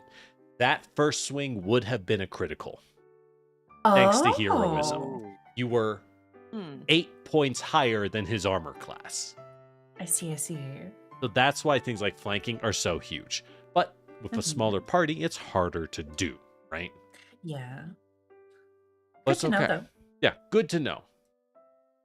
And I mean, that was a roll of an 11 for context. You would have crit him on a 13. Ooh. He is a wizard. So go ahead and roll me the damage. So this guy's dangerous, but he crumples really fast to attacks. 13 points, pretty good. And then wizard another with, 13 points. Oh, yeah, okay. Nice. He is Nice. at 5 HP. You feeling, You buddy? got this. You have 1 action left, Aurora. What would you like to do? You could attempt another swing. You'd be at -8 to hit, thanks to your agile on the tiger stance. But, I mean, if you take him down, that might be good. Mhm. Or you could let me croak again. The crocoding. Mm. Don't worry, this frog's gonna croak one way or another. Yeah, we all could just- croak in here. But I'm saying. Do I still take the penalty if I do something different, like regular unarmed attack, or Yes. okay? Then I'm just gonna do the Yes. other one. You Doesn't will matter then. be near exclusively swinging tiger style because the monk's Mhm. stance attacks are better than weapons. They're insanely strong. I think only Isn't bad. Animal I'm just gonna hit Barbarian it has again. better attacks.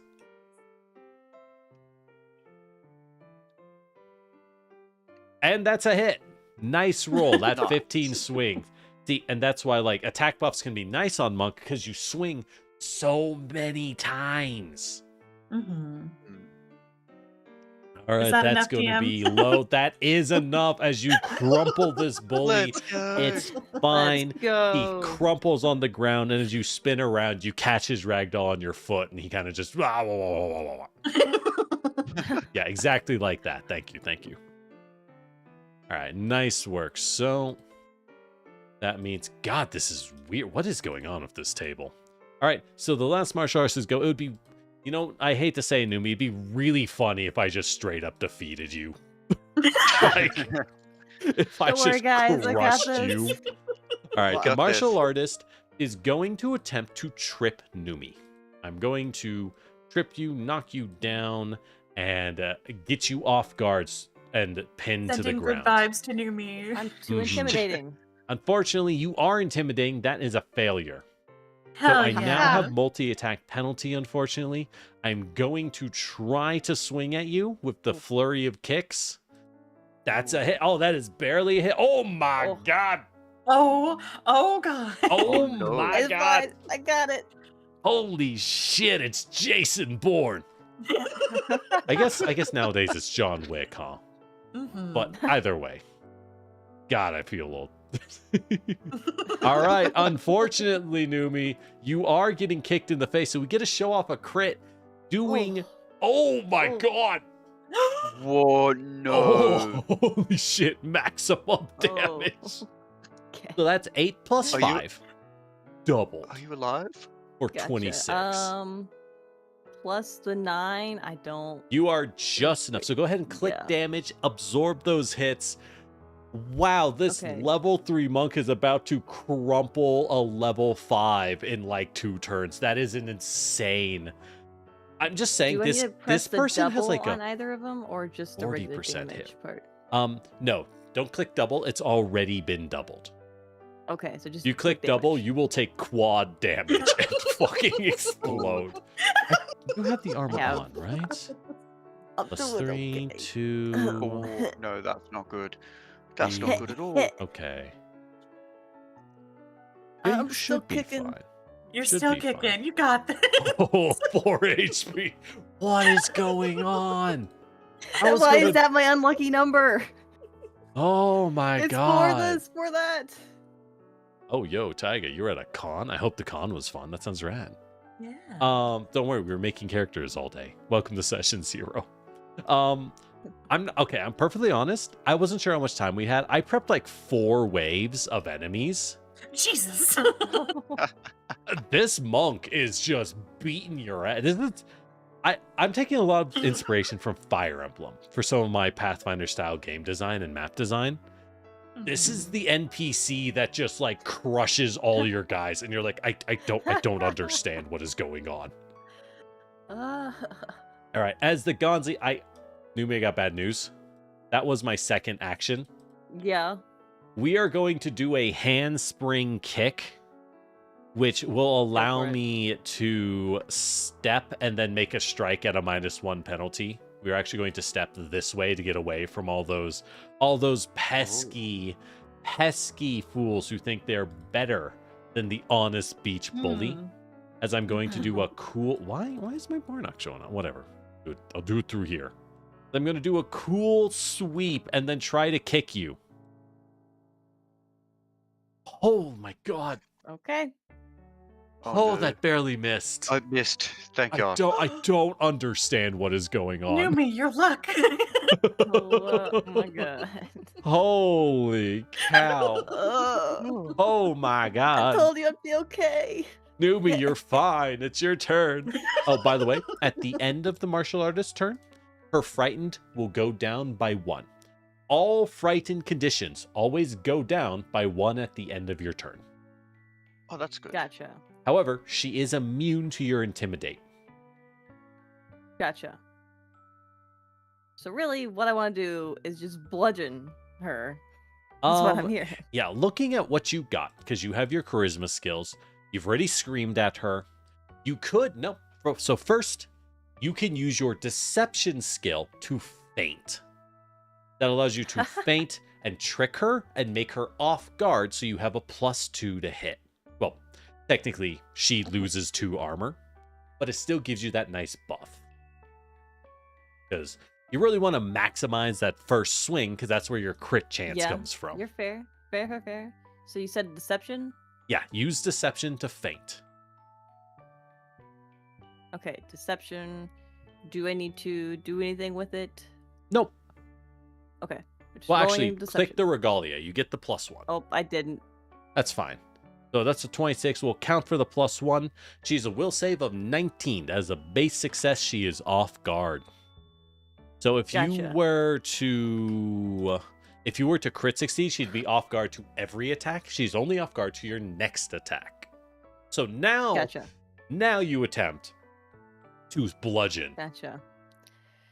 Little does she know, as I faint on the sand, I'm about to strike. Mm-hmm. You think I'm almost dead? You're right. Ugh. Come on. No more 4s, please. I mean, you've rolled like 5 of them.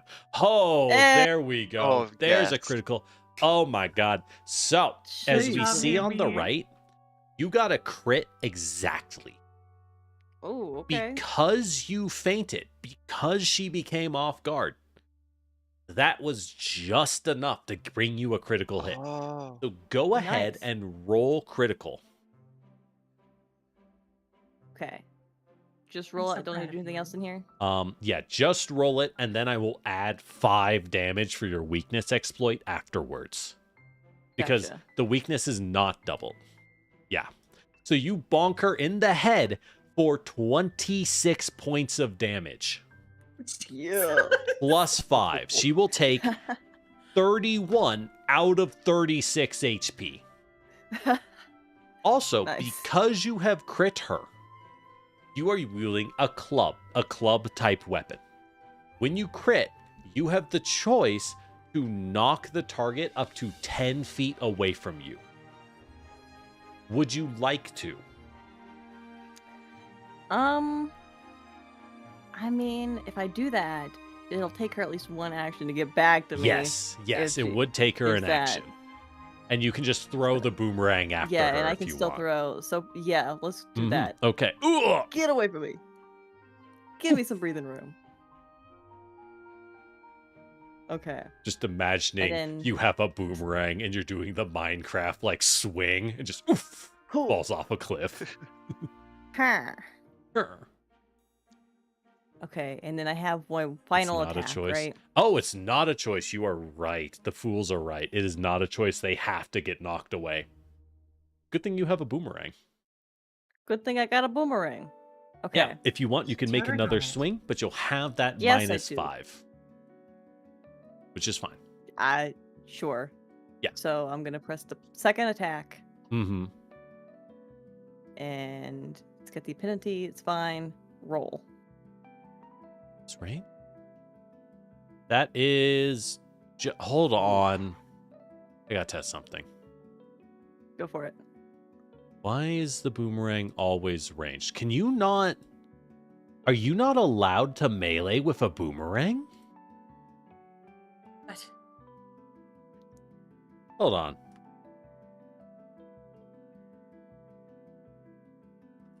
I mean, it's a thrown weapon. It has a range of 60 feet.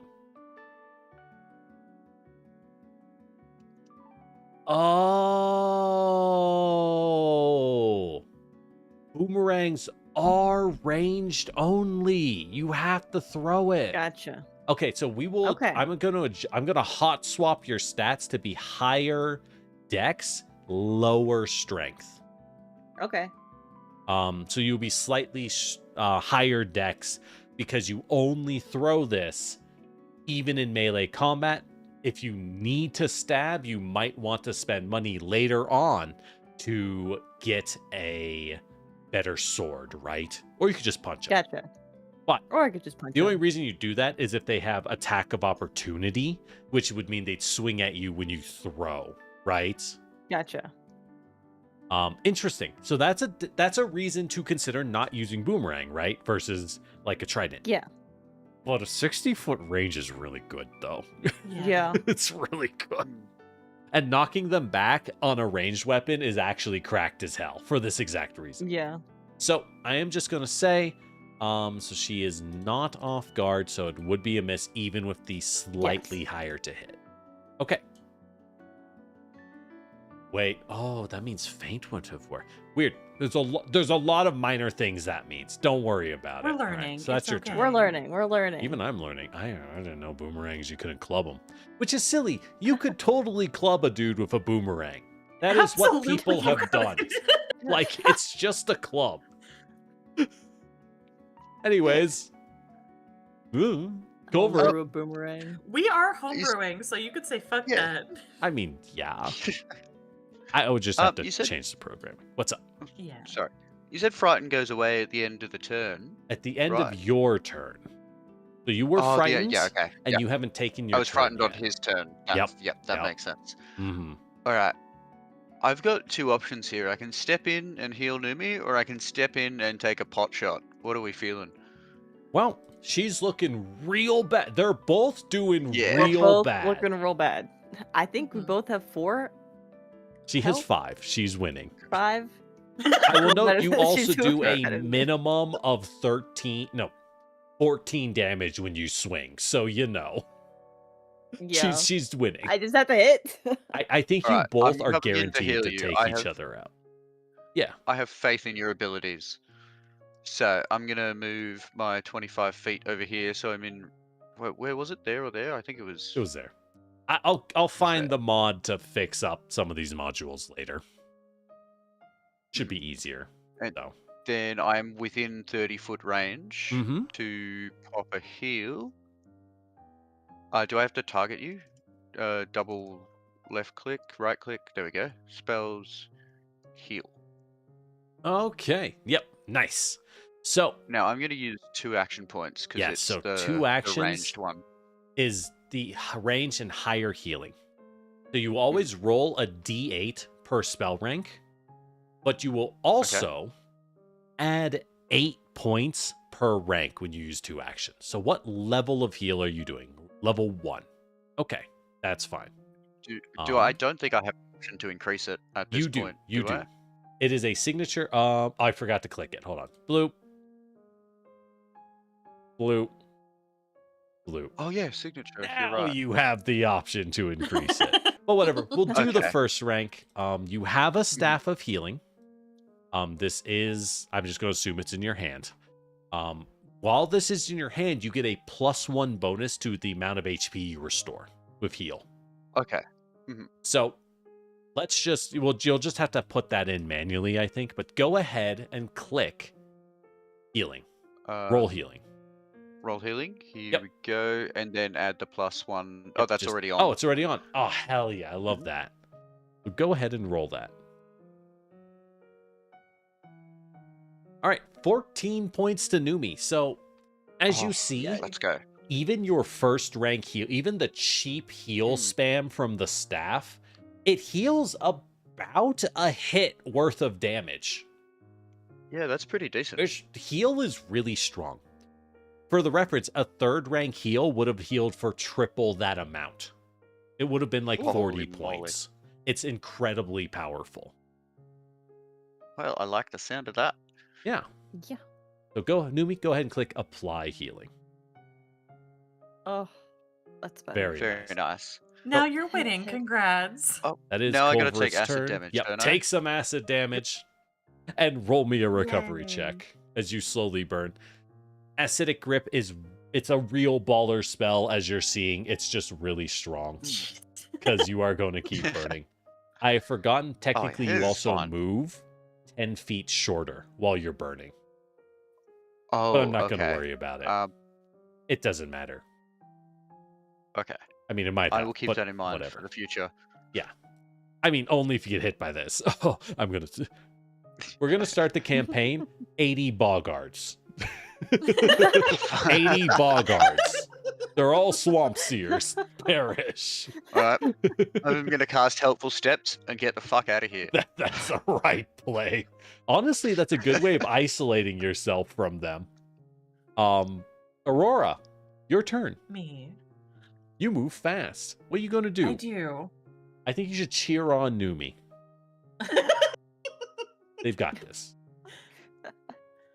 Well, they've Full been pushed skirmy. away, so I can't flank them anymore. Nope. But I can get into range if I use 2 movements. 3, 4, 5, 6, 7. 1, 2, 3. Yeah, you can. Yeah. See, but what if you took It's fleet and could move even faster? Hear me out. What if you abandon the team and just sprint into the enemy formation? And when you die, just say GG, no heals. Uh-huh. Mhm. Yeah, blame it would on me. Yeah, exactly. If there's a healer, it's never your fault. Exactly. Wait, I'm the healer. Fuck. GG, no heals. Okay.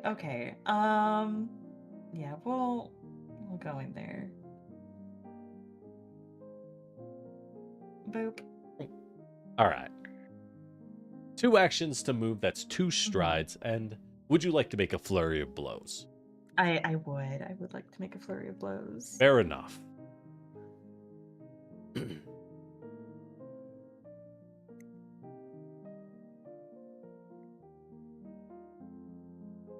One, That's a hit. 2. Nice. And Oh, God. a second hit. Ooh. Almost a crit, not quite. Almost. Go ahead and roll me those damages. Ooh. Wow. That seems good. 13 and I 10 think they exploded. as you crumple that bully and air juggle them in the I sky. softened them up for you. How It's no dare damage, you that's touch my gross. new me? So fucking rude. Very nice. You've defeated the beach bullies. I was thinking of other waves, but I think it's late enough. I'm going to call it a day. That gives you guys more of a Mhm. sense of the gameplay, right? Yeah, Yeah. Yeah. for sure. Because unfortunately, Numi landed exactly 1 hit, but that's a dice game. I tried a lot of things. You did good. You You did a survived. lot of things. You did the Yeah. thing. I Yeah. did the thing. That's what happened. But yeah, there you go. Some 4s. So, I mean, hey, we already swamped Numi's stats around. Good news. I'm just gonna- everybody. I'm just gonna, jump in the ocean real quick. Yeah, I'd 'cause wash I'm off still that covered in acid. Oh, do we get to go for a swim? 'Cause it's the Yes. beach episode. Unfortunately, in the Hell water. yeah. Deadly laser sharks. Even more poison. Yay! Oh no! As you step in, Now, you now step that on a we're all sea in the urchin. water, I cast electric eye. Damn, they know.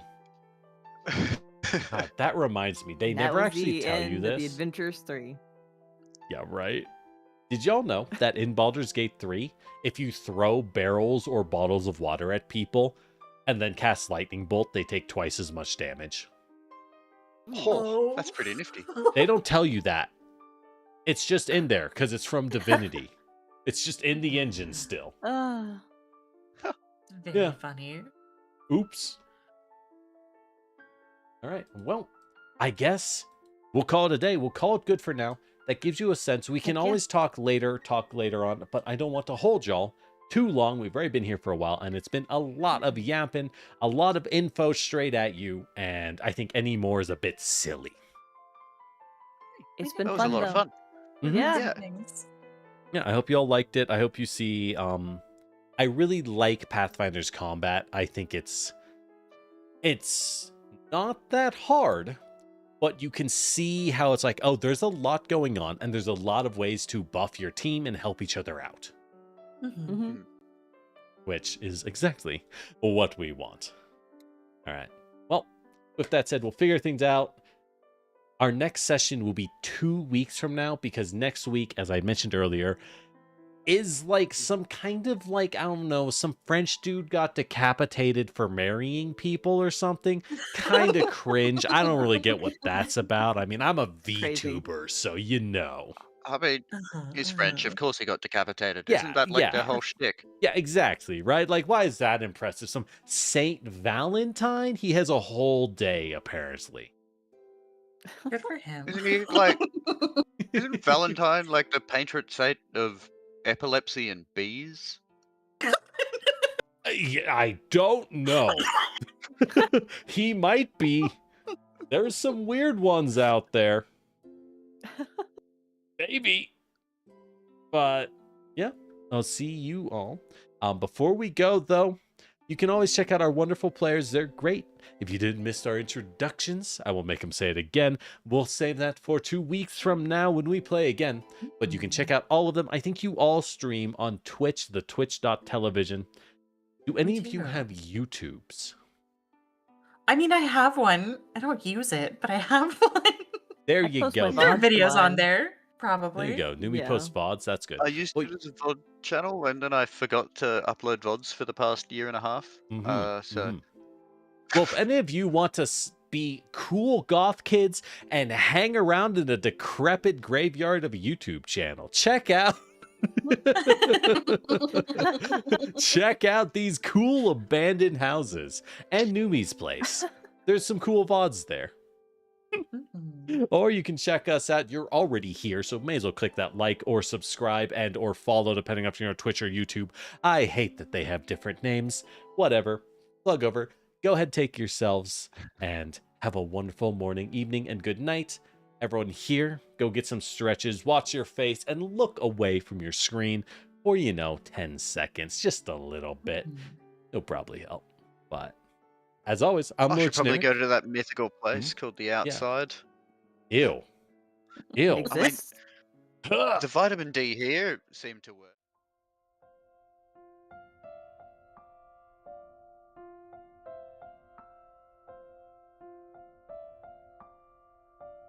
All right. Well, we're heading out YouTube side. Have a lovely evening. Twitch side. Let me see where to send y'all real fast. I'll figure it out. Surely someone I know is streaming. It's so much earlier than normal. So much earlier. Wow, there are a bunch of people. Holy cow. Remember, Twitch only counts 2. I think they keep changing it. I'm not gonna lie.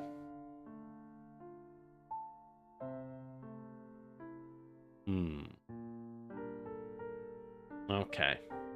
Let me drop by. Why don't you say hi to Ko? Ko is absolutely lovely and is playing, Minecraft. People like Minecraft, I think. I don't play Minecraft. Minecraft is boom. Yeah, I play better block game with more Eurochank. All right, y'all have fun.